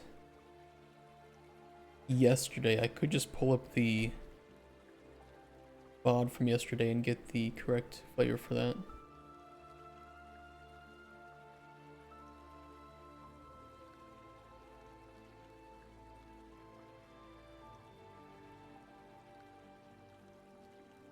Shut up.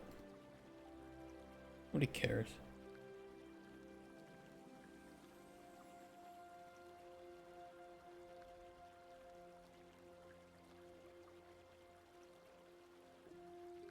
Can't see the flavor. My shit's in the way.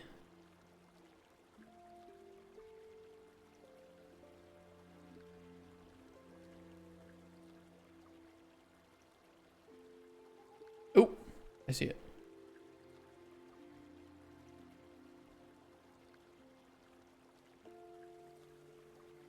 Okay, 4,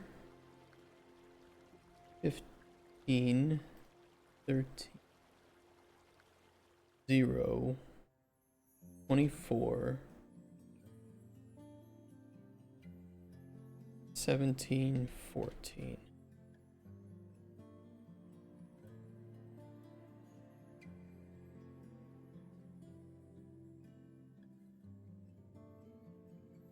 That'll work.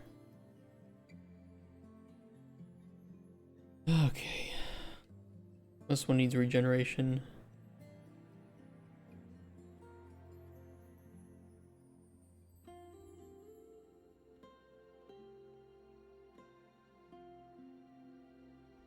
Some kind of good, like, damaging one. Disabling toxin of stamina restoration?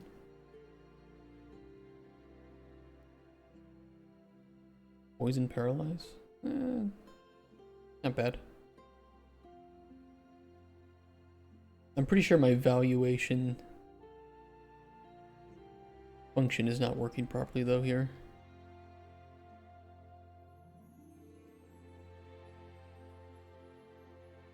A little bit awkward, but I first have to determine based on the effects that are on there if it is a good potion or a bad potion.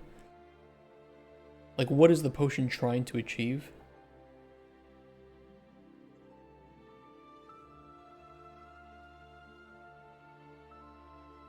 So if it has mostly good effects, we consider it a good potion.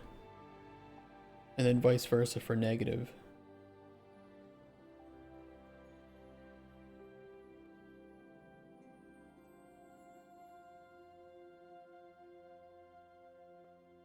Tonic of Hysteria, sure, that works. And then we also apply a bonus for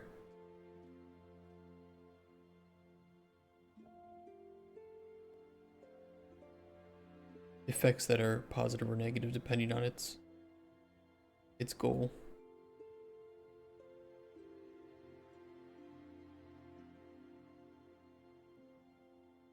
Simple Fortify Health 1 potion. That'll work, I suppose.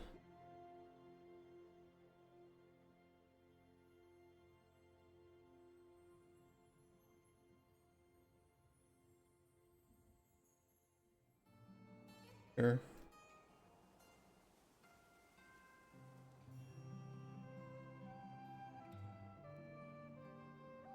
Blasting Brew.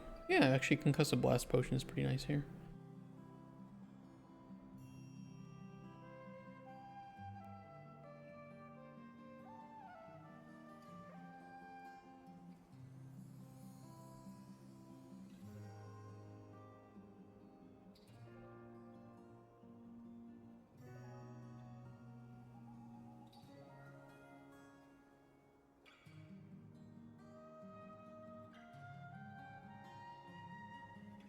Yeah, that works, that's fine. These we already touched. A lot here.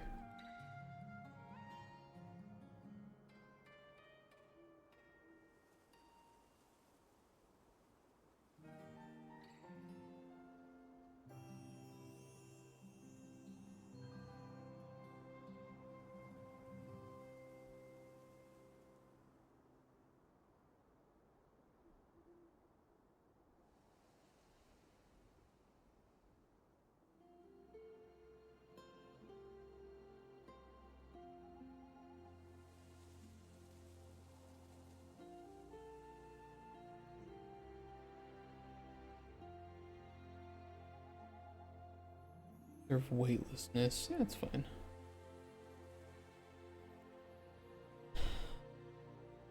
These do properly fall, right? Their collision should be okay. That one's a bit fucked up.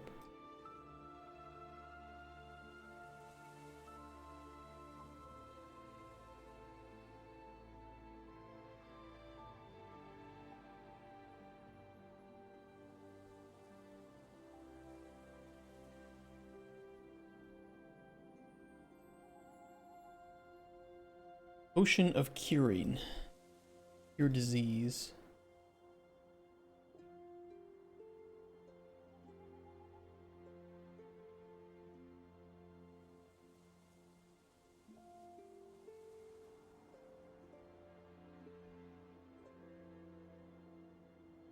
Strength boost, fortify health, cure poison. A nice one.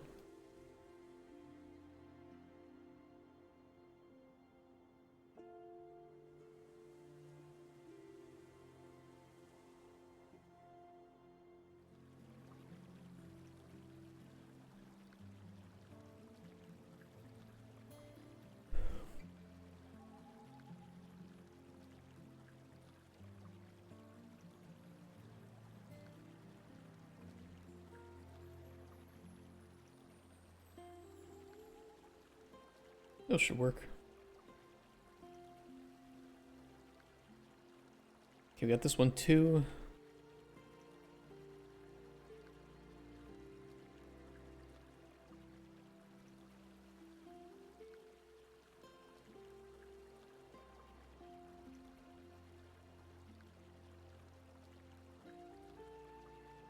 I think damaging would be nice.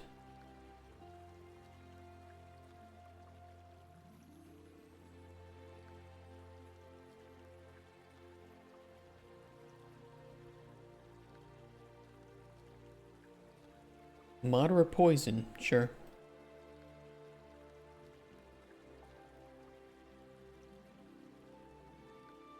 That works.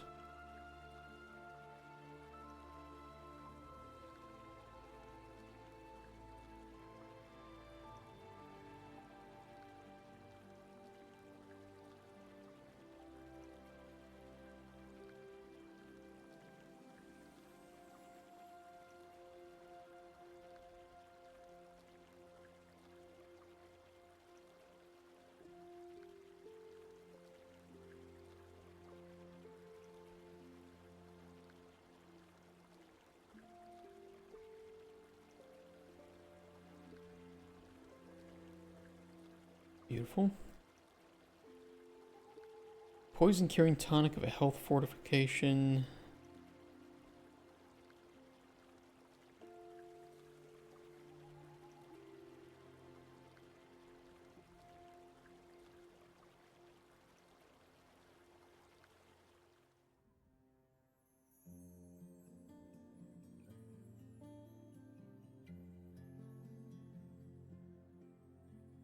And then with strength boost, that works.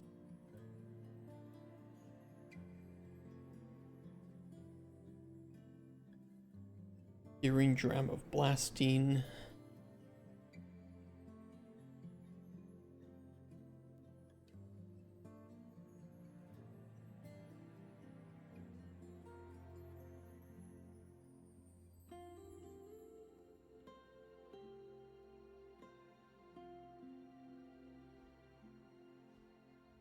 Sure, fine.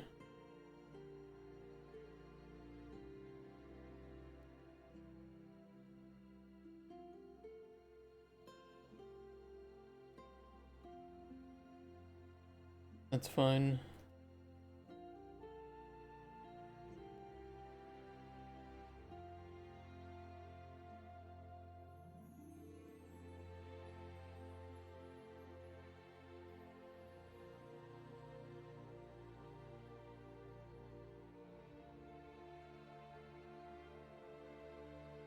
Sure.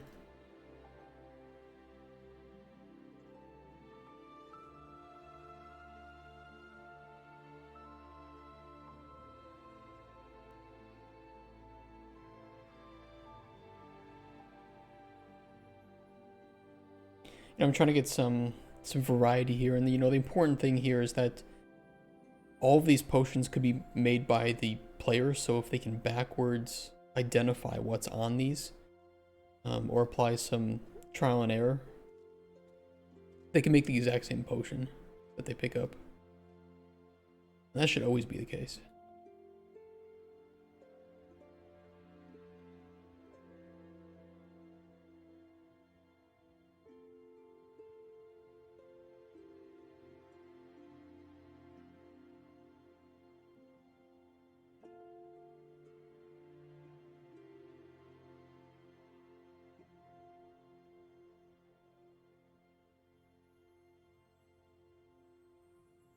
Corrupting trap.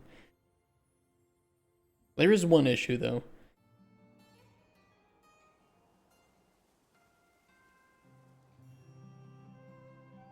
Corruption should not apply.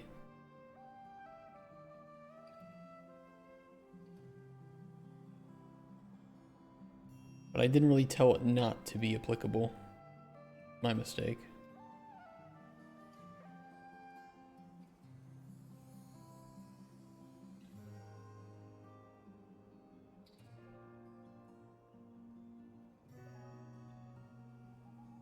Sure. Something with Aetherlight would be nice.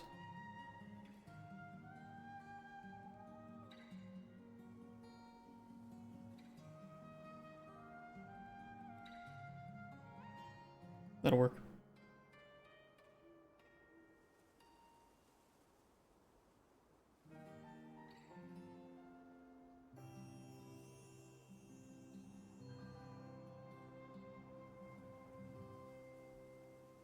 Yeah, Bulwark can cure poison, that works too.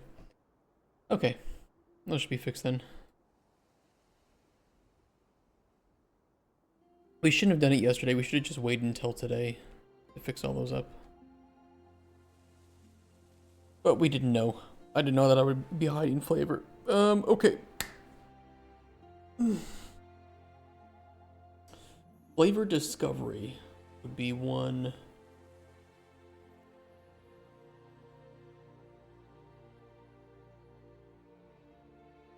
I'd have to do that in the function that checks for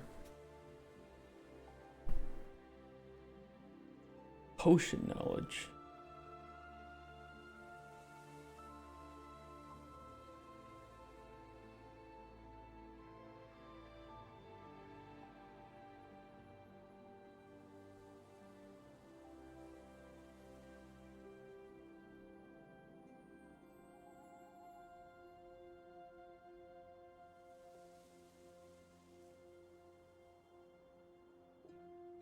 We just rename this to check potion for knowledge.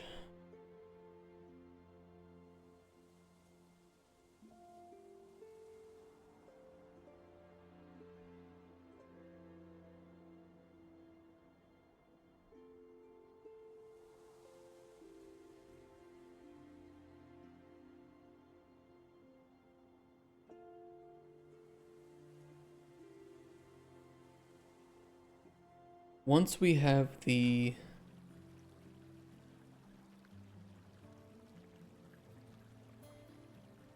effects is empty, there's no ingredients on there anyway. No, well, no, if effects are empty, we might still want to build flavor.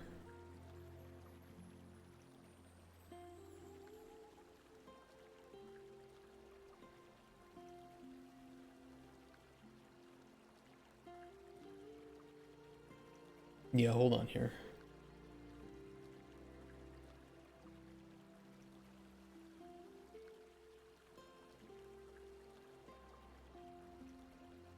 For each loop.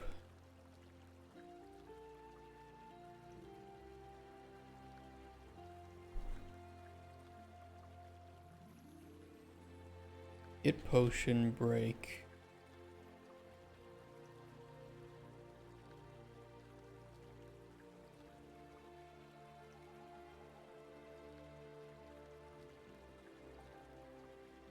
And unlock a. Let me think here.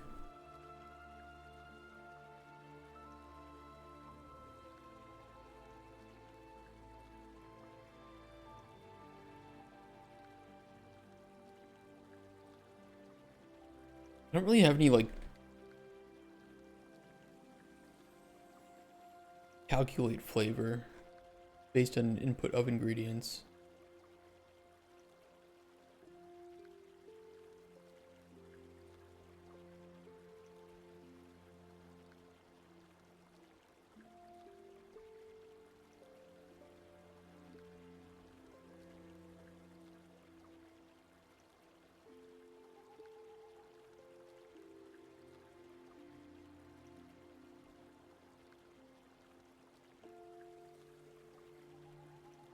I thought I made a function for getting the ingredients. Get ingredients on potion. That was it.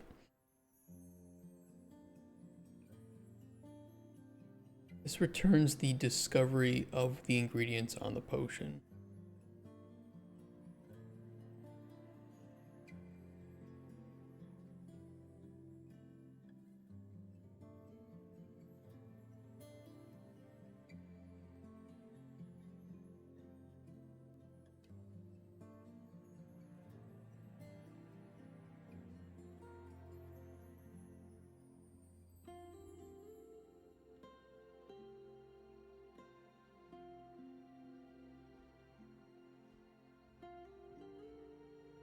Let me see where else I call that. Unlock knowledge from potion.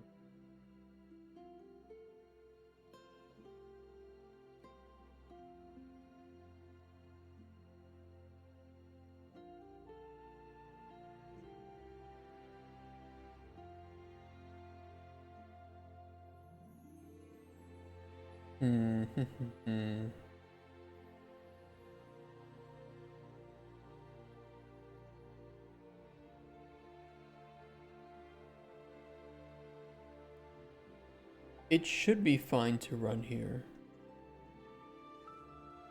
and to utilize.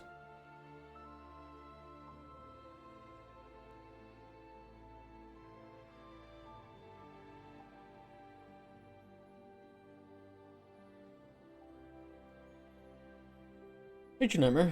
Can you direct the day? Uh-oh. What are we doing?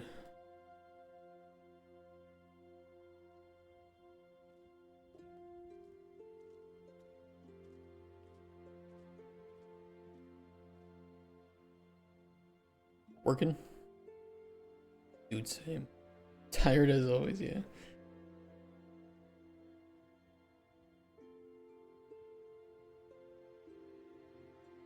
To reiterate for people, I will be off tomorrow as well. Because I need to prepare some stuff for wedding. I want to get my hair trimmed. And buy some things. And rest up, because I feel like tomorrow's going to be pretty exciting and energetic. Good though, you know, it's traditionally a good thing to get married unless you like being single. Just cancel the wedding. Sorry guys, I wanted to stream Kingdom Come Deliverance 2 this Saturday. Can we move this?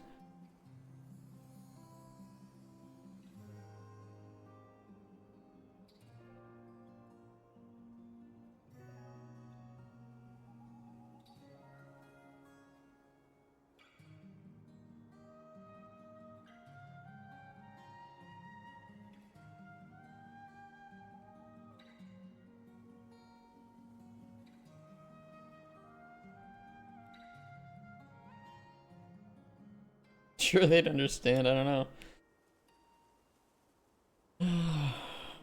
There's not that many people coming anyway. I'm pretty small. Nice thing is, that also means it's cheap. And it's quick.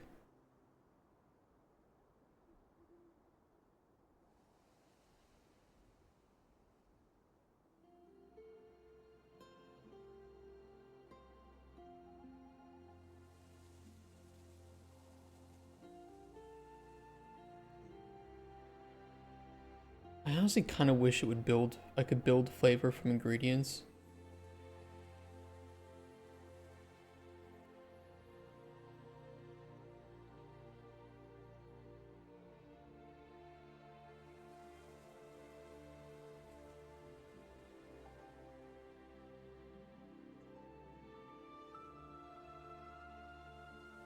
I helped him with a few years. Mine doesn't need, we don't even need any planning. We just, civil office, reserved a restaurant afterwards. That's it. That's the extent. That's all that's needed.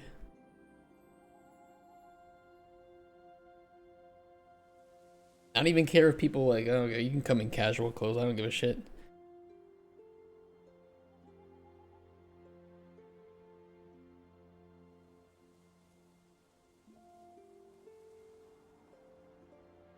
At a full wedding.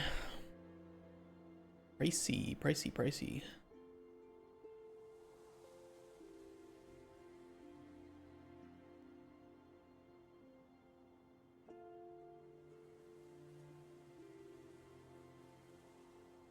I'm trying to think here. Do I want to build? I build flavor from ingredients. I would have to check ingredient knowledge.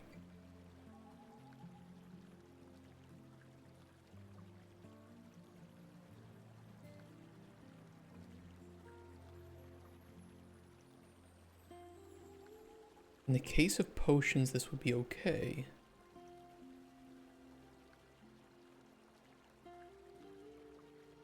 But I don't think this could be used elsewhere because we wouldn't know.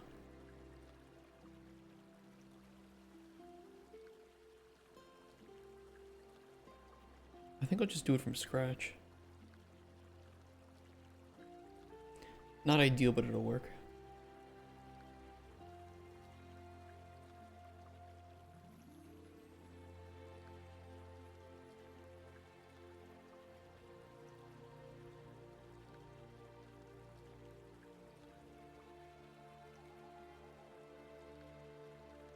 I want to capture those moments more than just pictures. Well, some of that costs money. I ain't got shit when it comes to that.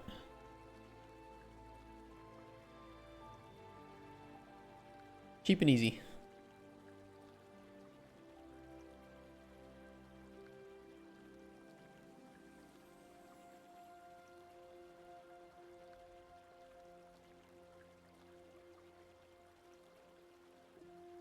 Well, you can record it. We don't even have anything to record with.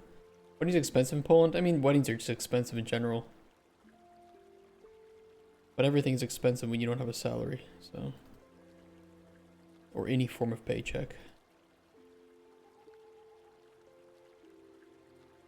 And I just spent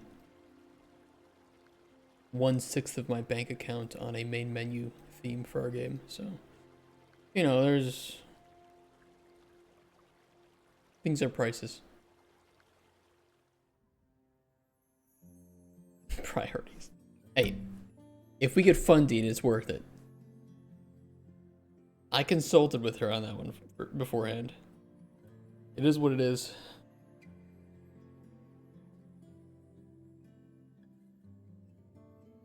You mean if, when? Yeah, that's right. Win, win, win. I think it'll impress. I think the game will impress. It just depends if the publishers see the same market that I see. And I think that's going to come down to how I deliver the game. And I think leaning more into the RPG aspect compared to last year when we didn't know it was going to be so heavy in the RPG aspect is the key. Because RPG, big genre. A lot of people buy RPGs. Very, very marketable genre. That market in the room with us now? No, they're not. Make it lame in game, put a chick in it. We got chicks. We got chicks. It is woke. Because there is a chick in it.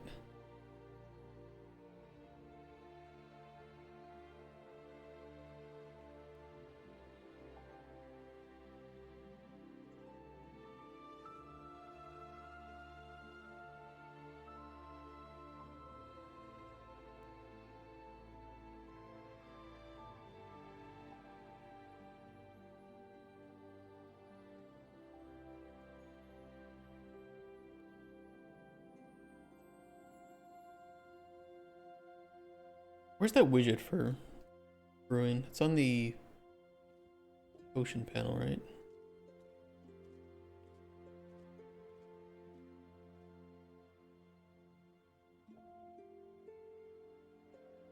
Game ruined by woke. You know, I used to be on the side of the anti-woke crowd back when they were actually targeting games that I think were pretty legitimate, where it felt like I was just being pandered to. Nowadays, they'll just attack anything. Gotten too extreme. No nuance.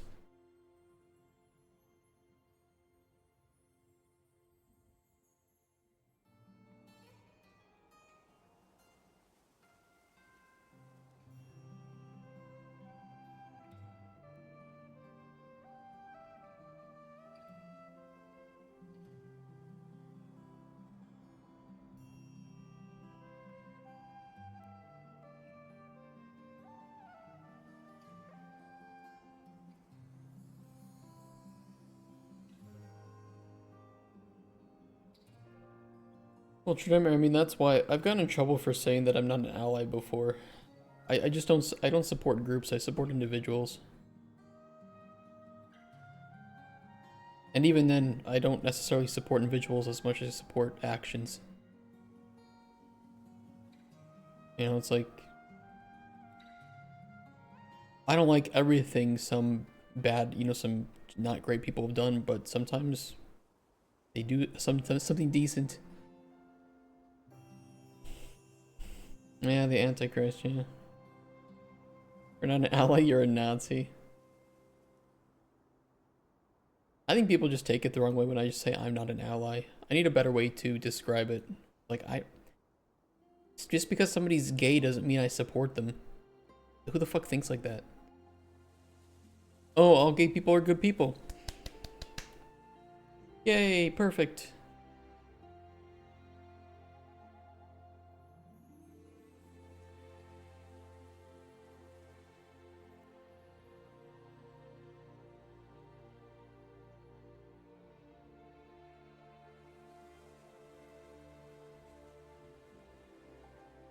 Support your gay homie. No, I support the right to be gay. That doesn't mean I support somebody for being gay. That's like the stupidest thing to support people for. Oh, you're different sexuality. Oh my god, that's just so amazing. So you bang other people in your bedroom than I would bang if I... Oh, that's just crazy. Wow. Who gives a shit?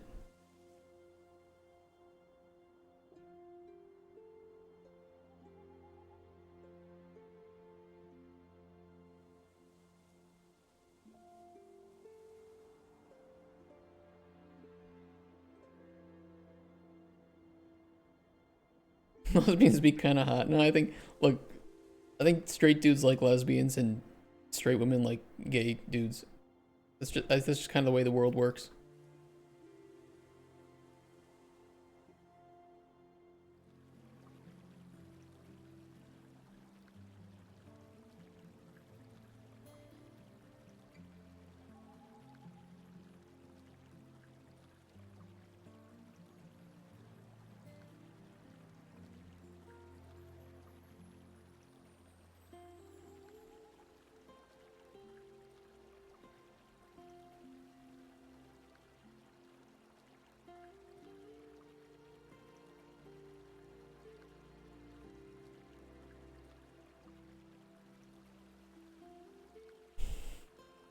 Yeah, it's just treat people the way they want to be treated, right?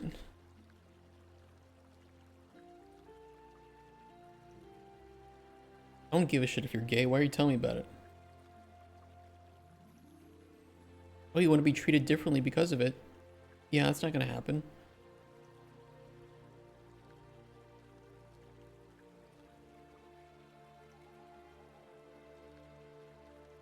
I mean, maybe that's considered insensitive. I don't know. Like I'm big blue and fish.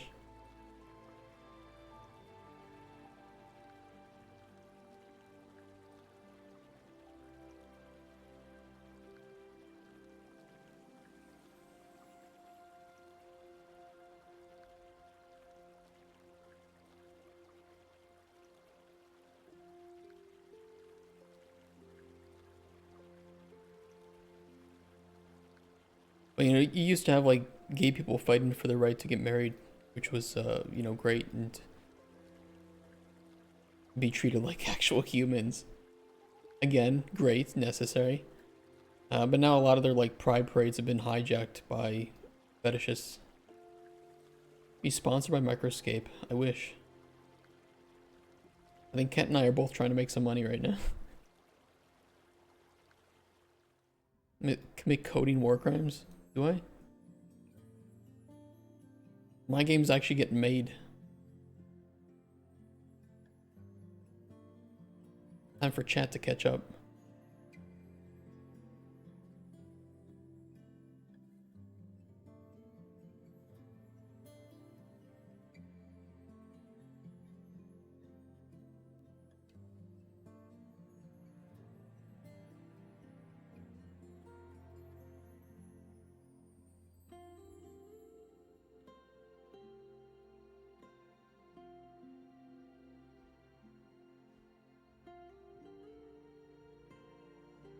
whatever's trendy.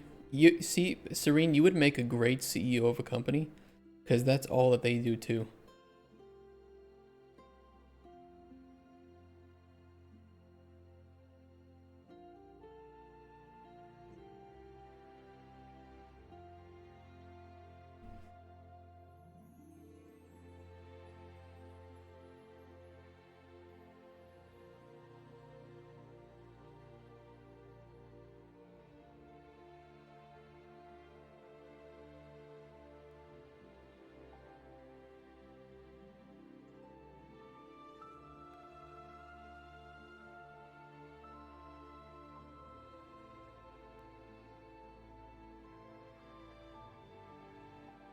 You have great leadership qualities and very humble, of course.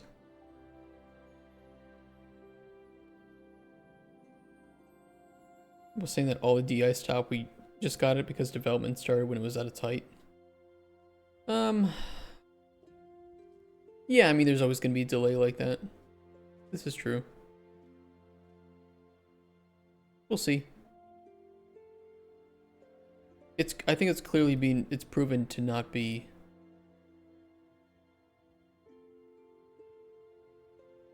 very profitable at the moment.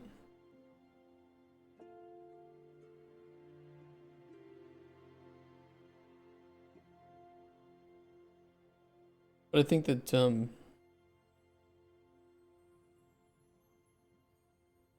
you know, we have to define what DEI is, because I think that a lot of games are going to be caught in that mix that wouldn't be considered that kind of pandering. You know, including pronouns in a game is not, I think, making the game DEI or woke or anything, whatever. You know, if you just don't pick the one that you aren't. Story elements that pander are really the ones that kind of piss me off the most.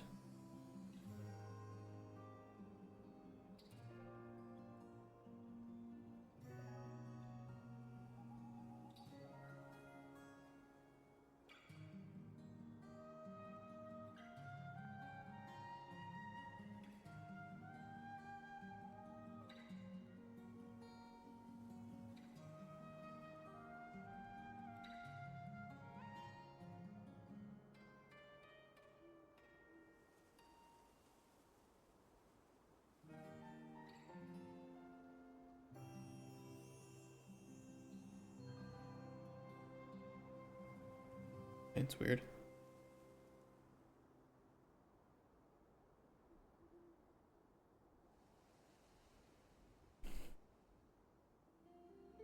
Forced inclusion. I kind of consider that pandering. I think people just have to have an issue with others being different, especially when you hear complaints about games that are centered around the idea of inclusivity. There's always in-group bias. Yes, I think there is some of that. I don't think people had a problem with people of different ethnicities, religions, sexualities, whatever, before. You know, it didn't feel like pandering at that point, or it didn't feel poorly written. You know, you play a Dragon Age game, you expect to have some people who are really awesome and can do crazy things. And it's not even that one of the characters is non-binary, it's just that that's the only thing about that character that seems to matter to that character. Tasha is supposed to be a dragon hunter. I would like to see some dragon hunting and crazy shit going on, but the entire story is revolved around Tasha's identity. And it's just unimmersive. And the way that they wrote the character just feels like they're talking to grade schoolers. Refresh notes didn't work. Just telling you. I tried it, it didn't work. So.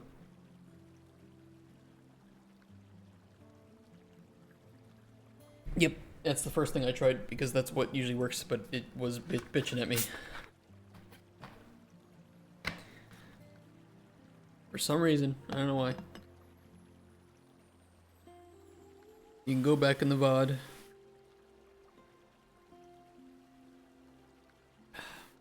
why she's an awful character. She's also an awful character because she wasn't likable. I mean, let's just forget the fact that most people playing Dragon Age Veilguard cannot identify with that character on the level of emotional problems that that character had. Like, I don't know what it's like to be trans because I'm not trans. So, you know, automatically there. But now, okay, can I at least like the character? Oh no, she's an awful, horrible human being who just complains all the time. Great. So now you're gonna have, you know, crazy incels walking away from Dragon Age Veilguard thinking, oh, look how, air quotes for people who have me minimized, look how, you know, they wrote this character to be just as I expected. You should have some but empathy requires you to understand. You can have sympathy. I cannot empathize with somebody who's trans because I am not trans. I can sympathize with somebody who has had a hard time in a game development job because I've had a hard time in a game development job. So a female stream says she hates her because she's designed like the enemies and then directly tells you that just because she dresses that way doesn't mean she's part of them.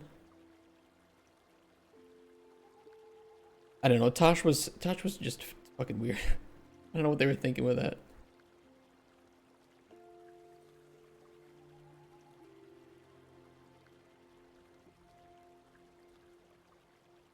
Chop off your dick. I did chop off my dick because it grows back bigger if you do that.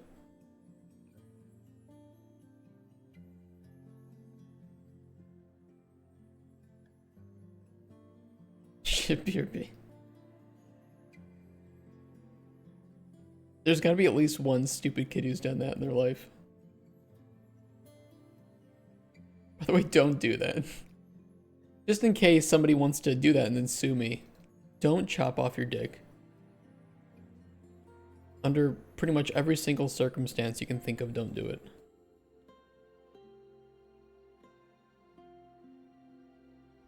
What's the respawn timer?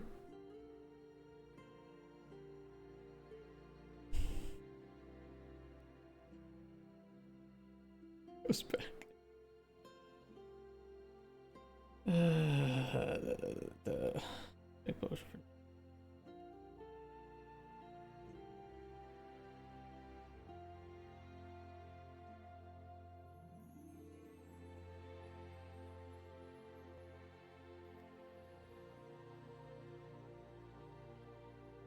Any advice on what tool to use? A banana.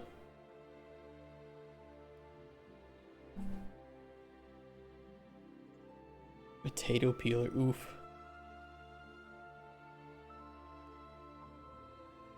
Your mom walks in, watching you smack your dick with a banana. What the fuck are you doing, son?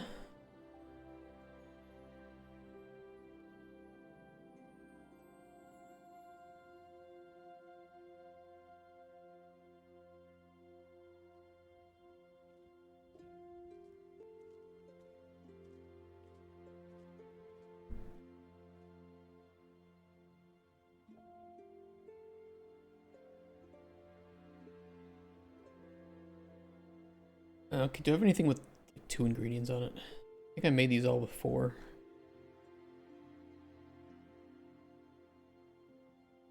This one has 2. Dirty water, though.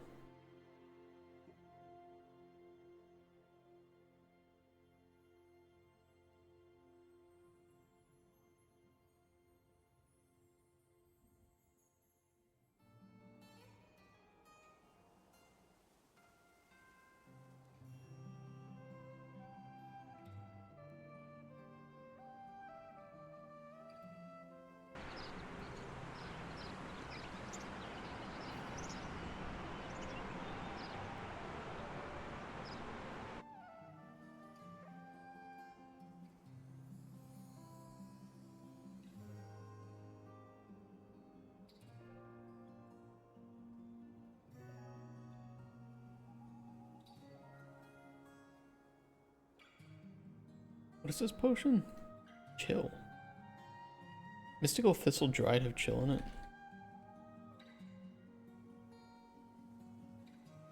Gotta go. Take care, man. See you Monday. You're not back.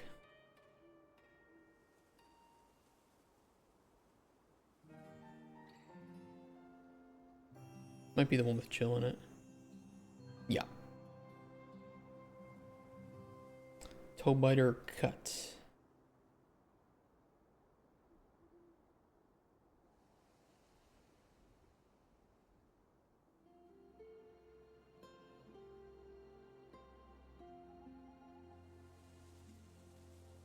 Not that one.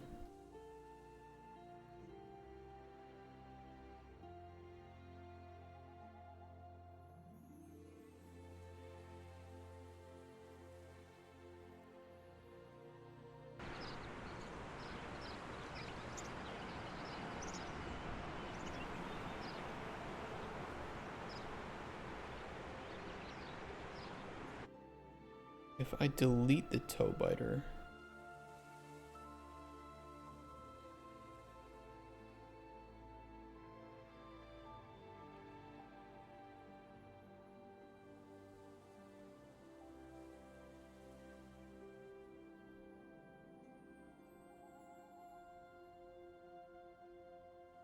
I think I overcomplicated my flavor. The flavor checker should work, but I think I overcomplicated it.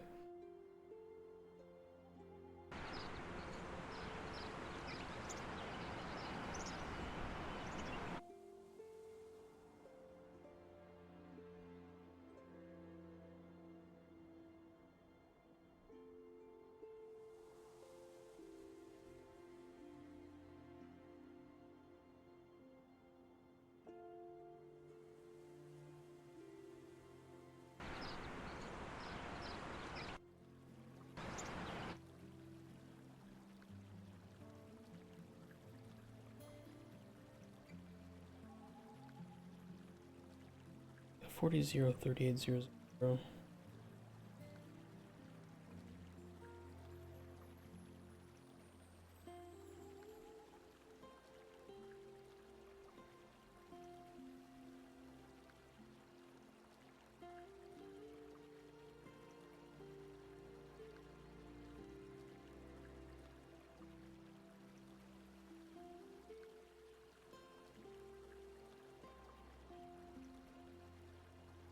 Huh?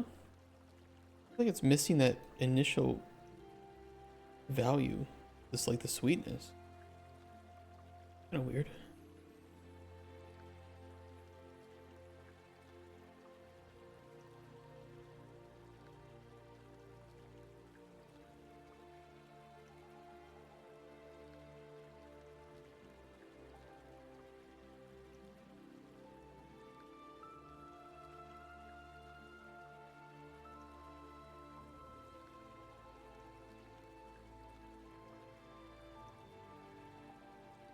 Hmm.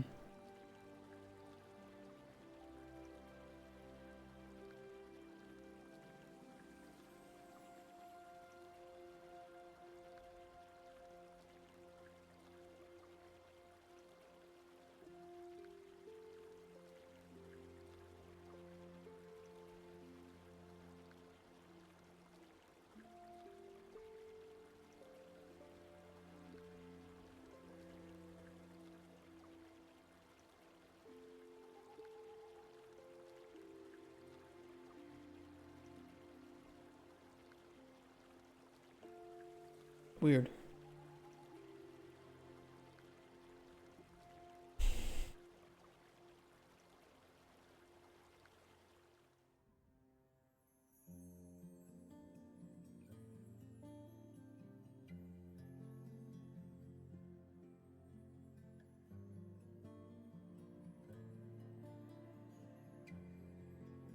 You're born gay, what type of gay would you go?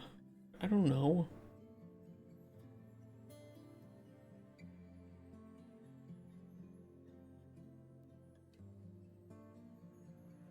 Fanboy.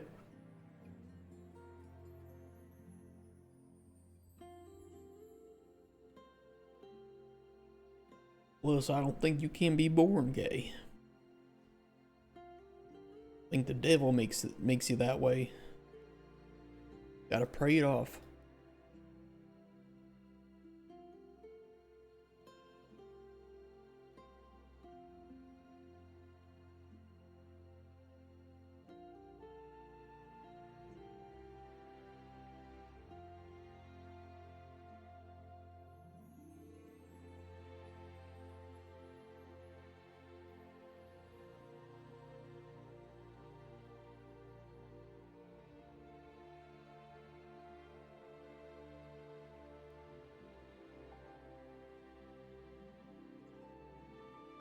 Do all the voices myself. I can do quite a few voices.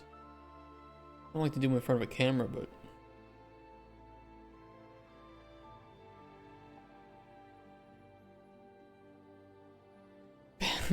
yeah, Batman's gonna be one of our characters. You got it. Figured out the game.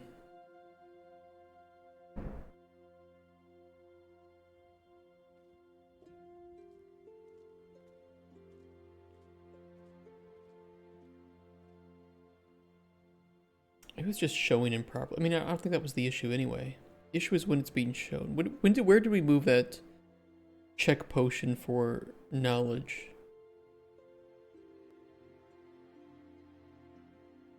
Where was that referenced again?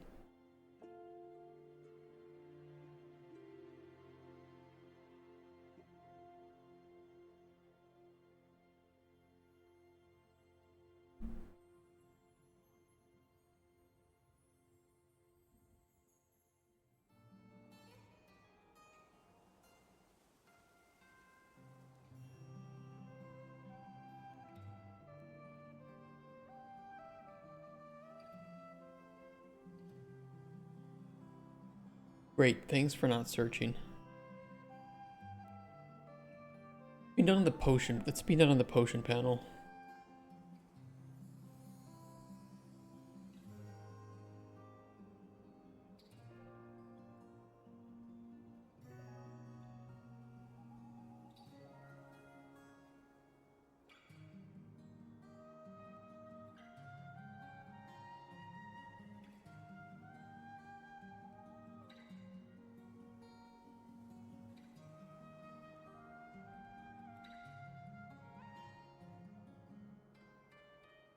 I mean, it's being done right at the start. This should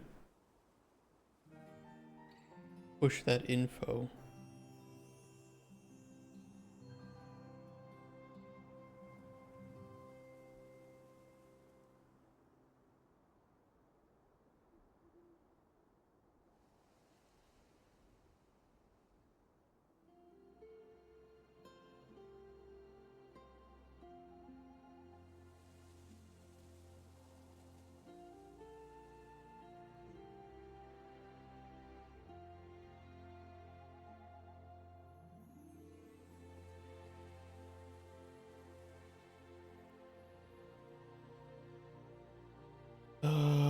Where did I pull that from? Is it here?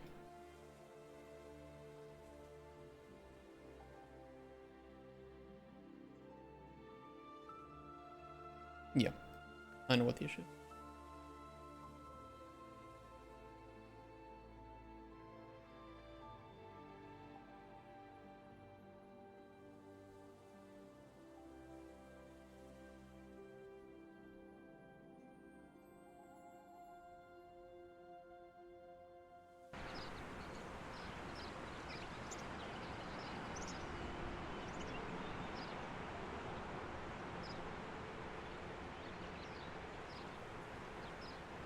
I wonder if that's accurate though.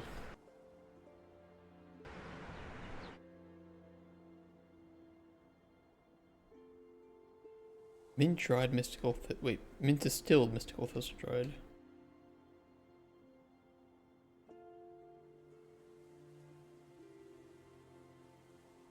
Could be. This looks weird.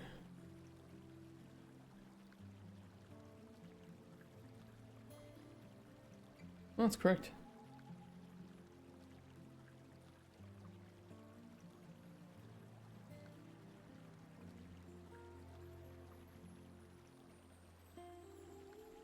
This reminds you of Drug Dealer Simulator? Oh, yeah? They have like a system of discovery and stuff.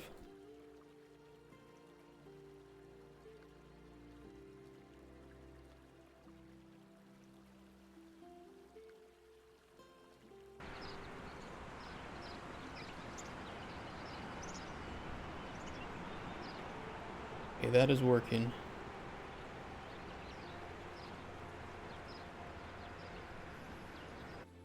Essentially, you have to know all of the knowledge or you don't know that for sure, right? So just because you know the earthy flavor of the mint, you don't know the earthy flavor of the mystical thistle, therefore it shows us question marks. But that's where you can put it in that machine to then discover one of those things. You gotta find all the different chemicals and ingredients to make drugs. Okay, so there's a system of like discovery to it. Cool, cool.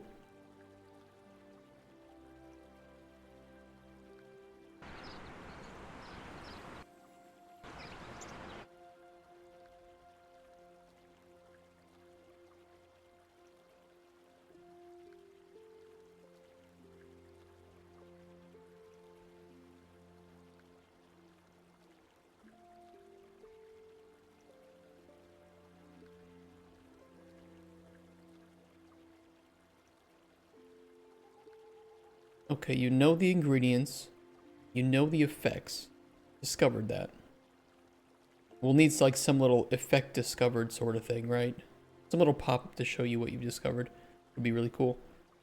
But you don't know the flavor, of course, because you don't know the flavor of bell peppers and carrots.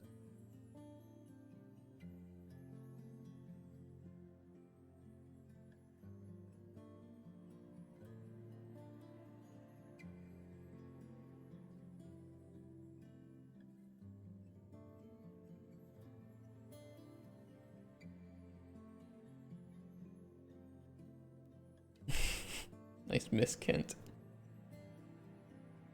Speaking of how's my mining going?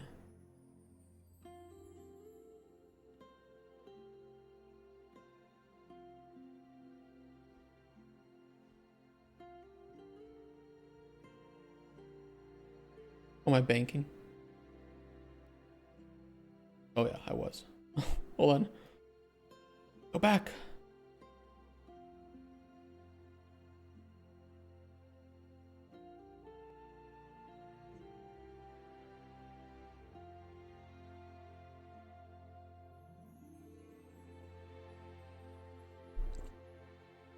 You know what's really nostalgia?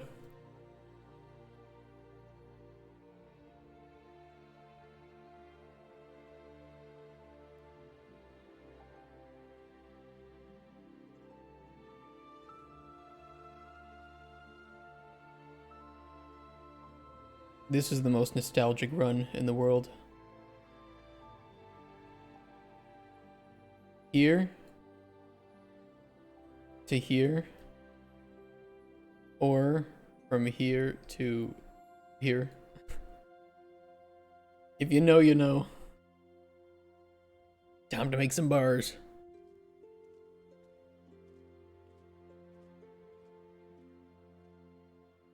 This is such a good website. Some generic cola, had to get it. You inspired me. How was it? Well, let's remember pre-GE trading in Falador Park. Most nostalgic place for trading for me. Right here, baby.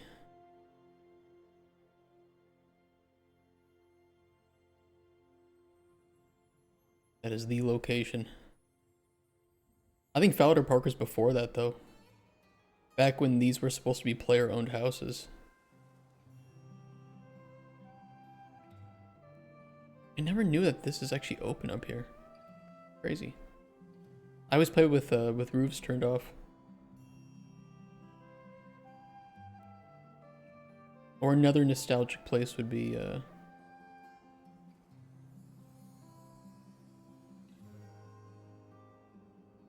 Moosa Point.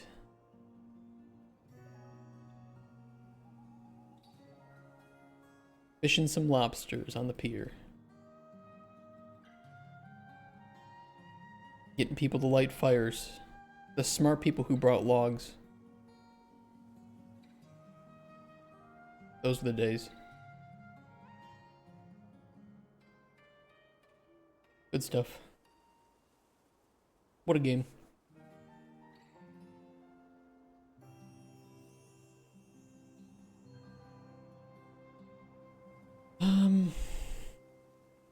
Okay, right now there aren't any bugs that I can see, but everything looks like it is working correctly. And that doesn't mean that it is.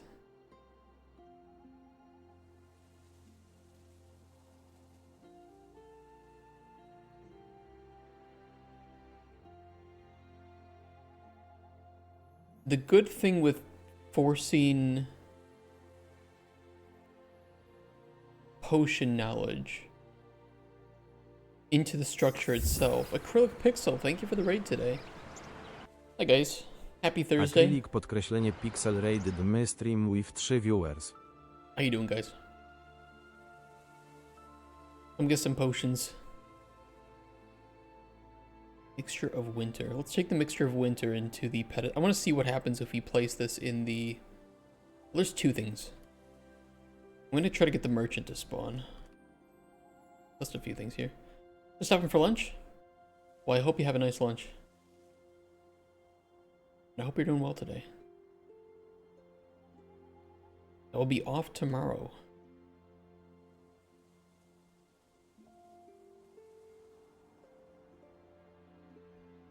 Come here, zombie.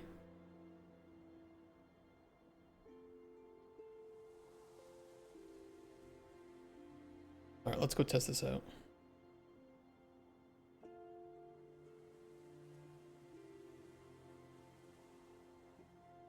I didn't force the...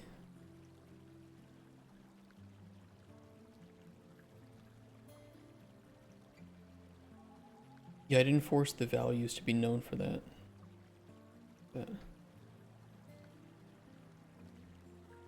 Okay, perfect, beautiful. That saves that info. Okay, that's one thing that's okay.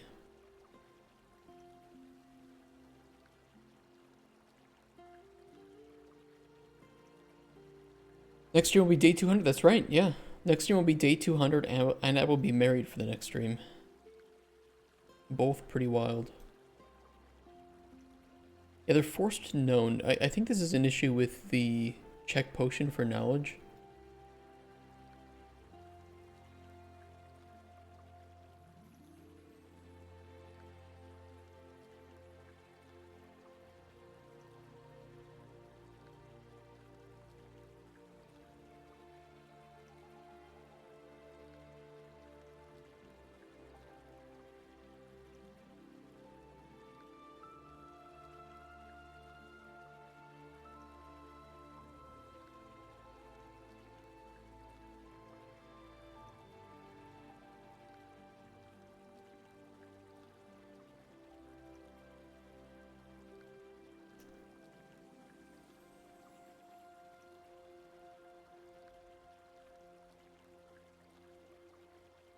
Why do I think that this is incorrect?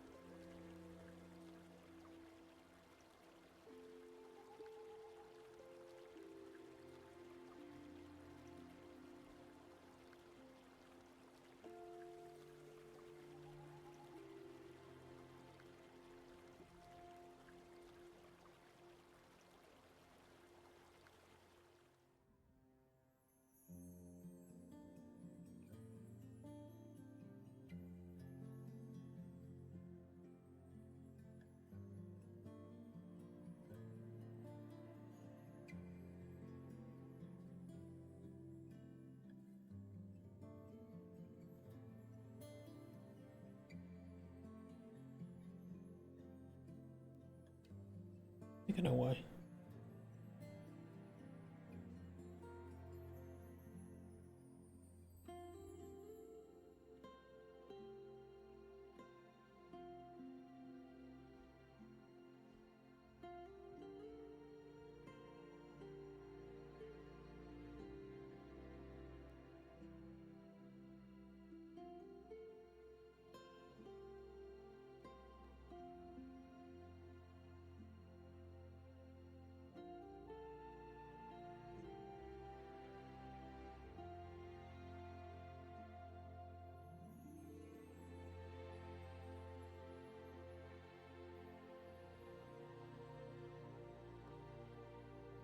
I think that'll fix the issue.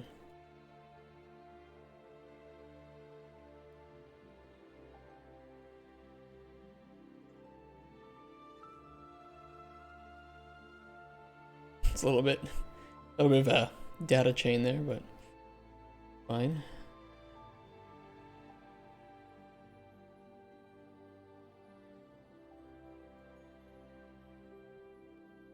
And the issue was occurring when was it occurring? It was occurring.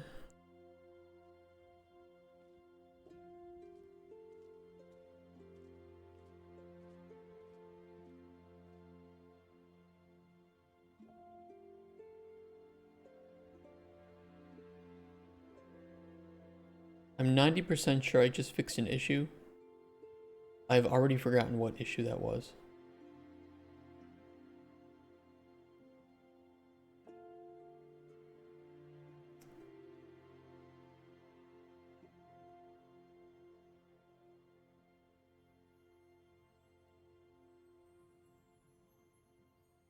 Well, let's pretend that I did. Let's just pretend that I know what it was for. I think.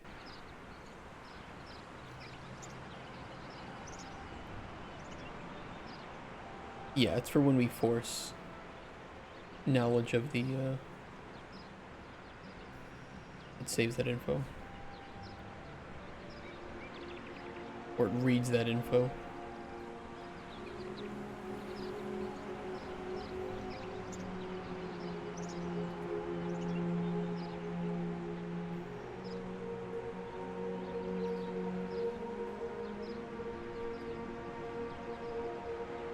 Yeah, actually, that looks fine.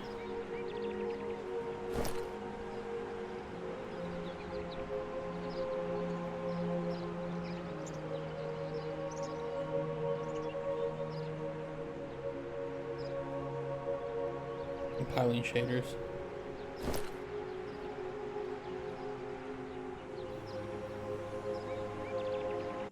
I did notice some missing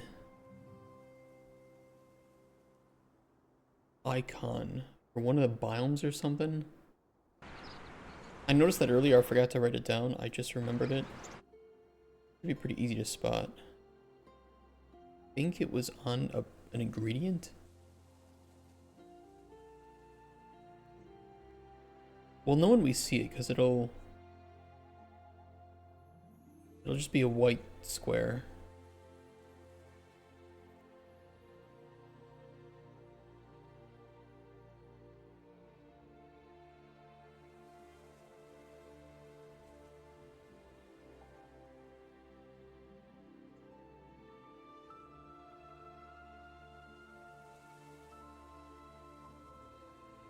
Harp. The river. I don't have a river icon.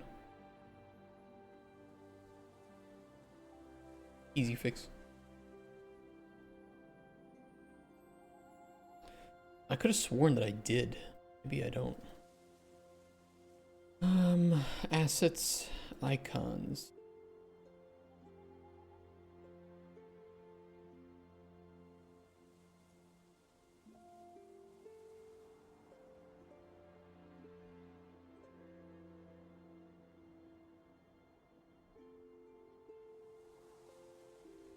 I ain't seeing it.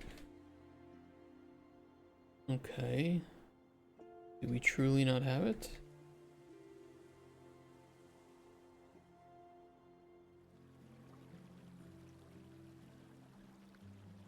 Nope. Do we have a...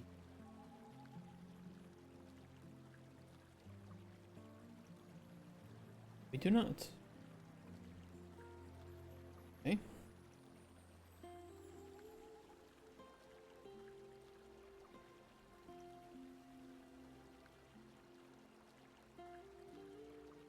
Let's fix that.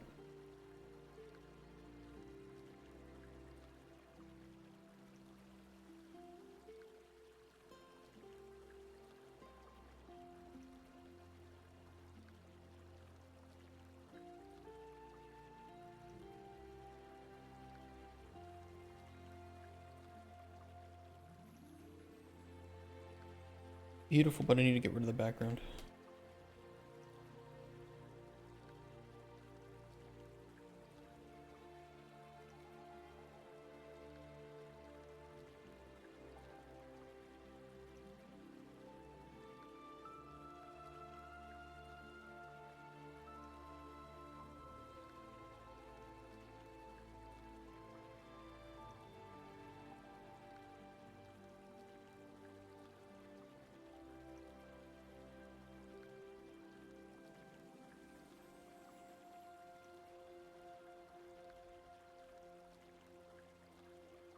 Okay.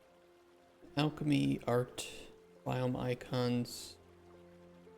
Double check. No river.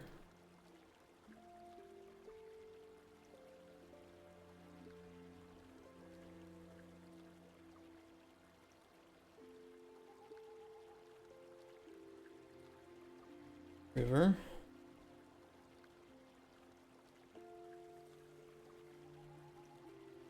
It should know to search for that if the biome is written correctly here.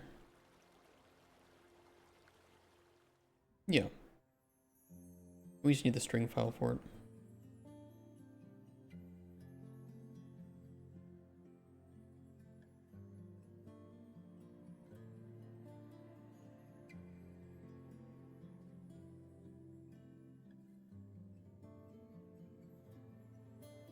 I'm gonna put that up with the other biomes.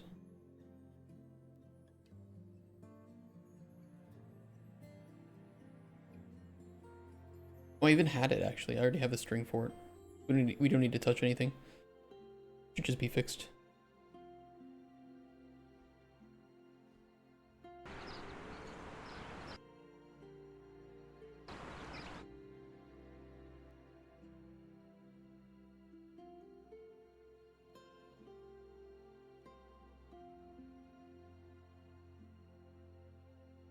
River, there we go. All good, all good, all good.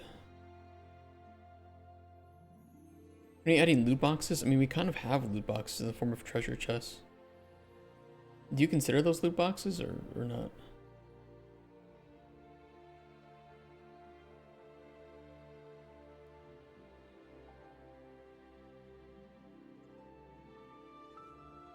I could make random reward packs that you get from NPCs for helping them.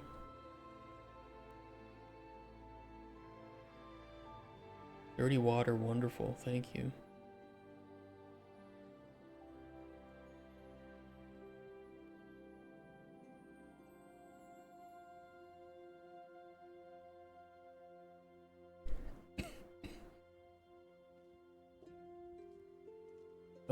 Brew potion function library might not be setting source properly for merchant potions. This is true. Let me double check if that's true.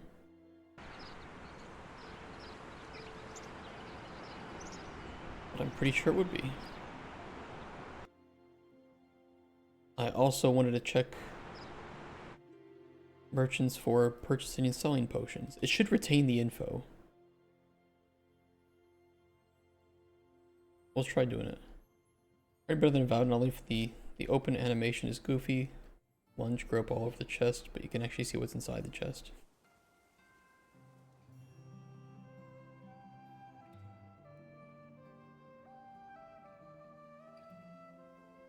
What the really goofy thing in Avowed is like when you're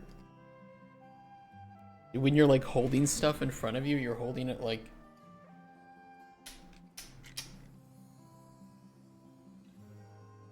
it's a really weird like field of view on it.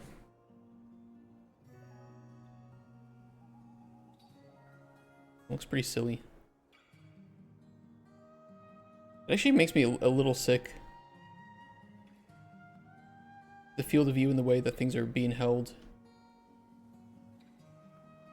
in Avowed. It takes up a lot of screen space. That too is a problem.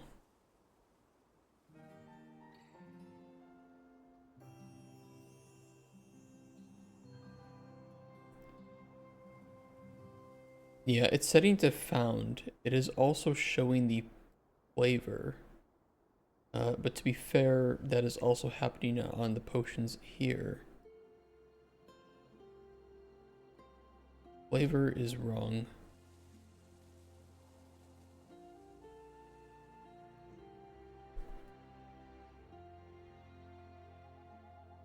If I sell this to her,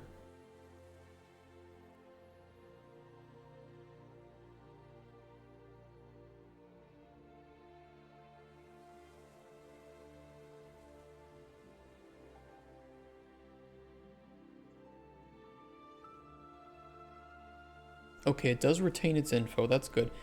But yeah, it's not setting the...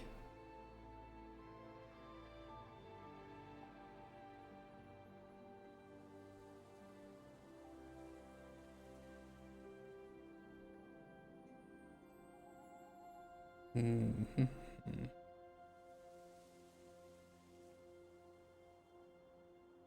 I'd want to hide source on merchant. Window.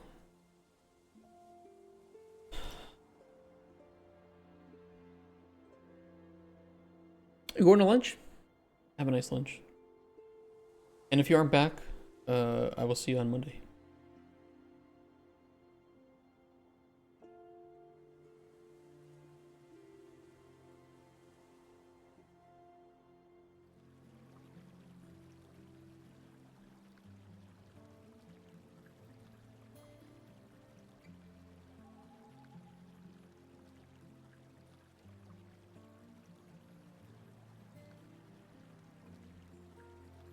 A really nice wedding, thank you. I will do my best to not get blackout drunk on my own wedding.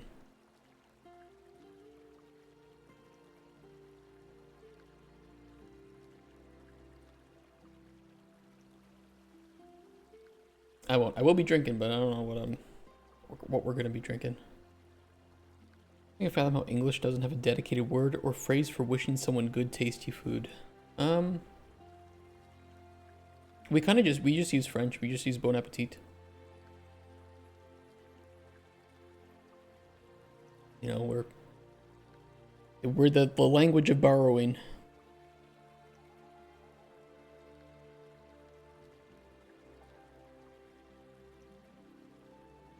Why is there an image here with... Yeah, this is going to be a variable. Get out of here. We have married man soon. Our kids in the picture? You need money and space for that. We don't have either, unfortunately. Not yet, anyway. But yeah, we've talked about it before. I'd like a kid. I kind of like two. I'd like to have enough money and space for two because... I don't know. You know, it's like when you have like one cat or one dog. It's not the same. You know, they don't have anybody to play with that is like them, and so, you know, it's good to have a kid because then you can have them play together and stuff. Yeah, siblings is good. I think siblings is nice. They can keep each other company, they can socialize with each other. And I think that actually kind of makes parenting easier sometimes where your kid can go out and play with their sibling, and you know that they have somebody there that can, you know, help if there's an issue or something, right? I understand so many people don't get along with their spawn. I don't get along with my brother, to be honest. You're the same 0 or 2, yeah. Yep.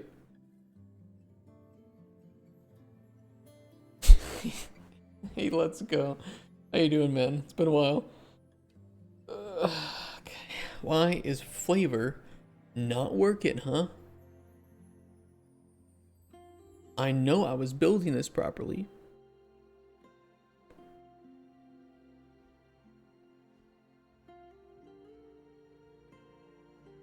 Was I? Oh, I know why. I know why. I think I know why.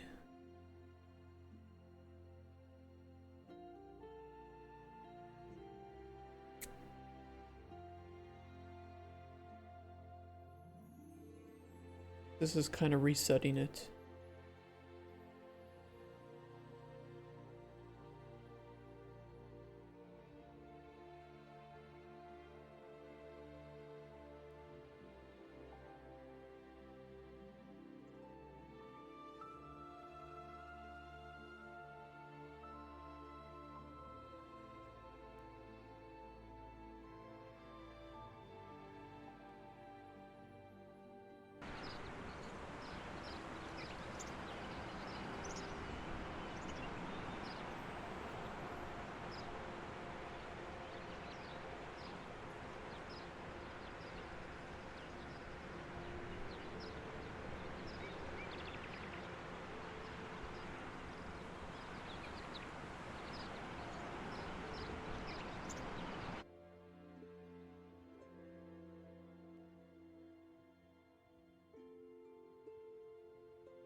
Yeah, I know why.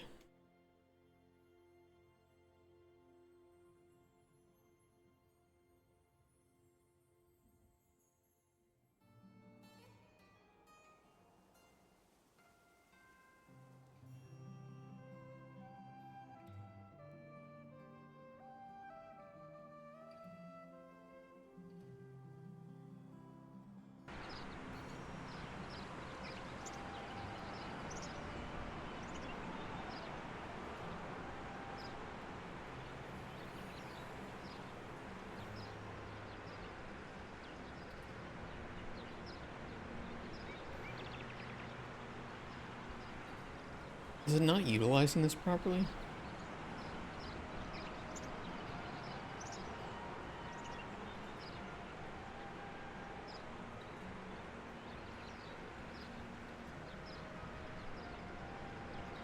Is the standard macro for each loop supposed to have an error on it? Somebody want to tell Epic about that?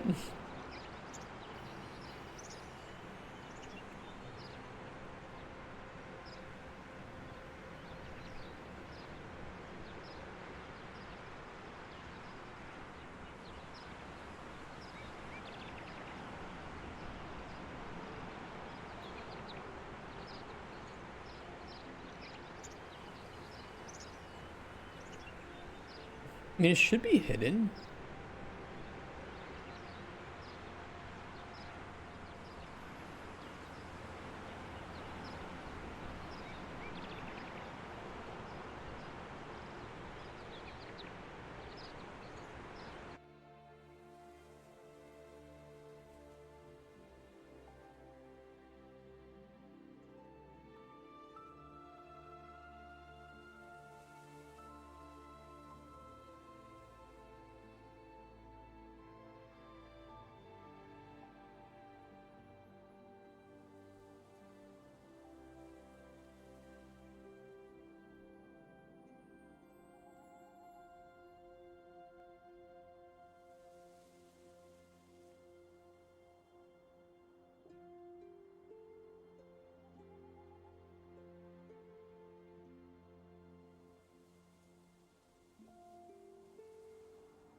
They'll fix it.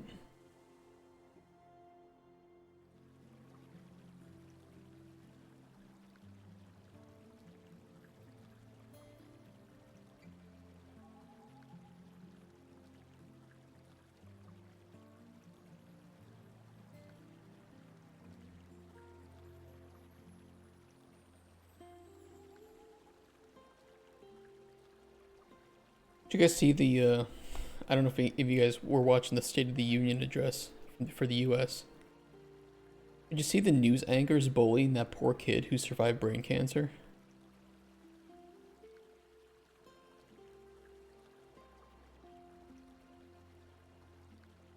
And if that sounds crazy, it's because it is. But it's exactly what was happening.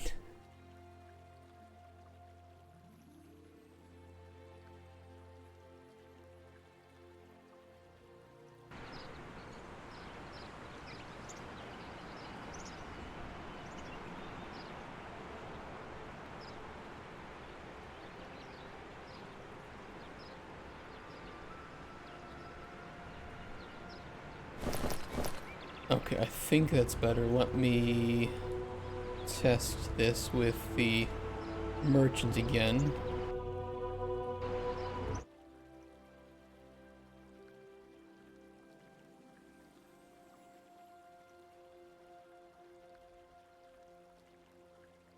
There was some kid who, he's like 13 now, but he survived brain cancer. He wasn't supposed to live past 5 years old or something.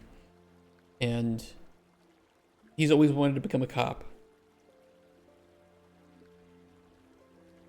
And so Trump, gave him an honorary title as a Secret Service agent, which is pretty cool. and And then after, it's just, if you know what it was, is doing, it's just giving this kid something to do, and, it's good. It's a good thing. It's not a bad thing. But the news anchors, who, of course, hate Trump, went on the news afterwards and were shitting on this kid. Pretty evil. All right, Miss Merchant, what do you got?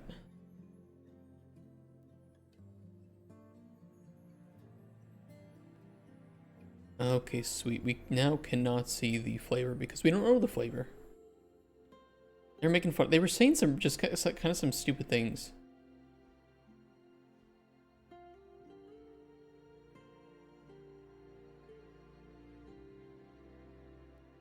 Like, oh, I hope that kid will never find himself.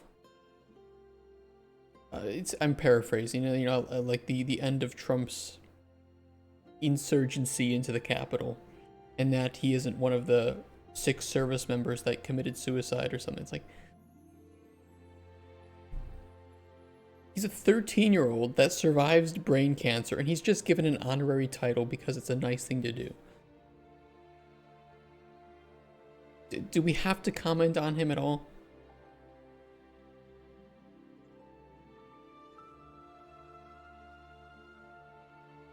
He was apparently a kid that went viral like last year or something because he was being bullied by other people for wearing a cop uniform. Because it was always his dream to become a cop. So what happens is that like 800 police departments give him an honorary like police officer title as like a form of, solidarity with the kid.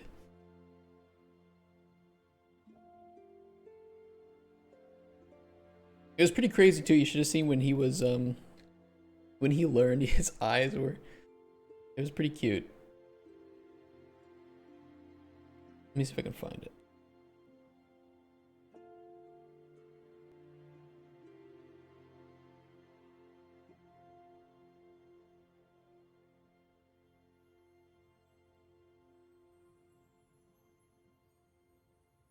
Trump's State of the Union.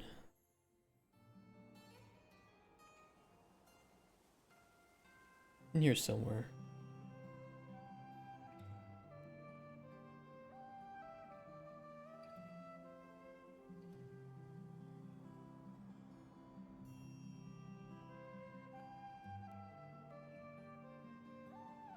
Yeah, here it was. It was this kid. So this is the kid that survived the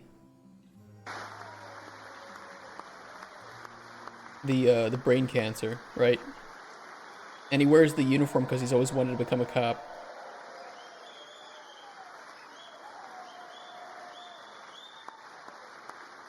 Nice kid, and then he Since that time, DJ and his dad have his name's DJ. on a quest to make his dream come true, and DJ has been sworn in as an honorary law enforcement officer.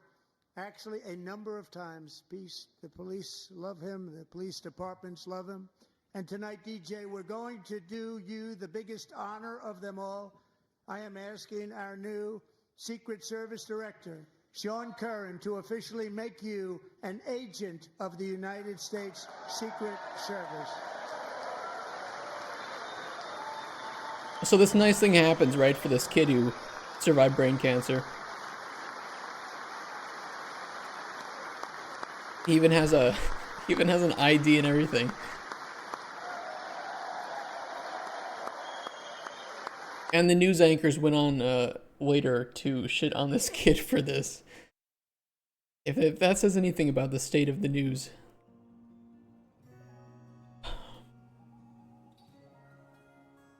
I convert potion flavor to base. Let's put this in utility.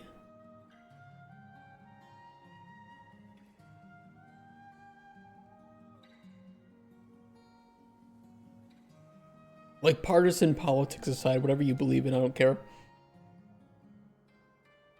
It's a little ridiculous to take it out of the kid.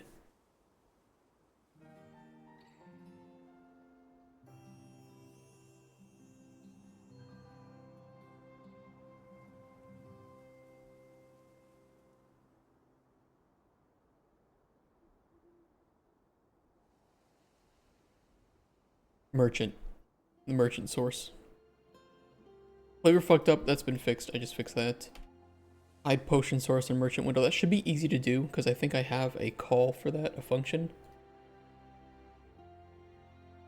UI. Merchant.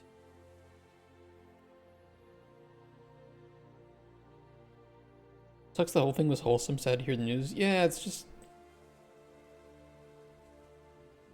Like, is it emotional manipulate? You know, it's an emotional kind of thing to do, right? Sure. But honestly...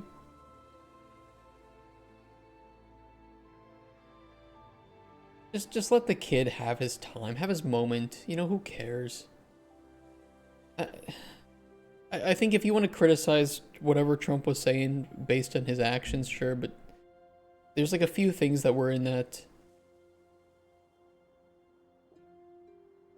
State of the Union address that I just don't think were that crazy or anything.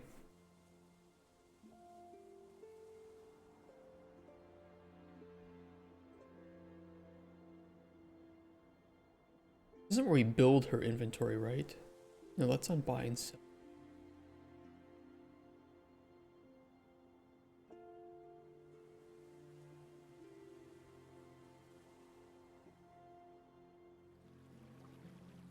Where's the potions? Potions is on player tab.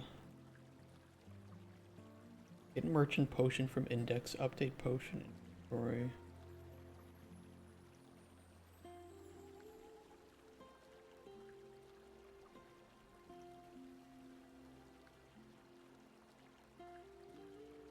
Okay, new function. My favorite thing to do is bloat the game with more functions. Update potion source. This will at least be a pretty easy one.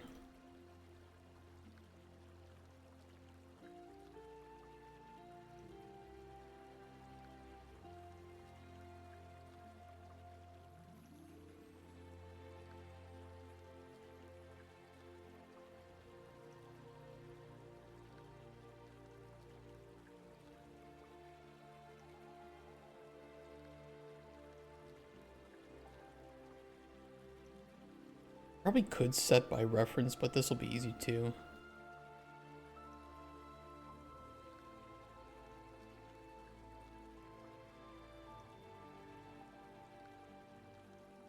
New source.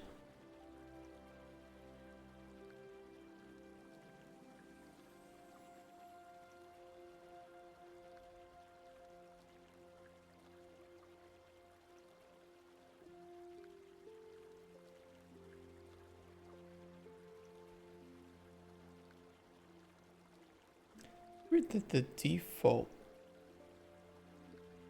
value's kind of fucked up on that. Whatever.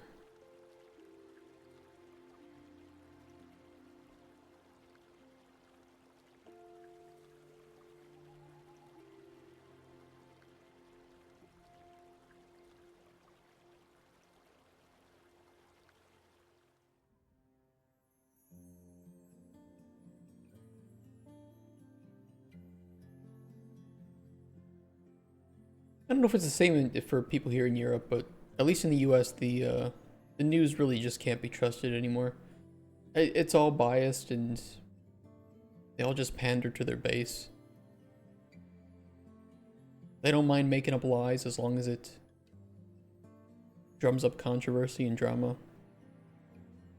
You know, it's the free press, so I guess they can do that, but they do it because people engage in it, so I guess that's the real problem.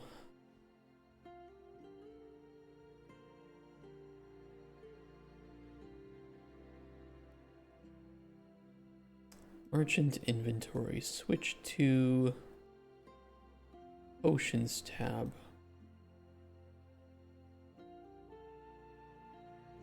News in Finland can be trusted still, at least. I have a friend that moved to Finland. Programmer friend. He said he's been liking it a lot.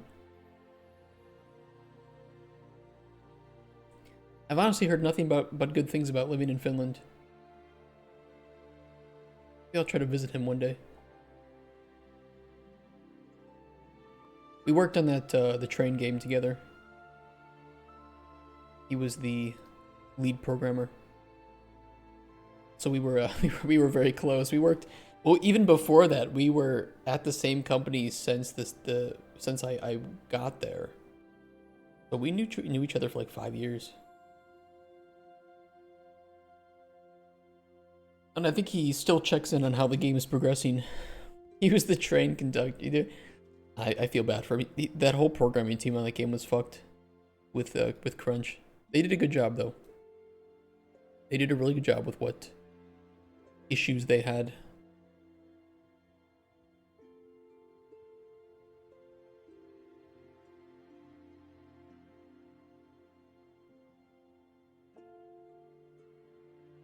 It's not really the inventory item. This would be the potion info panel.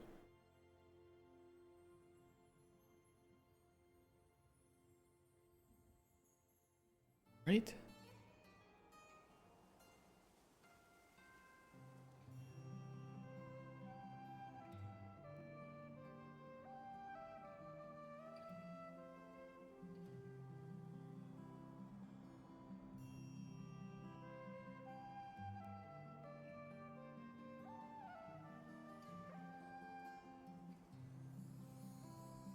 Actually, I got along with pretty much everybody on that team of developers.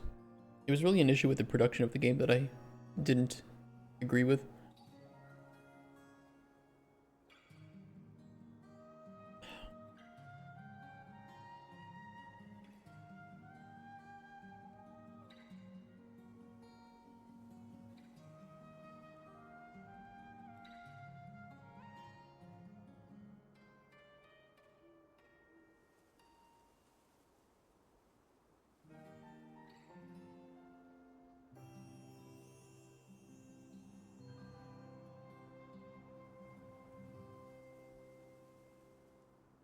Not that.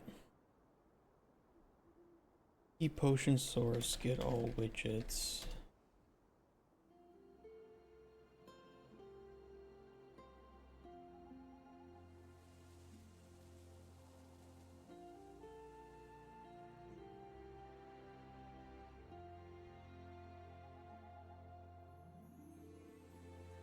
I think the merchant HUD is always visible.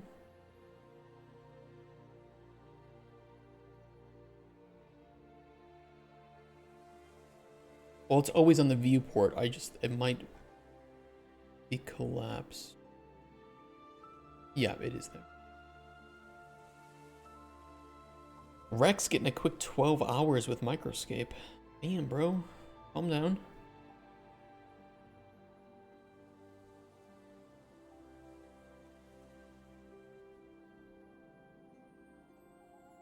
I'm making bronze bars. Make a bronze medium helm. Oh shit.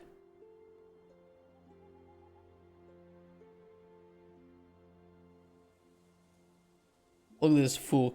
Doesn't even have anything developed past 30. What a lazy developer.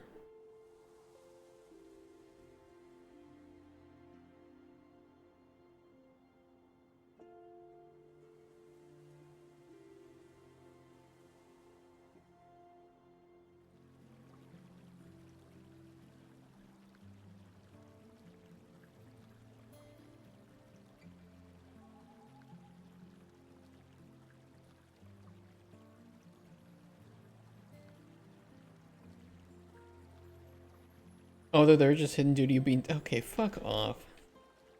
Let me make it... Stop being right. Damn. Who asked?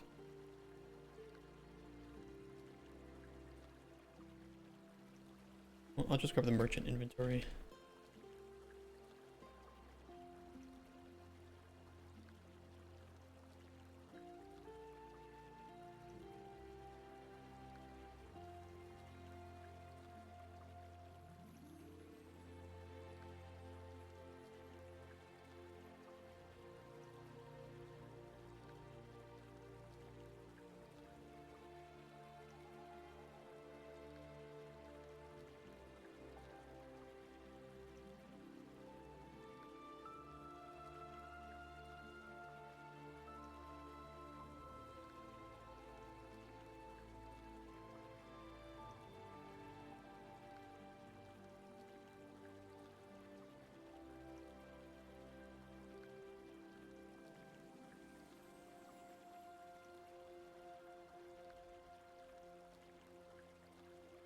Okay, those two fixes should address the source problem.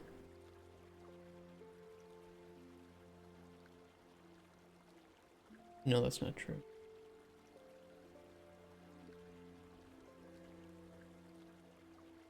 Update potion source. Bought.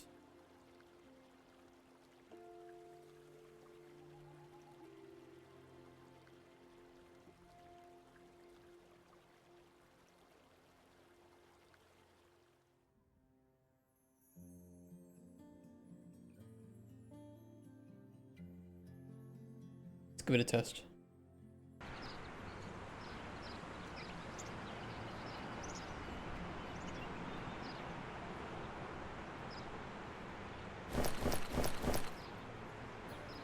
Here's the one thing though, if you...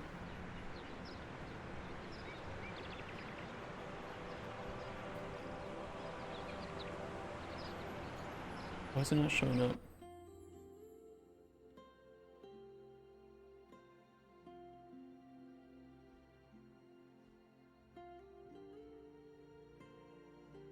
Fuck, I just fixed you.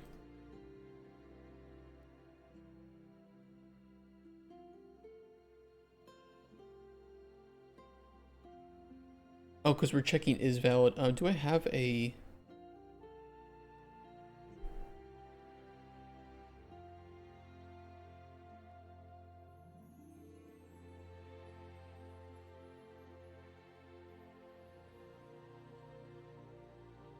I could check if the merchant info is valid. Or I could expand this as well.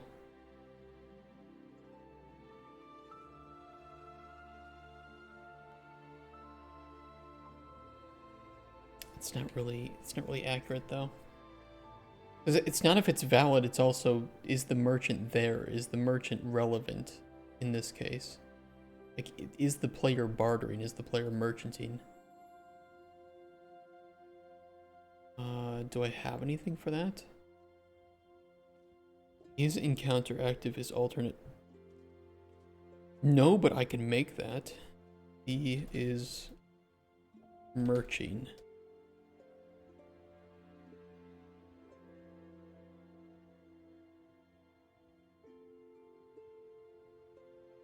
Update merching status. Get merching status.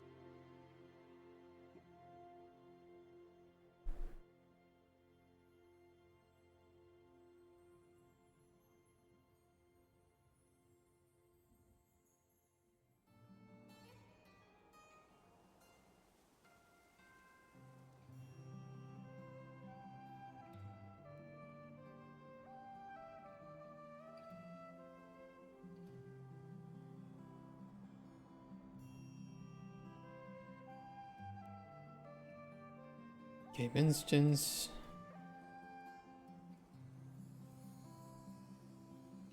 Set merching input.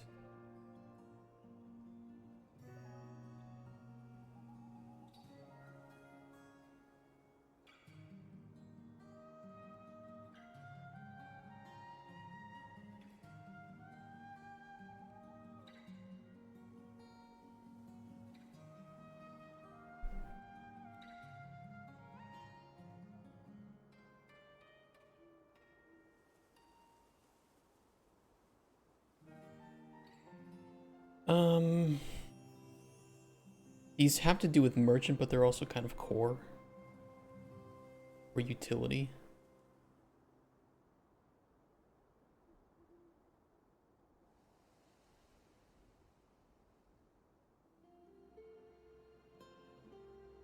Can always move them.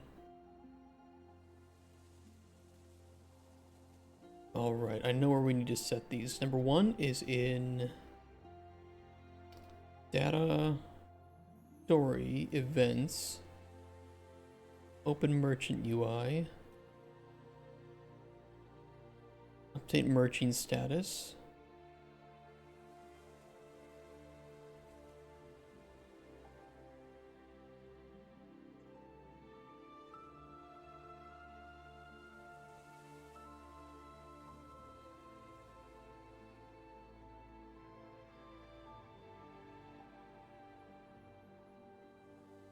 And I think in the close of the merchant HUD, I think that's where it is.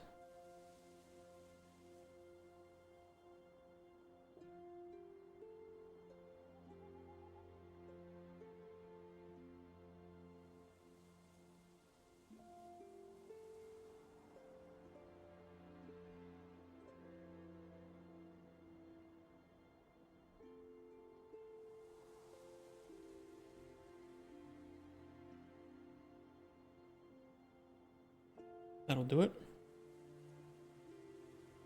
Now, what was I fixing up here? Get merchant status.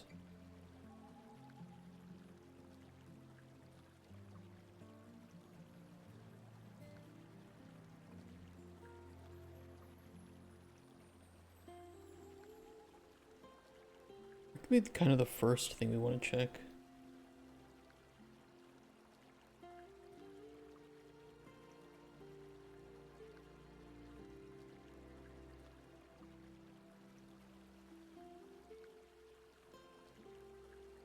That should work.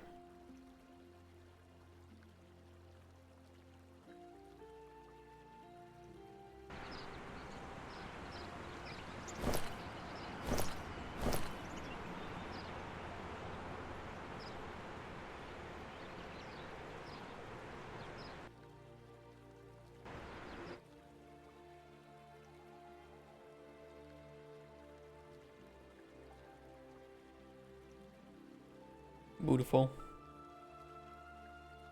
There he is. Built UE from source into dedicated server rabbit hole we go, dude. How long did that take you, by the way? You said you were building that on the weekend, right? Or last weekend? How was that?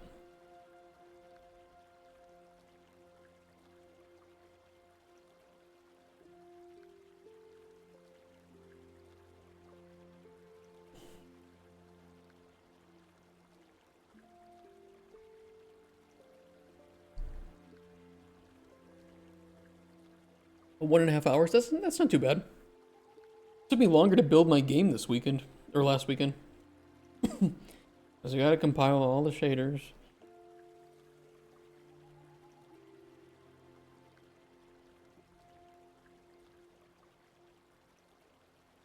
Takes like 2.5 hours to make a build of my game. If I have to compile all the shaders.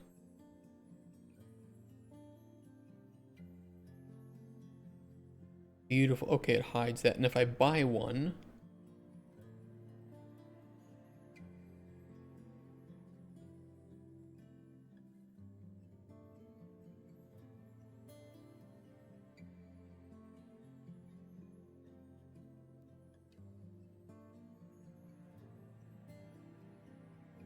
Oh no, why is this broken?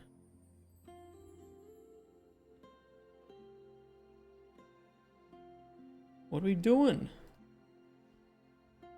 Just potions though.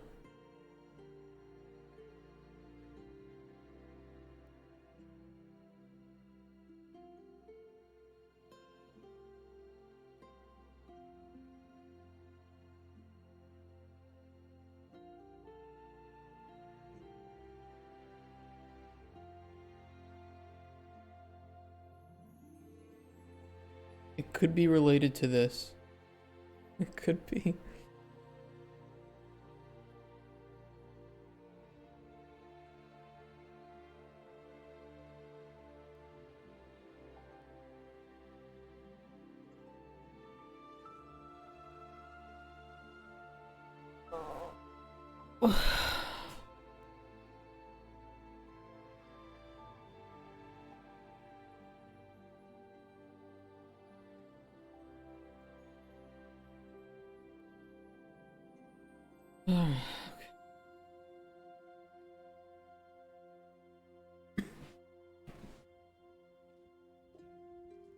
I have something for this.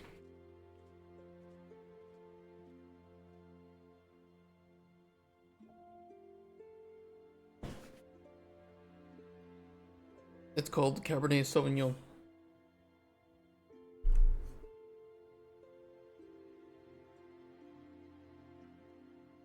Not a big fan of dry red wines, though.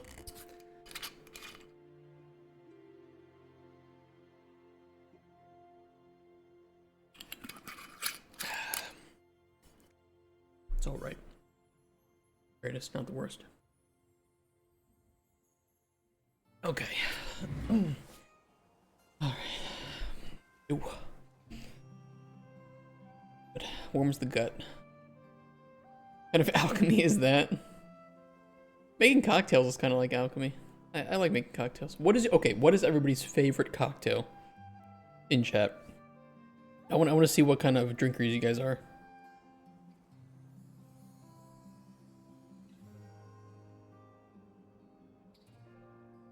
Appletini. All right. I haven't had one of those in a hot minute. Jaeger with Dr. Pepper, classic. You know, surprisingly, I've introduced quite a few people in Poland to Jaeger with Dr. Pepper. It is good. It's just, you know, it's cheap, it's tasty, it's easy. Jaeger with Red Bull, same thing. Cheap, tasty, easy. Jaeger's great. I love Jaeger's might be one of my favorite liquors.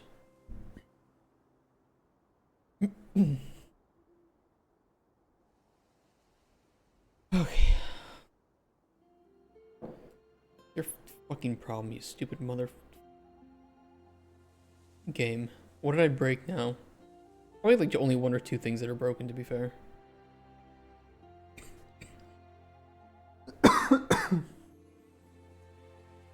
Mint hot chocolate. Tasty. I like good like hot chocolate with Bailey's.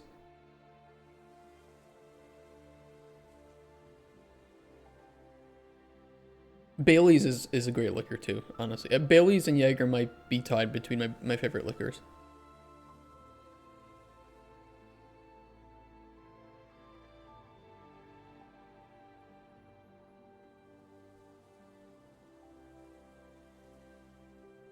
You have to remove an item from an invalid index from array of viable ingredients. When was this hit? Viable ingredient.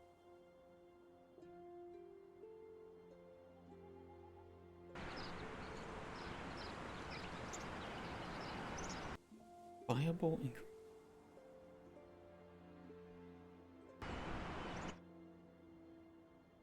I'm gonna play on the side and we'll see when something pops up.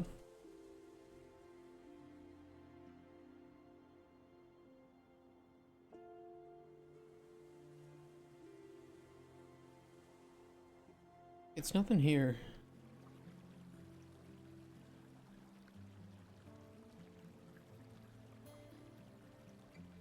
I think my favorite cocktail is an old-fashioned.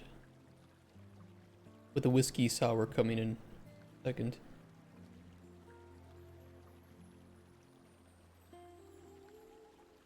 Okay, no issues. Potions score terrible. It's so true. Me getting spoon killed. A callback handle.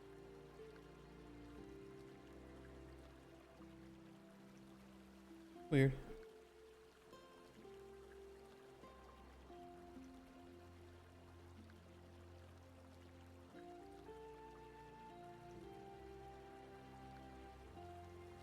Character status update, Thief dead.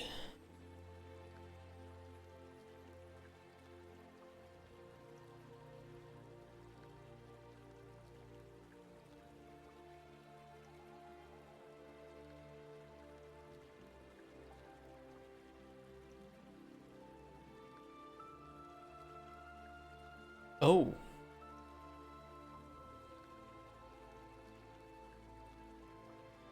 Yeah, why do I have a feeling that this is all related to each other?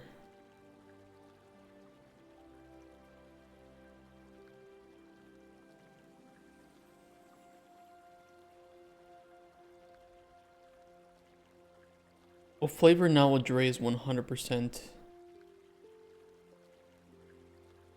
causing something.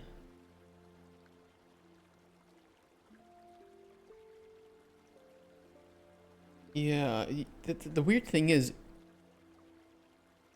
there shouldn't be an Invalid array length.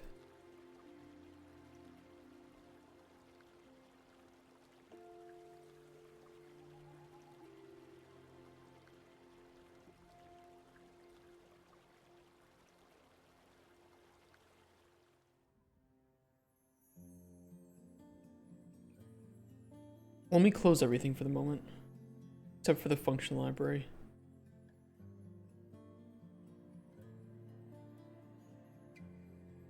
I did just change some things, but this shouldn't be the issue.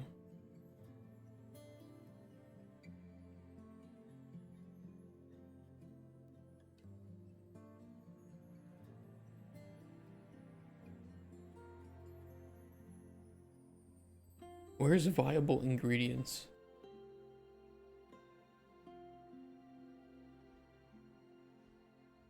Not that.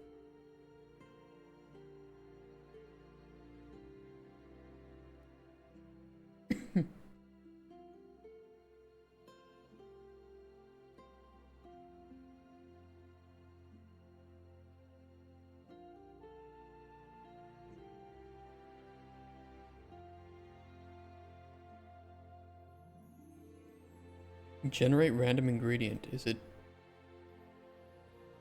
attempting to remove an item from invalid index from array viable ingredient?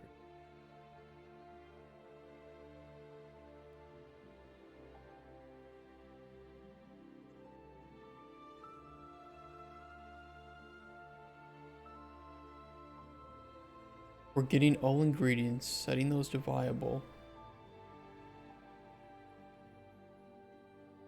I'm looping through original.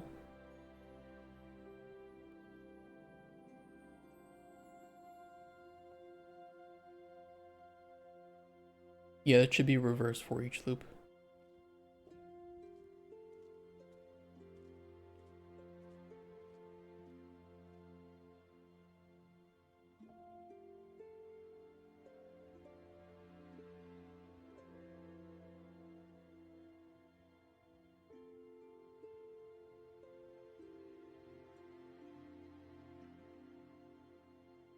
That'll fix some of the I think there's at least two different things happening. That is one of the things that was happening. Let me recreate the setup again.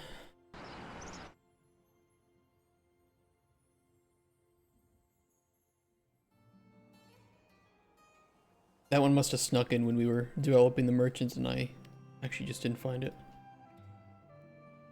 There's something related to the selling and buying of potions, which would make sense considering we've done a big refactor to potions today.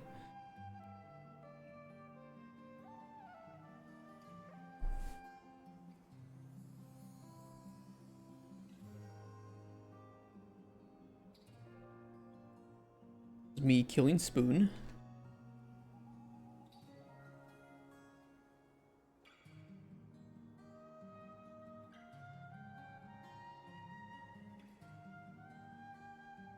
Zombie is stuck.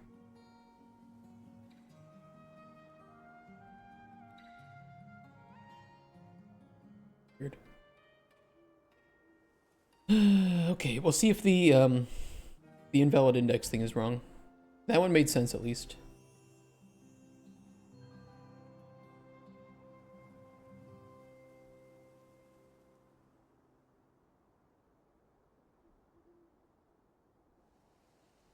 Okay.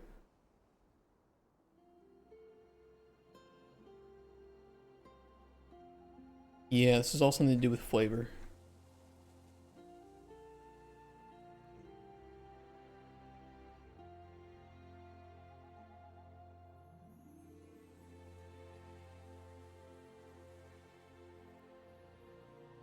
Okay. Access index 0 through 6 from array flavor knowledge array of length is 0. Convert base flavor to potion flavor. But every potion does have flavor. What the fuck do you mean?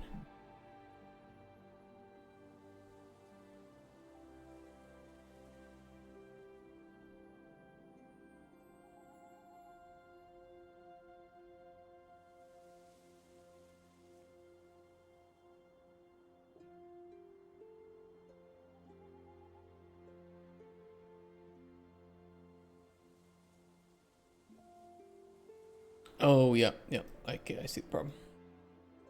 This is supposed to be the local knowledge array.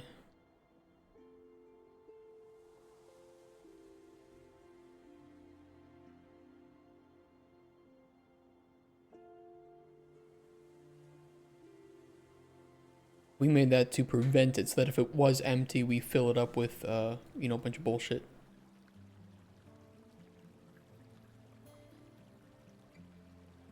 Okay. I still doubt that those are related to the potions not being viable.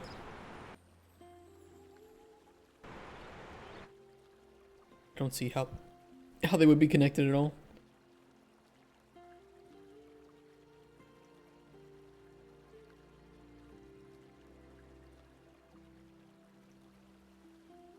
We'll see.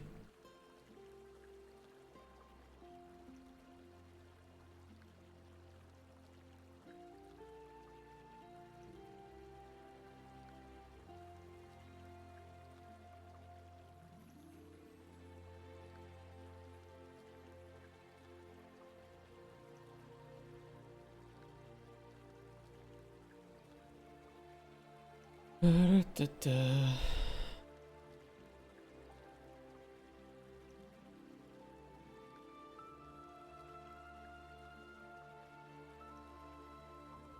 She got stuck on the skeleton.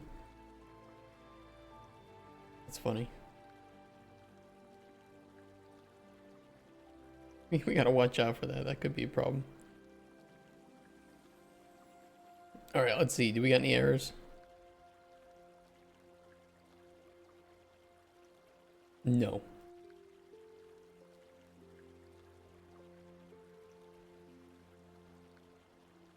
Actually, yes.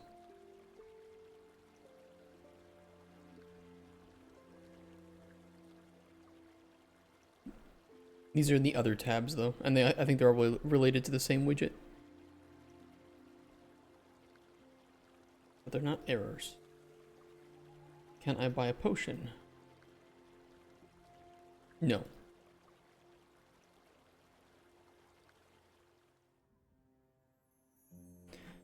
Okay. Why can I not buy potions?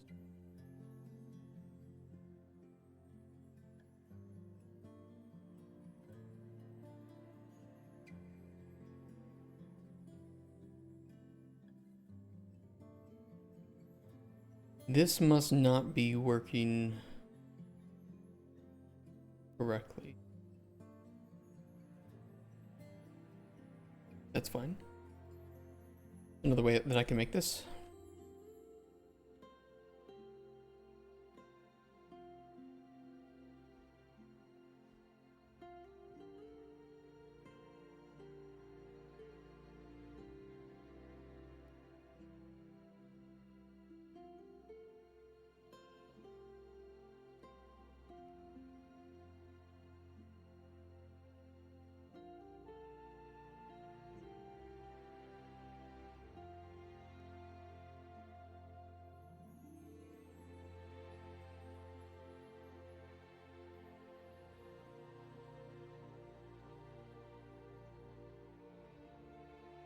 And now what are these issues? On switch tab, attempting to access index farm from where I get all seeds.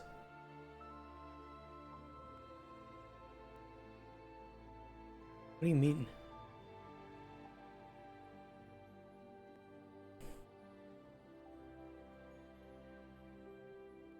Wait, what do we mean here?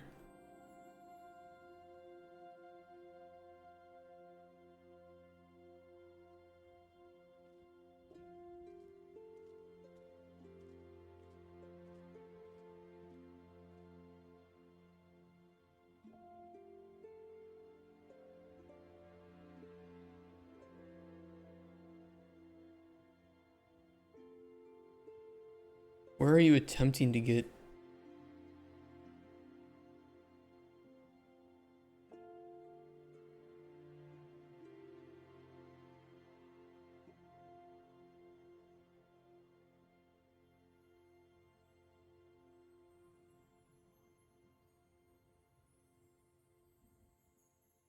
It could be here, so it is working.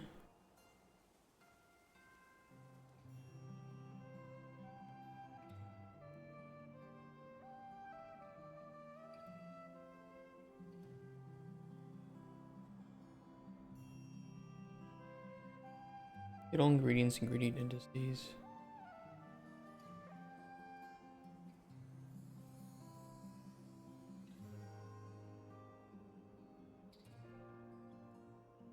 Yeah, it's this.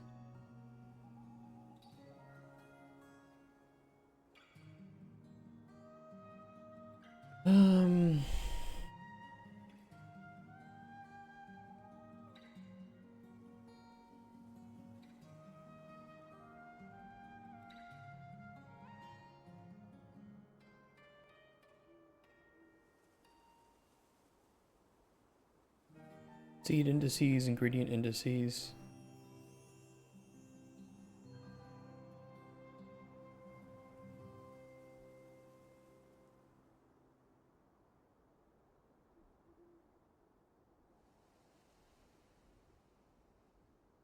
And junk owned indices. Okay. I know a way that I can kind of resolve this.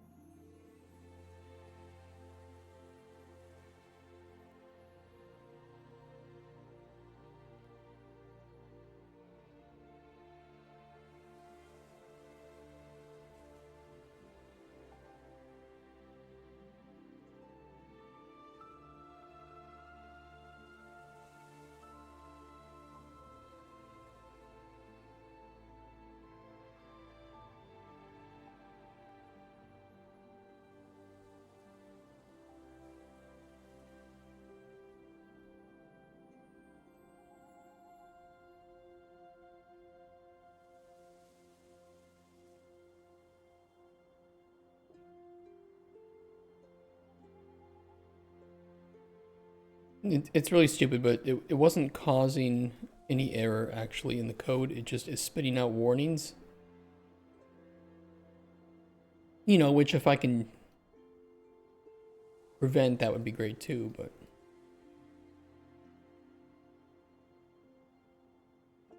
not the end of the world.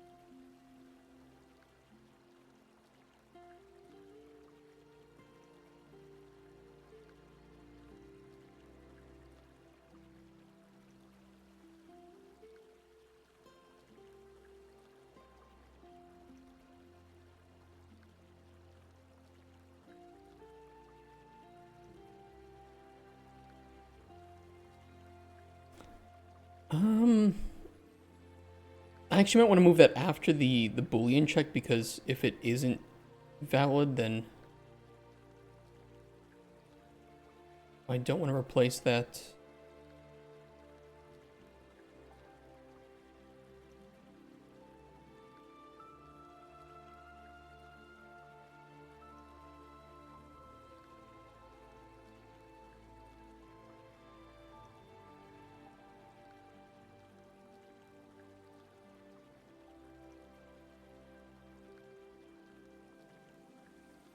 And I gotta do that everywhere.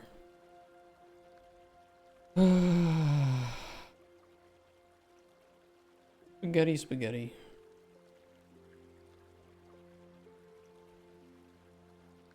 Mom's spaghetti.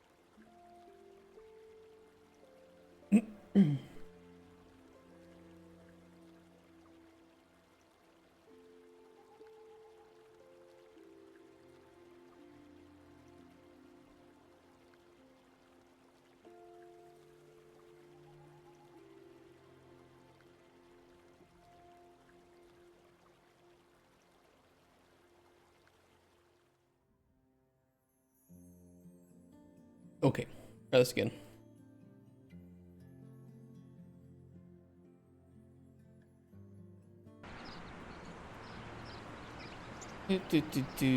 Cheat. Debug, settings, music, close, spawn spoon.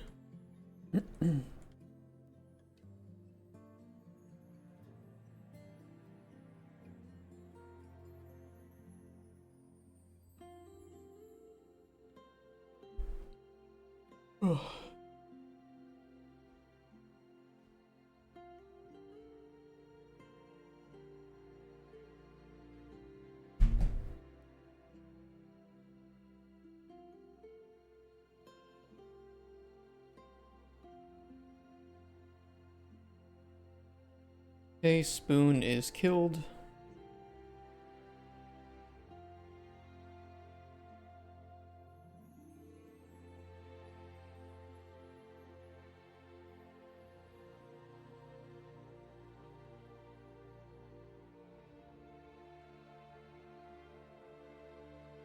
Merchant's been spawned. Skeleton archers are getting stuck.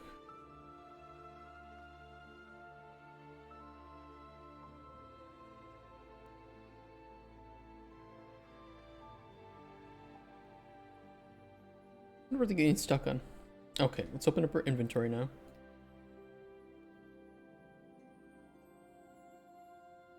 No errors on the player tabs. There's still an error. Set to access index from array.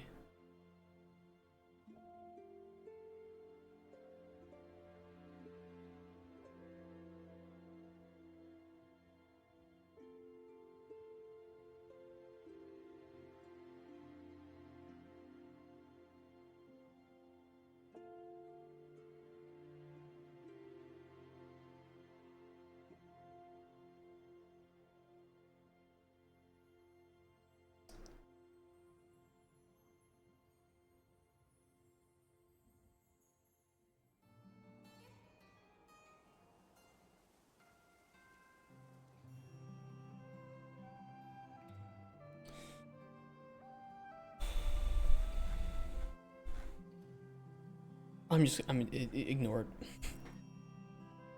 Ignore it. It's not actually causing a problem, it's just spitting out warnings. I don't like it. I'll fix it in the future sometime if we need to. For prototype though, I'm not gonna waste any more time. The main problem is why the inventory item isn't purchasing. All we're doing is oh. The execution node wasn't hooked up.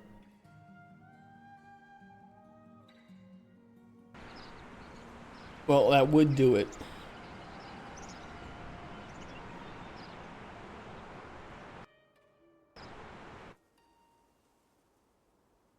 I know it's crazy to think of, but if you don't hook up your functions, they actually don't work. This is the pro programming tip of the day.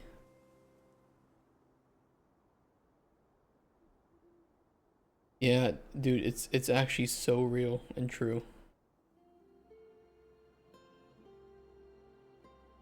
I know you wouldn't think it, right? You wouldn't, like, understand. Yeah, the joke is getting overplayed. Shut the fuck up. Hearted streamer. I'm merchant. Let's go.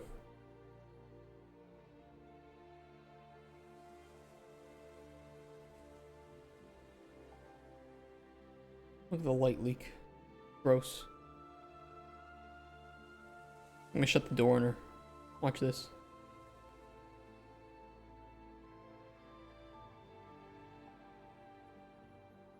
I tried.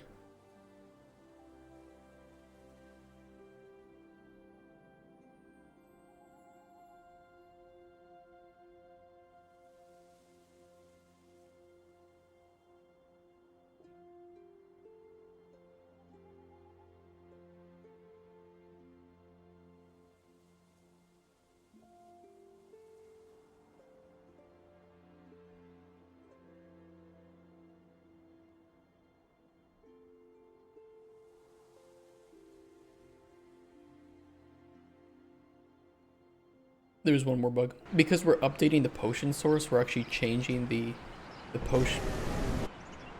Sorry. The potion data to test. I had to plug the other one in. Actually, that will still cause a problem. Oop.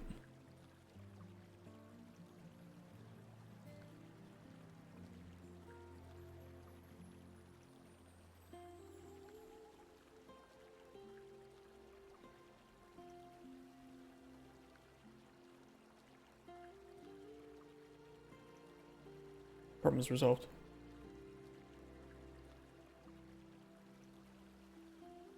Hey cuties, there's no cute people in this chat. Get out of here. Fake news.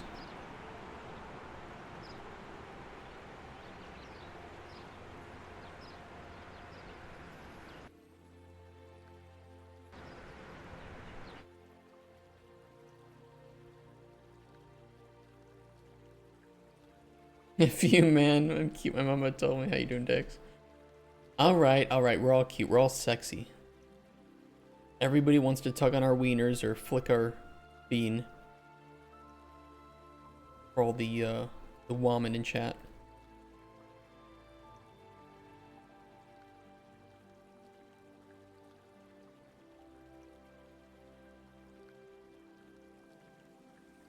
Lurking while doing some map building. Oh, that's cool. I wonder what my female viewer base is like. Where's my analytics?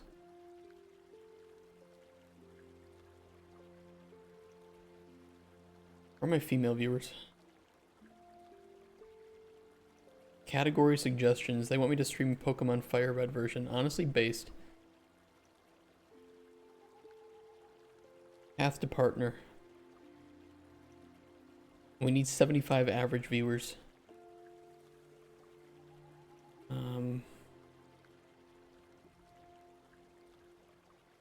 Oh, viewers. Here we go. Engagement.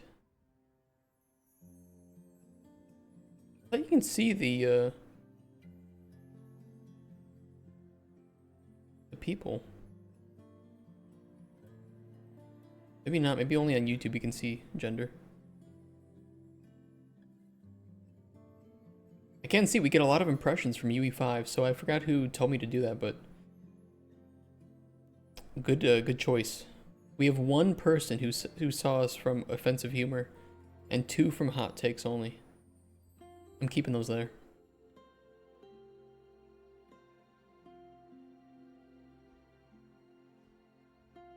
I have less than 1% of my viewers watching on console. Who is the weirdo watching on their PlayStation or Xbox? See, it's cool. I'm trying to flesh out a junkyard at the moment. Do you know how hard it is to make something look like a junkyard? It's hard making stuff look chaotic. What you can do, I don't know if you're working in Unreal, Dex. Are you working in Unreal? I have a solution. Want to see me play Zomboid? I do like Zomboid.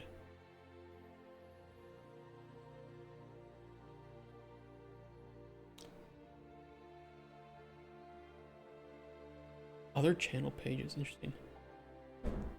I assume that you probably know. I don't know if you do though. Enable physics on objects, press simulate, and then you can right click and bake the simulation data into the map. So if you want things to look chaotic, you can just have like a big bunch fall and then just bake their locations once you stop the simulation. And if you want to see how to do that, I can show you. But I don't know if you know how to do that or not. I kind of want to know who watches on PS. Chat is not a dating app. Yeah, let's not use this as a dating app.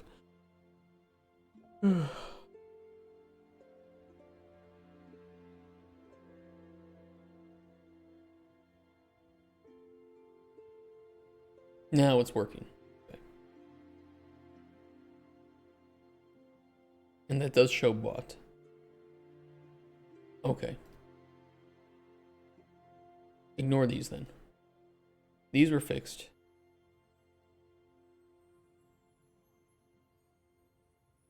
Hide potion source is done. And that's fixed too.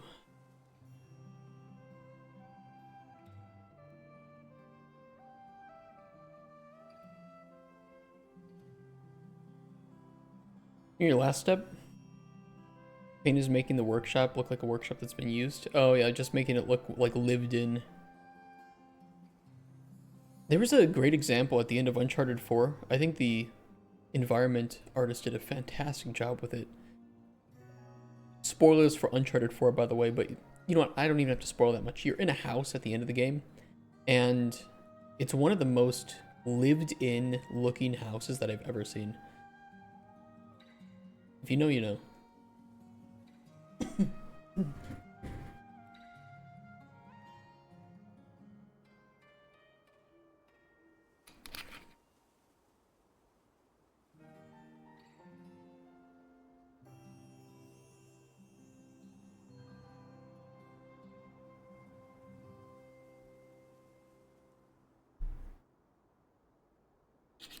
While making UI stuff, why don't you make some YouTube tutorials how to do it? You have the voice, mentality, and experience to really fill a huge role. I can't make it look pretty,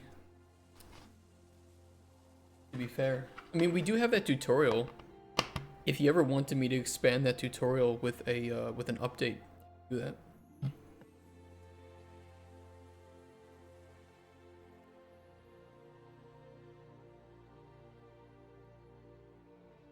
The BIPOC game. Maybe I'll add a dead Zed chopped in half on a machine still moving and wriggling. Oh.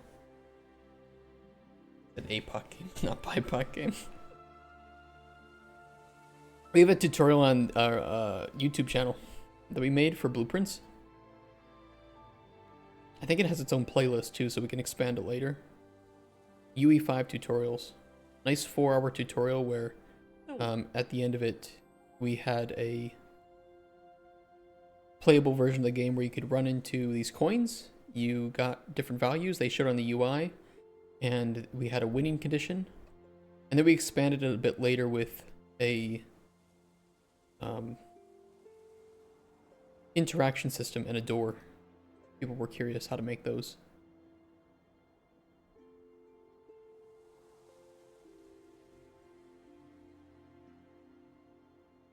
See my project thus far, do you think I'd learn anything watching it?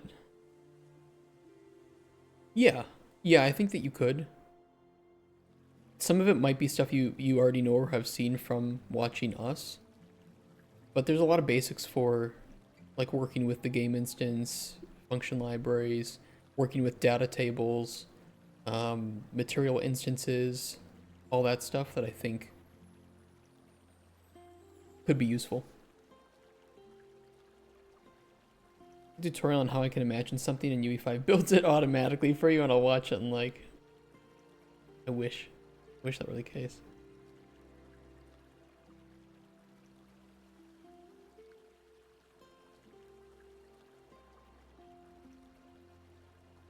It's 4 hours, but only because we expanded it with other things later, including an interaction system and a door, which aren't necessary, but I mean, if you want to know how to use those, there is info on how to do that.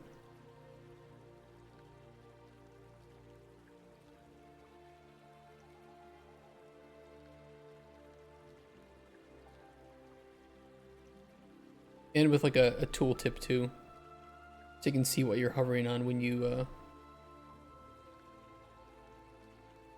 play.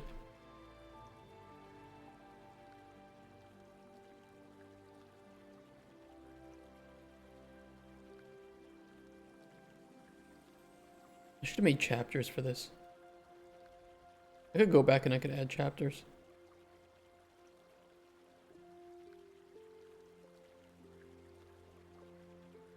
Yeah, so you can see here, like when you, little tool tips for when you hover over something.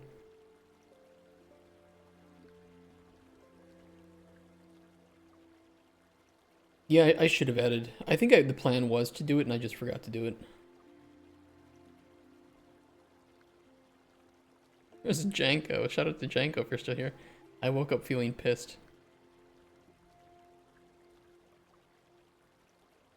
I love reading Twitch chat in the VODs.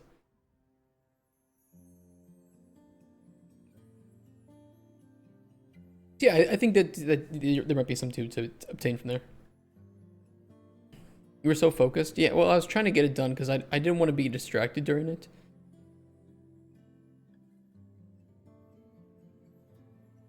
It is what it is. What would motivate you to make more tutorials? Number one, I have to feel comfortable enough to make it without having to stop and say, wait, what am I doing? Right? Because there's a lot that I can do. But, you know, I have to get through the hurdles and the bugs. I don't like to edit. I think it's a waste of time. So, you know, I did that whole tutorial with no editing. I know, but I don't like to edit. It's a waste of time. Fuck editing. Do it in one take. Tell that to top. No, look, I like watching edited videos. I hate editing my own videos. If I edit for you, I mean, maybe.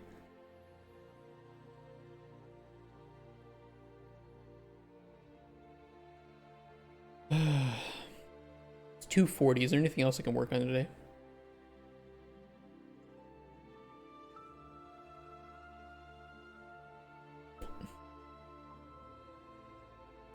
Maybe a flavor analyzer?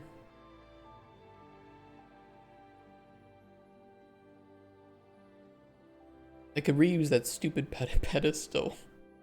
Where's that pedestal?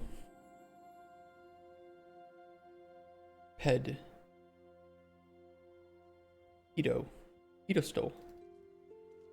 Cut that. Puzzles, receptacle. These are child blueprints. Ocean receptacle. Can I just throw ocean in here?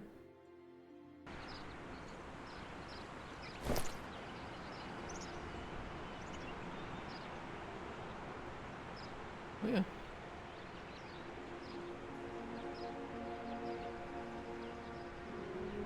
It'd be better to have like a... Oh. Yeah, it's a... Ignore that.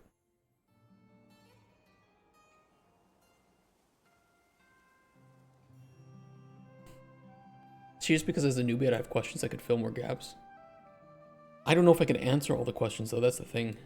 It's not that I'm afraid of showing that, it's just that if I can't answer or help something in a tutorial, then it's not really a good tutorial, right? Because it's a... I mean, I don't know. Good question. I also don't know. Because even you've seen with some of the things you've sent me, it's like, okay, I think I know what the cause of this issue is, but I don't know. So I kind of fool around with it. And then maybe I fix it, maybe I don't. That might be a reason I'm doing a recording, then I hit the BRB when I need a breather so I can just cut it out.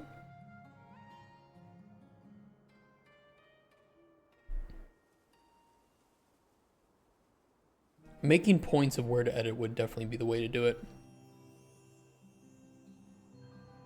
It's just kind of I'm not used to it, and it's kind of distracting when I'm recording to like have to write down. I don't have that habit built, and I'm kind of ADHD, I think, so it's hard for me to remember.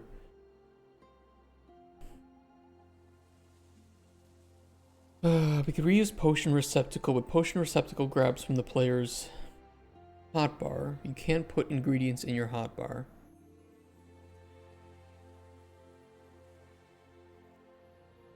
Yet.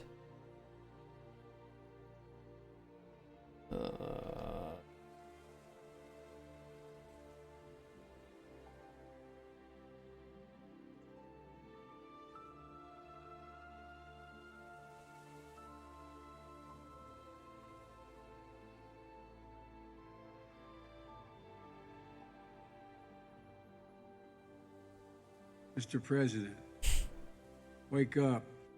I was thinking, not sleeping, Joe. See my BG3 short series, like 3 shorts of just the cutscenes.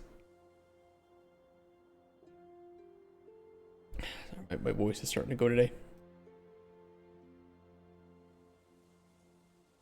I could make a separate window that pops up.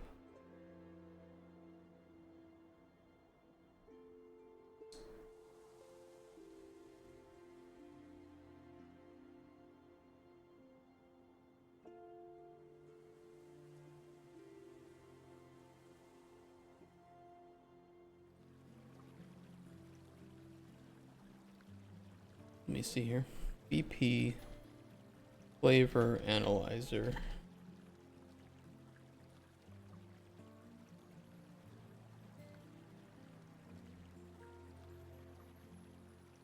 I'm just gonna look at your stream. You're so stuck. I think your stream froze. I don't really move around a lot, do I?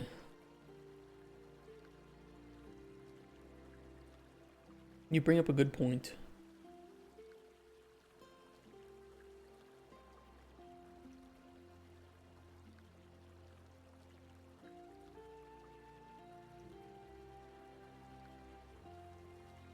Da, da, da.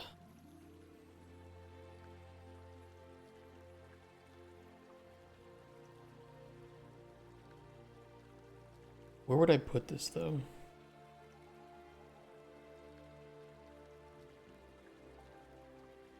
Fuck, dude, fuck me, dude.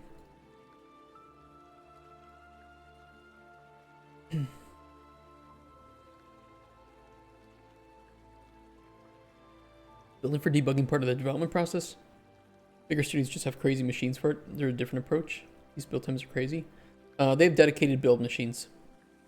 And they'll use something like Jenkins to send and receive info back from the build machine for building. There's lots of options. Usually they'll make like a nightly build or weekly build even. Sometimes both. And then that's what QA tests on. Nightly builds are nice because you can more accurately track a change to a specific day as opposed to having to filter that through a week, especially if like a new feature is being implemented. So nightly builds are the usual go-to. And then they just shove shit tons of RAM and a good CPU in there. Some places, I don't know if it's common, but some places could do the dual CPU motherboard. I don't know what it looks like though if you do a build from one of these. But these are pretty wild. One of these and then 128 gigabytes of RAM, you're good to go.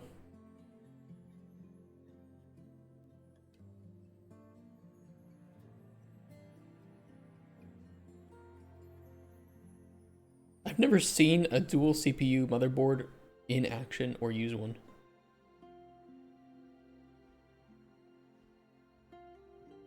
Good room size. Shush, shush.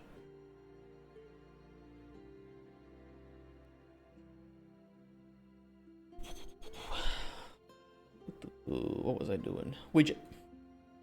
Do I throw the fishing widget and farming widget on separately? I do.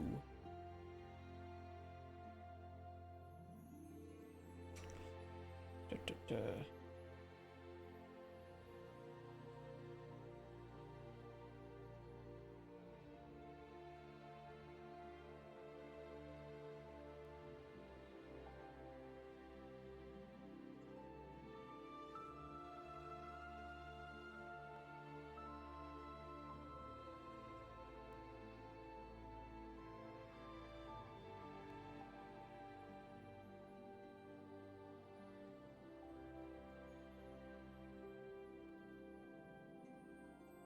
We should only need that, and then we can just plug into the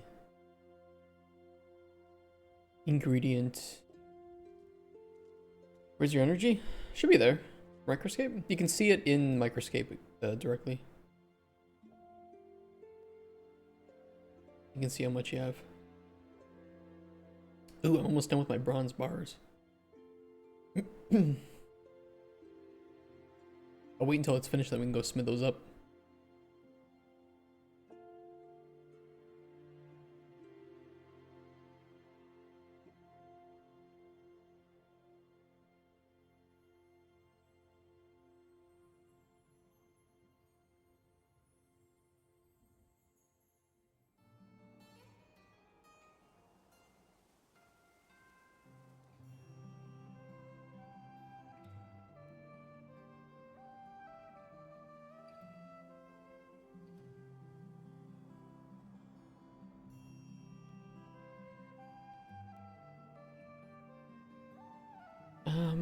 Hmm.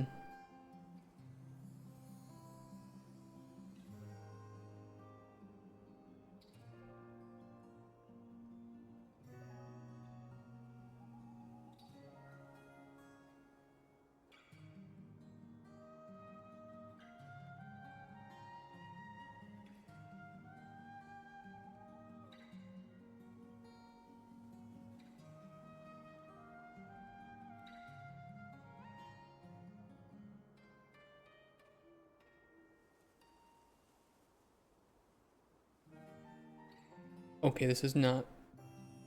Yeah, I put my HUD setup. Not the greatest, but it works. Fishing. Oh, not fishing. Ingredient info panel.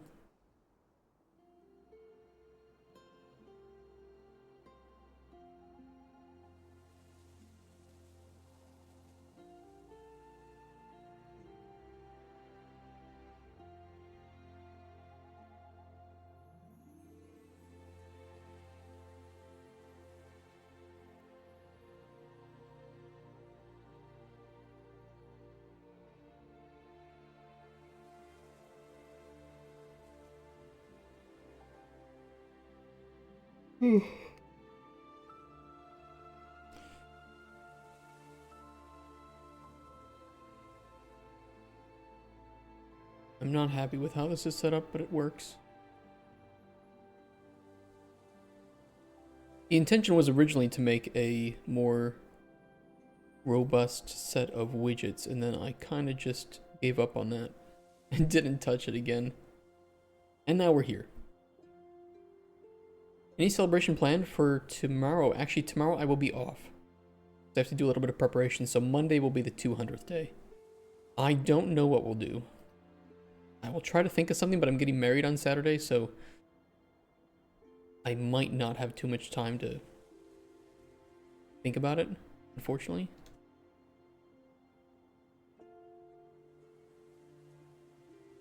Congrats. Well, thank you, sir.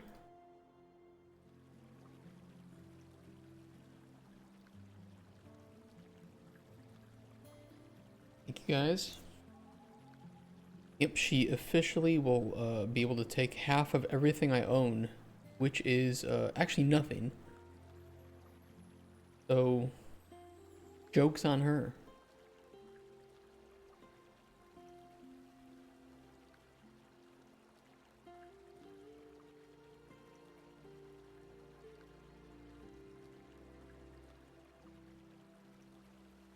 Half of your manhood. Well, like I said, you'll get nothing. Half the channel. Yeah, she gets half of my followers. You guys get to, you have to pick like a child caught in divorce. You guys have to pick whose channel you want to follow. On the other hand, as a 10-year married man, I feel sorry for you. I'll stay with you, thanks, guys. Mom, oh, fuck off. Just because she's the breadwinner? I see.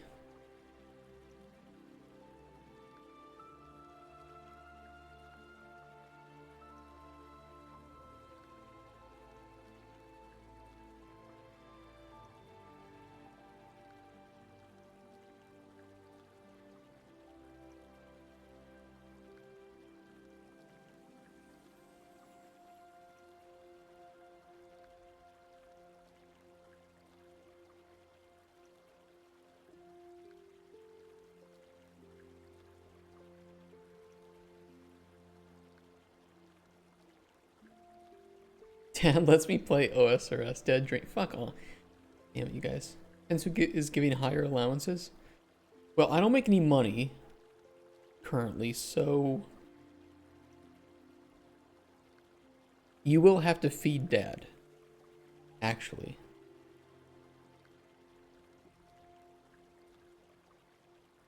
You're allowed to live. Yeah, your allowance is that you don't get thrown into the basement and tied up. Not in a sexual way.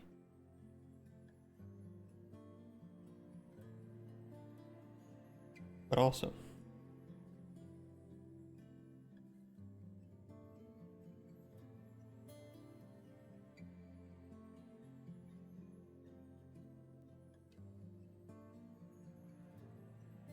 I'm just gonna copy this.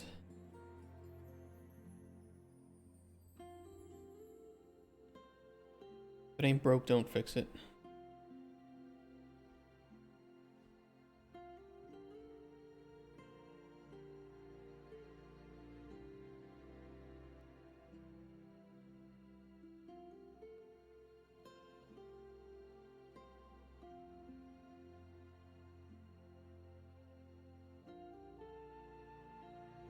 Oops, not this.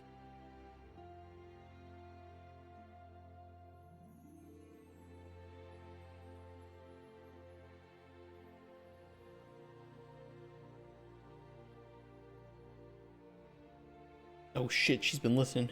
I've already been living like we've been married for like 7 years, so nothing will change. Yeah, pretty much. That's exactly it. Yeah.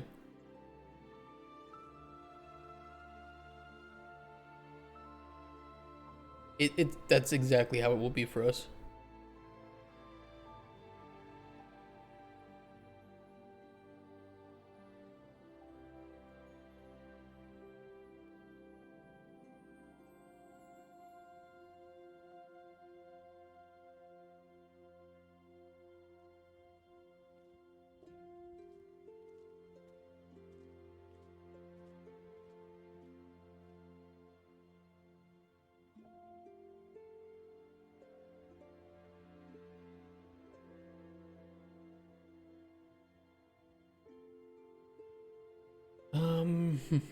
Let me think here. Panel. Let's do a horizontal box here.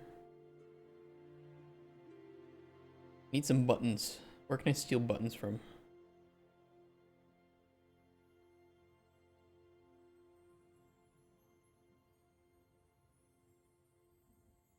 Here's where I can steal from.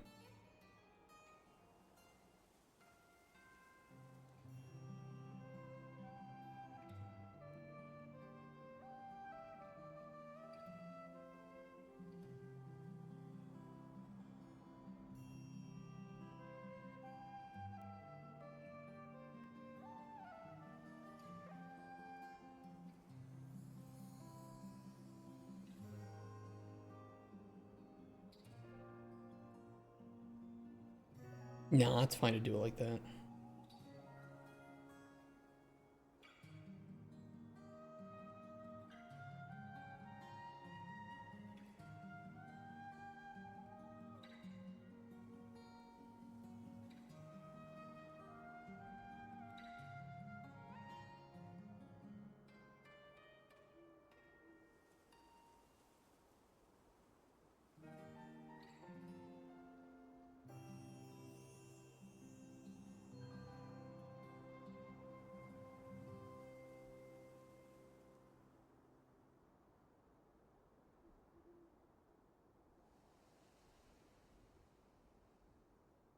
This can all be deleted.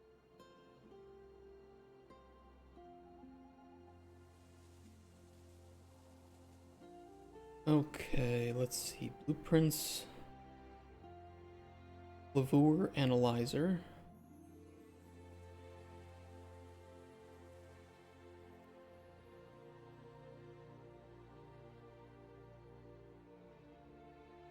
None of this is really relevant.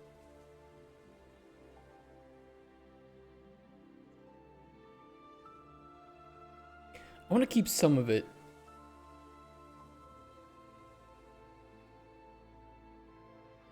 There's a couple with UI where you have a panel, click a button, and that panel is repopulated with new data buttons. There's a few ways you can do that. You have to tell me the use case.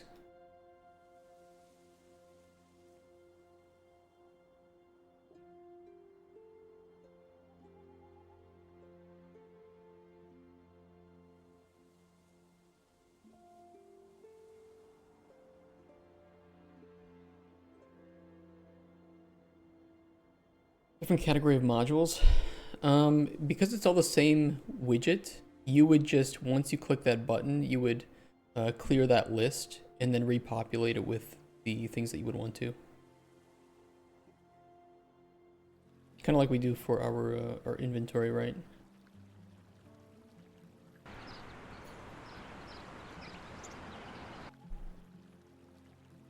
This is all the same list, and I just repopulate it with different info.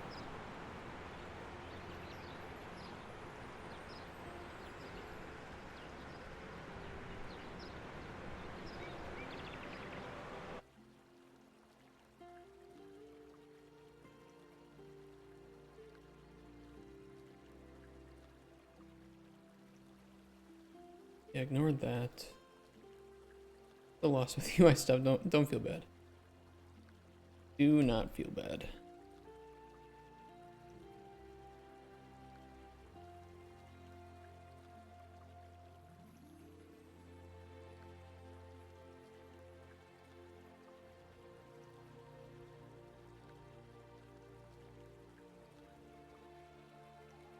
Passes requirements, receptacle, potion requirements. No interfaces, has owner puzzle. Owner puzzle. Delete that.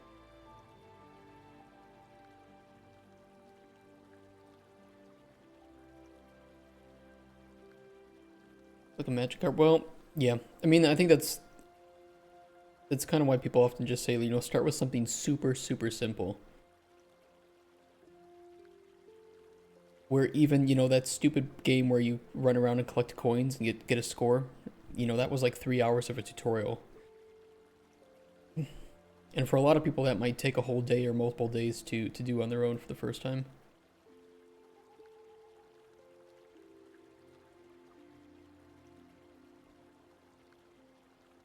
Game dev takes a long time.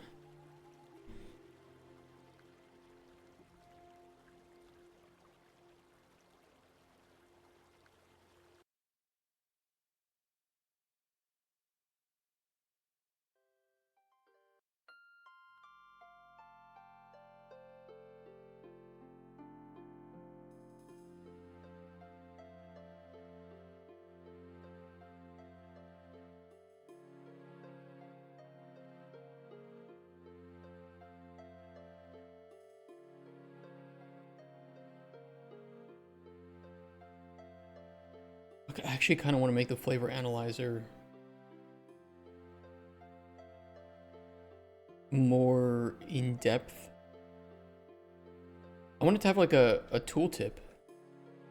I mean, that should be easy to do.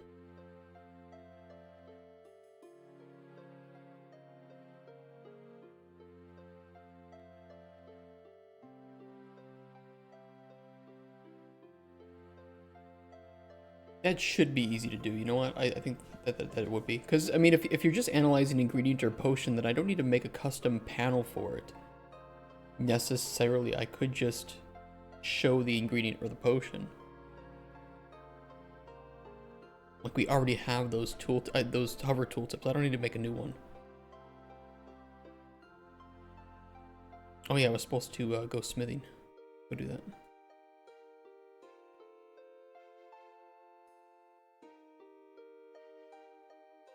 I want one bronze medium helm first. And then we can switch to simmies.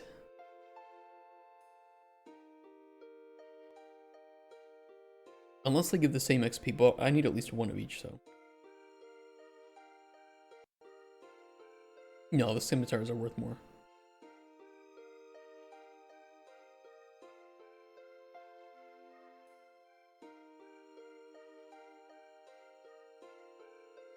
Yeah, there's one.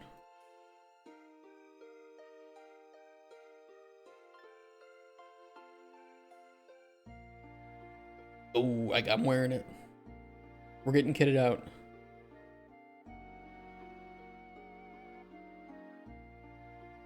Wing Poo's here.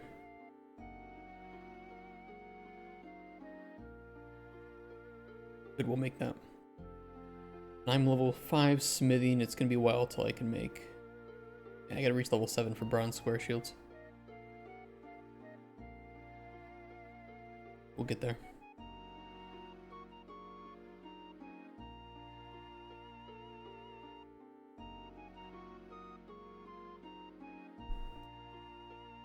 Let's see, get all widgets of class. Flavor analyzer. Don't think I have like a setup widget function in there. We can add that.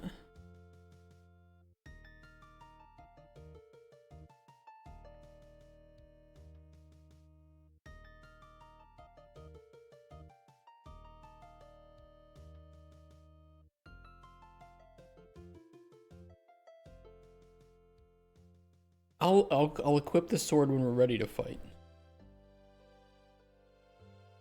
Don't worry, we'll do it.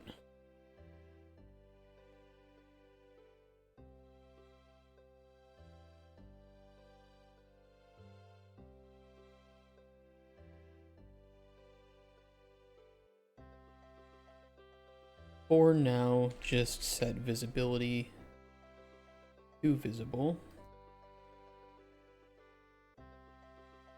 And when the player presses cancel,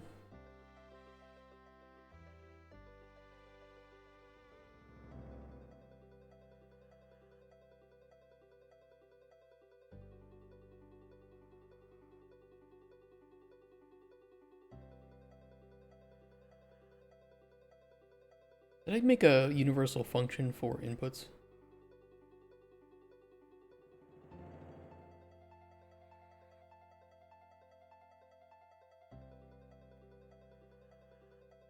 No, but that would have been nice. That's fine.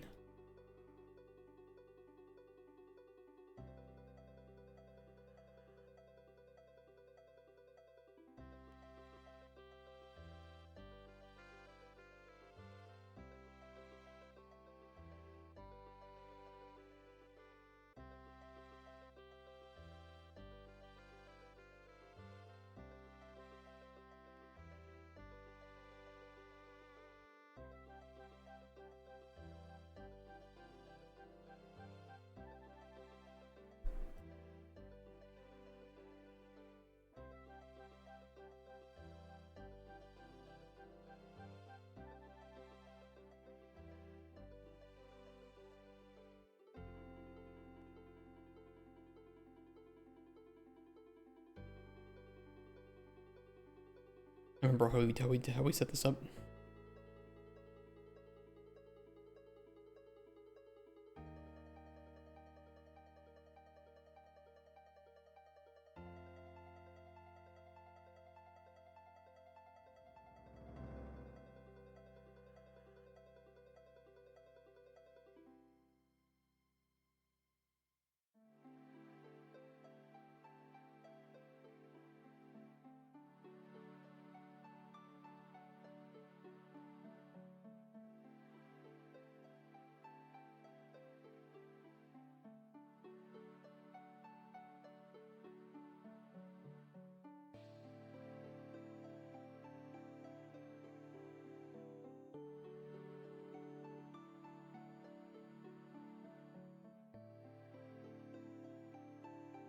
We'll need that to call back.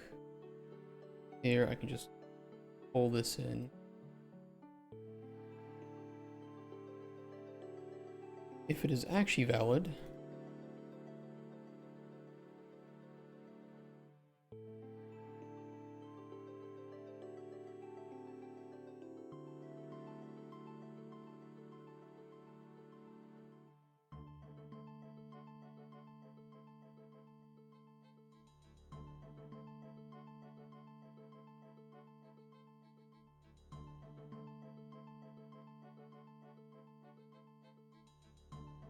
otherwise return. And make sure to enhanced input local player subsystem. Player control. I think this is the right one. I could be wrong. Also need to create a blueprint data asset to define each module type, engine, ammo, and assign them as variables, then assign the data to an array. Does this seem like the correct approach? Do you know how to do all that though? Working with data assets can be a little bit more advanced.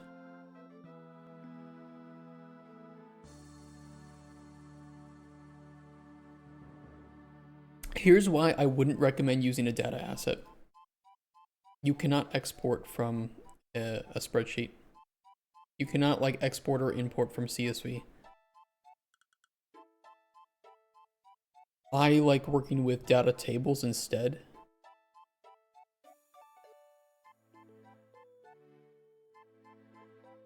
Just because I can export and import. That way I can keep, like, if you want to have, you know, additional engines or something, you can just make them in here and then export as like a CSV and import directly into Unreal.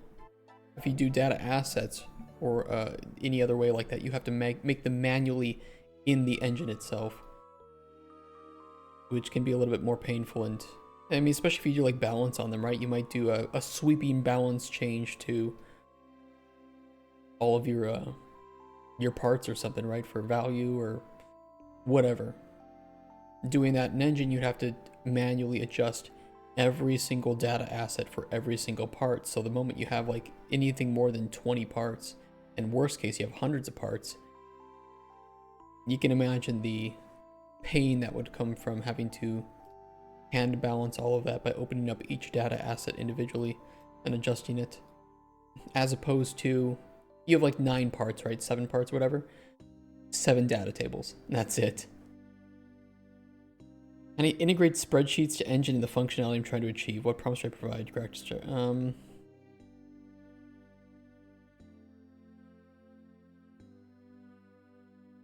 Tell Grok that you'd rather have a data table for each part instead. And you'd rather use data tables for importing, easy import and export from and to CSV.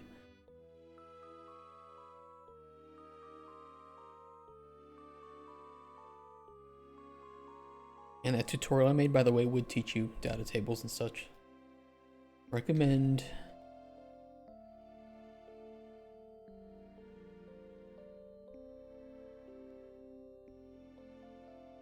What are my, I think default and core. Move mapping context.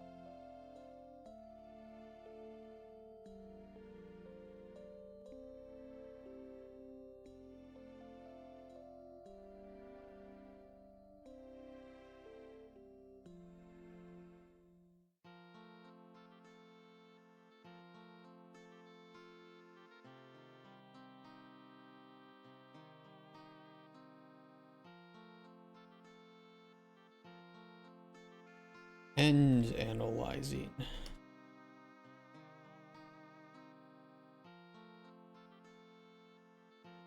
Kind of just copy this for the moment.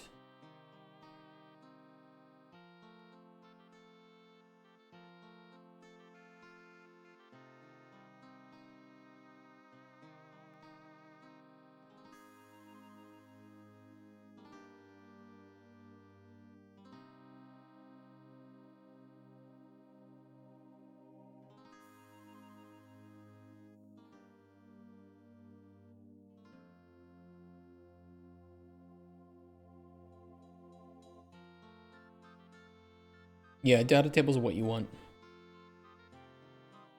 I don't know if they changed it in 5.5, but I don't see why they could or would. But yeah, data assets they're not bad. They just cannot be imported or exported. So if you want to make changes to them, you would have to do it in Engine itself. Which for like, I don't know, like basic game settings is okay. But if you have those, you know, hundreds of items, which you might have, you would have to manually adjust those or make those, even in a data table too. But the data table does have the ability to import and export, so you know there are some things that I think are a lot easier to adjust in that way. Where's a good example? Like junk, you can also export as JSON, which is quite useful for some people too, especially if you have custom JSON editors. And then you can just make yourself a new row.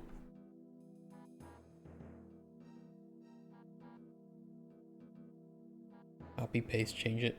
Obviously for some things this would be kind of annoying to do outside of Unreal.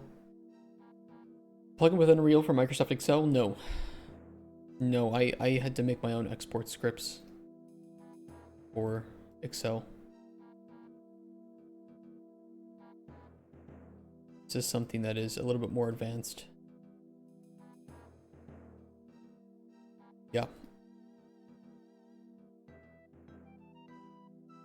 Welcome to game dev, baby.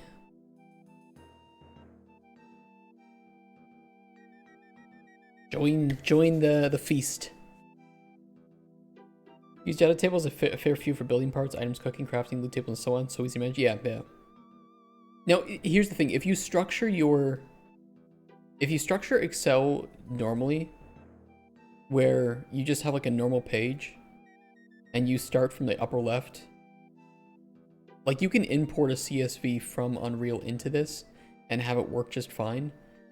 The issue is when you want to maybe skip some rows or columns based on certain info. you can't do that by default, or you might want to structure things into an array or a structure or something like that. That's where you would have to write your own custom export scripts.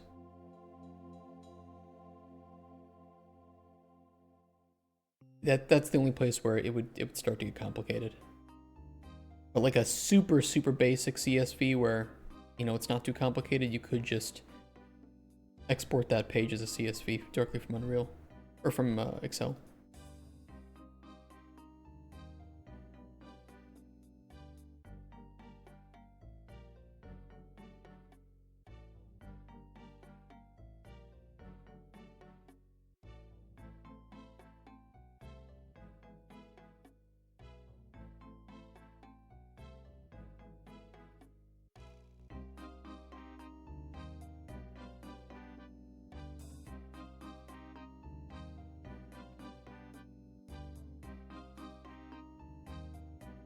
Delete that, get the analyzer, end analyzing.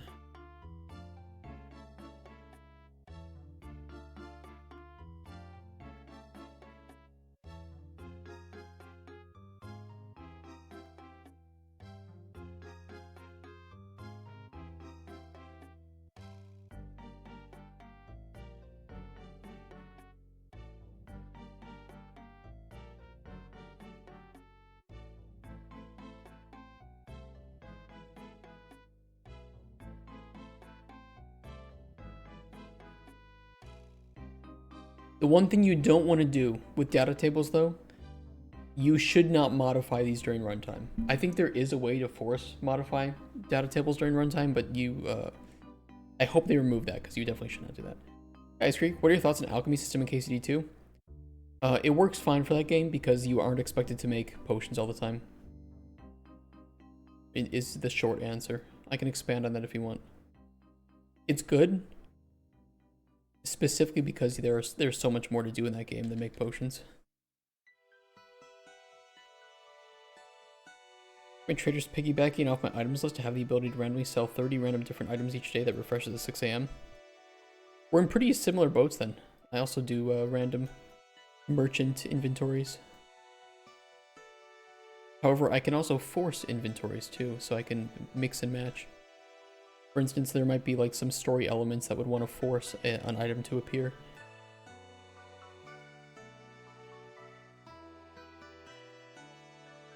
I haven't really used that yet though. What row structure do you like to use for data tables? You should make your own structure in this case. So you would want to make your own structure like this. And then you can base the data table off of that structure. So it's essentially like the structure itself is setting up columns in Excel. You're telling it what data to have, and the data table allows you to make rows that fit with that.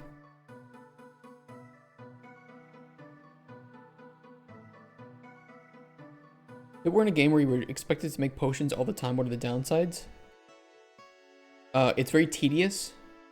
It takes a lot of time to complete one potion. And I think it gets old pretty fast the more you do the loop. There isn't really any crazy depth to the gameplay loop of making potions in Kingdom Come Deliverance that would satisfy the player after having to do it 50 times in a row. If that.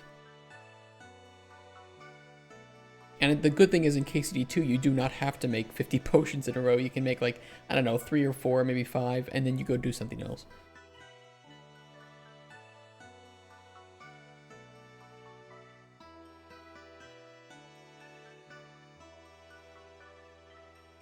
I think I'll just set up the flavor analyzer for Monday, and then we can start to actually make it work. Right now, it should just open up the UI and then close it once the player presses it. No. That would be why.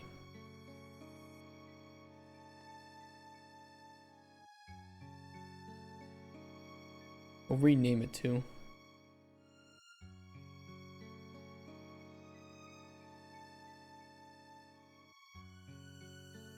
Interact to Analyze an ingredient or potion's flavor.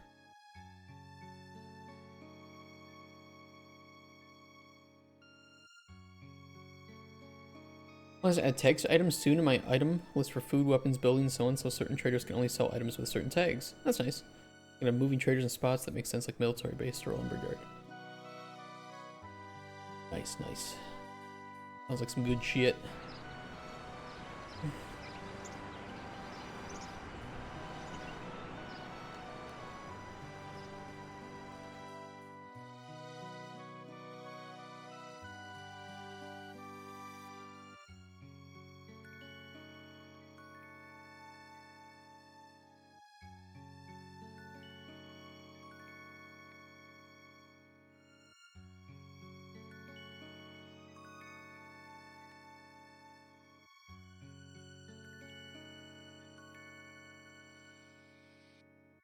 That's what I wanted to do.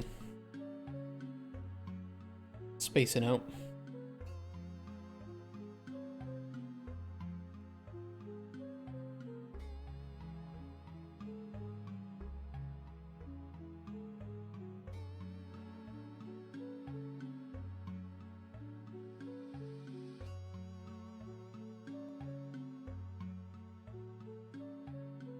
Or sped up, would that eliminate the tediousness? If it were sped up, how do you think that might impact the immersion and enjoyment of the slower actions? That would be my counter question.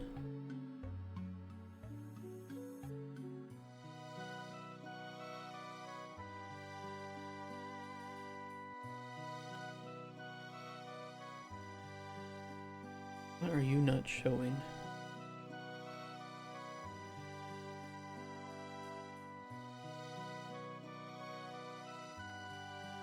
Oh.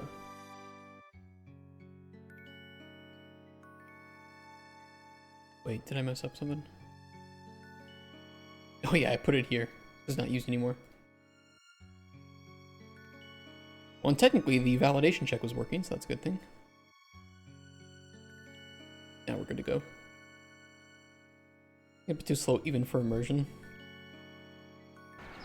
That is the question, isn't it? Why do you ask?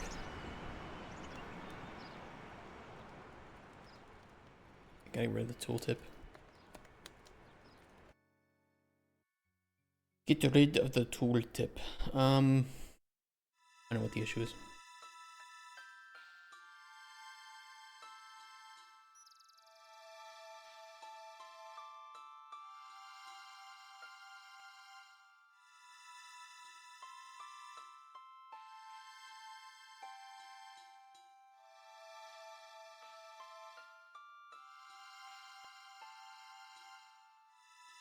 I think object with tooltip, I overrode the parent on accident, and I never fixed it. Oh, oopsies.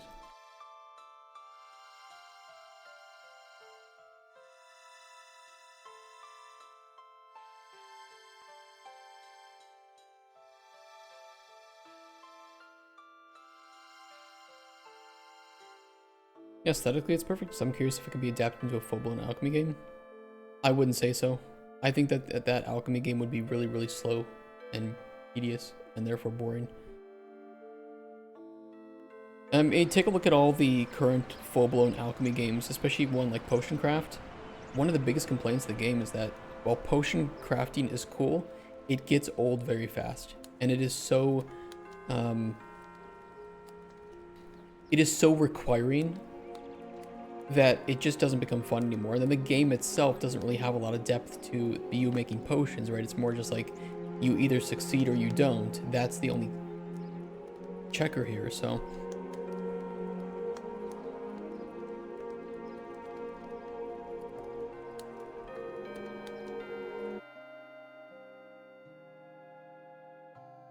I'm gonna show and hide the combat HUD.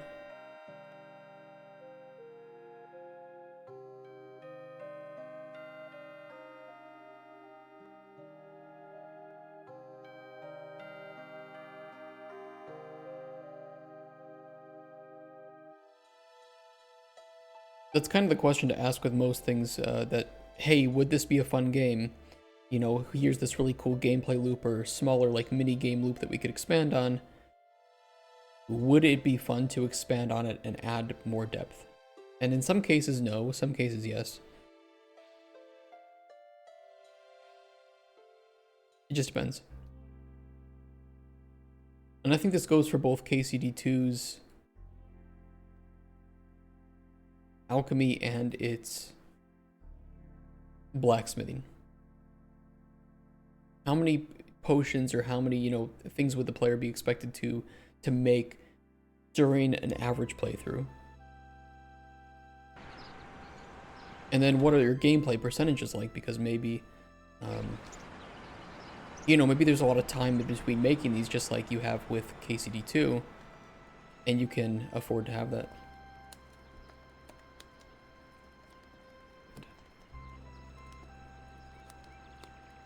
This needs the checker for tutorial.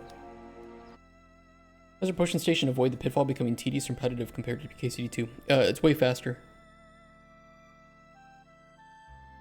Unlike KCD2, in Cauldron Chronicles, if you know what you're putting in and you know what you want to make, the process is incredibly fast. Like matter of seconds, you can have a potion made. In KCD2, even if you know what you're doing, you are still limited to a minimum amount of time to make that potion.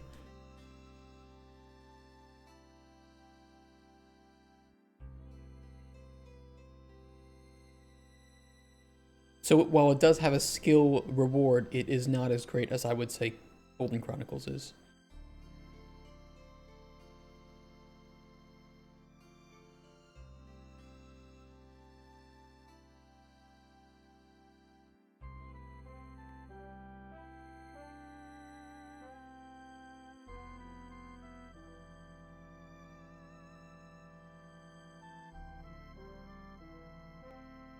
Yeah, we'll just copy this. You won't have animations, or the animations just play while you're doing other actions? I probably won't have animations.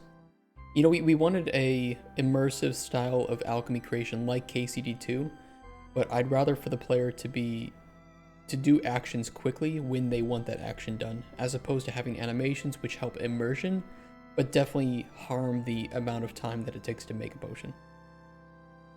So again, they work in KCD2 because in KCD2, the alchemy and the smithing is a small gameplay percentage compared to the rest of the game. So they want to be a more in-depth immersive sim than Cauldron Chronicles is intending to be.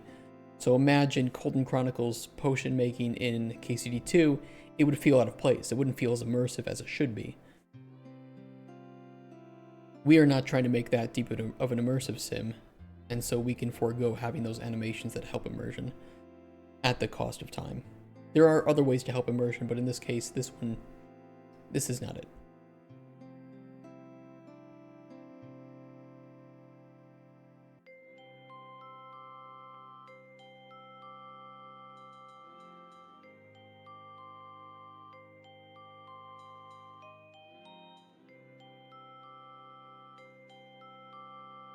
Typically making one potion per customer plus some utility combat potions for open world exploration.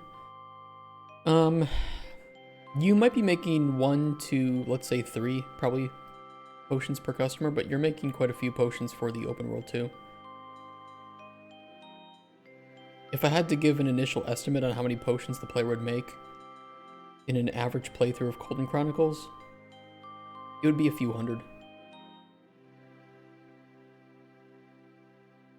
Which is a hell of a lot more than like KCD2 would require you to make. Especially if you're good at exploring. I probably only made 10 potions or so in the second game.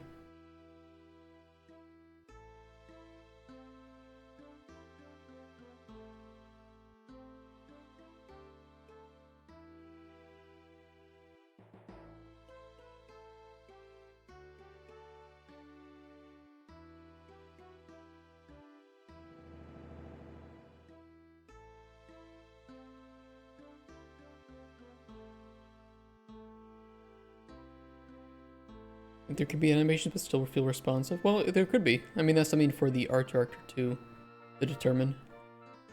My goal as a designer is to make it as immersive as possible without sacrificing time. If the art director can think of a good way to do that, you know, fair enough, go ahead. If not, I'm not going to lose sleep over it.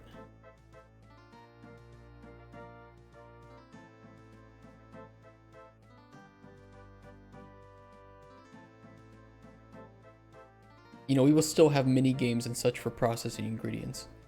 So there is still going to be a bit of a increase in gameplay percentage for alchemy that we don't currently have.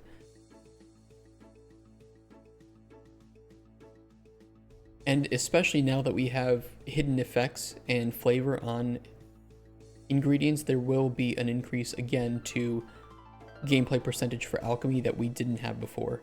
I think the intention was for alchemy to take up about 15 to 20% of the gameplay.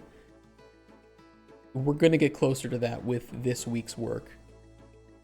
And we will get even closer to that when we have the proper mini games for processing ingredients. Which we, again, don't have.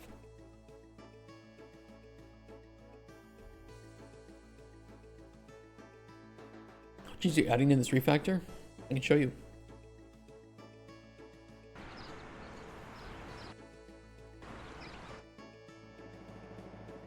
Here are our ingredients. Notice anything different?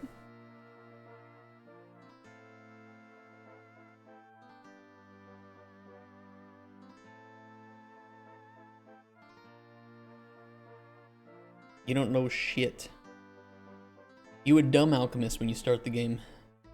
You poo-poo. You don't know anything.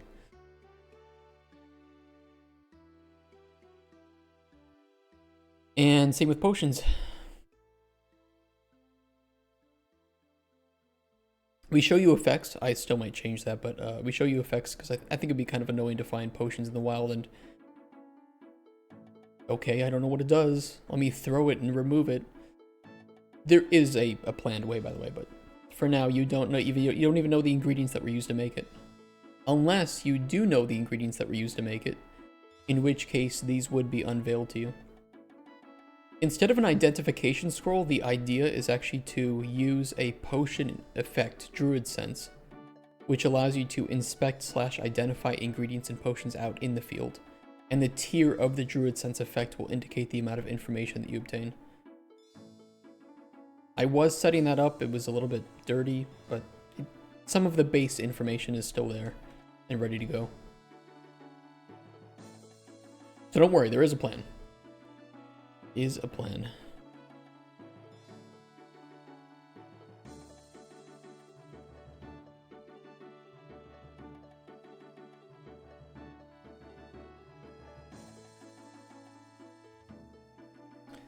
I set input mode to UI only.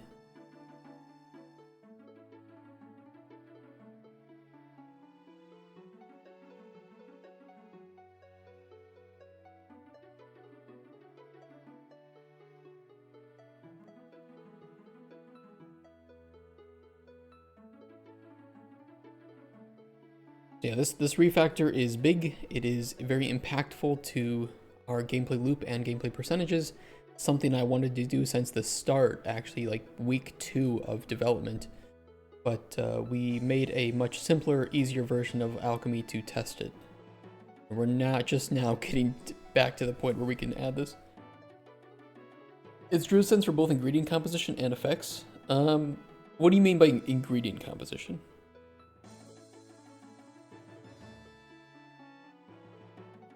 Or do you mean for identifying ingredients or potions? Is that what you mean? Yeah, you probably could use Druid Sense to glean that information depending on the level of Druid Sense that you use.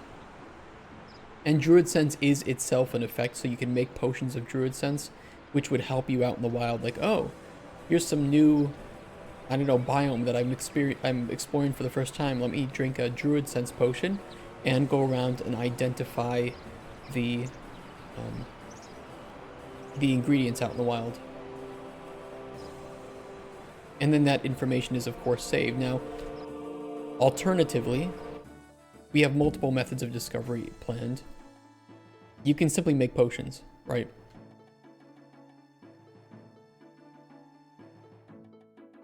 So I don't know anything about the bell pepper. I don't know anything about the carrot. They're pretty common ingredients, though. Cheap and easy to buy. Let me just see if I can make a potion with something on them. Oh yes, I can. So now I have night vision and bell pepper and carrot. We'll have night vision unlocked on all of the variants, including the normal one. I've discovered that effect on that ingredient. And then the same thing for carrot too. And now if I try to make a potion with those two ingredients, I can see that night vision is going to be an outcome of that potion.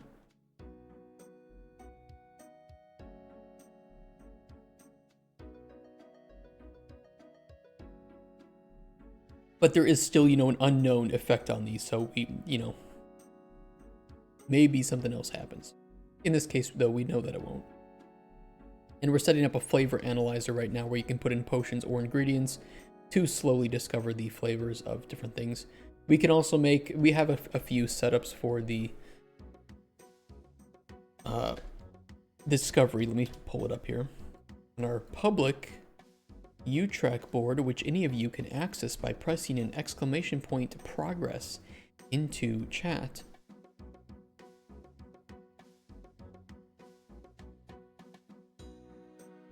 Some of the directed methods of discovery would be eating ingredients. Would be pretty easy to make. A magical alchemical device, which is this analyzer. The friendly slime, which we wanted to make, but probably will wait until vertical for that. NPCs could be used to identify ingredients, like maybe some more knowledgeable alchemist comes and you can say, yeah, can you tell me what this is? Informational books, we do that for fishing information already. And maybe rituals too. Interesting, if a game never shows you the effects of ingredients or potions, you have to learn it all through trial and error, probably unwise for profit, but I'd play it. Well, that's what Cauldron Chronicles will be. That is exactly our game. You have to discover these effects. But we want there to be multiple ways to discover those effects.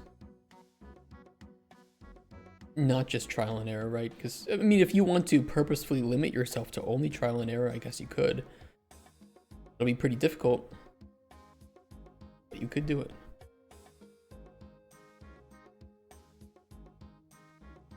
Okay, if the basics of the flavor analyzer is set up,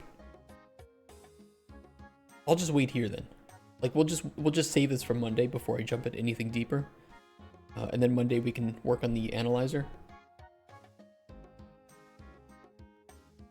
This could always be something that you buy from a merchant too, is this analyzer, right? We already have the merchant what am I thinking?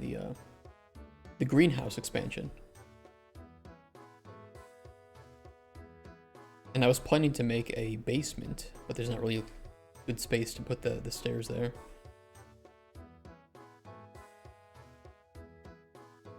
But maybe another merchant or NPC can reward you with a flavor analyzer.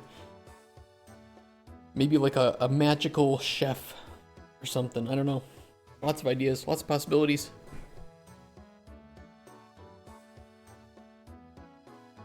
Oh, guys, I gotta get going.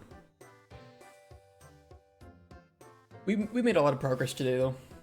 We have the cauldron fully working, as long as there are no bugs. We have potions fully working, ingredients fully working, flavors and effects being hidden until you find them. So far, it's all going well. It's just taking a long time, and it's a bit of a pain, but we're doing it. So guys, I will get going for today.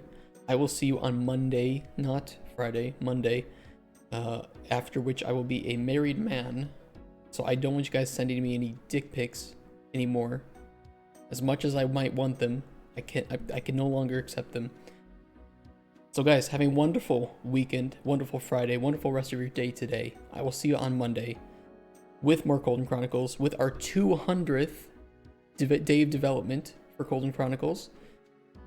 We can look back on the previous 100 days and see what we accomplished if we want.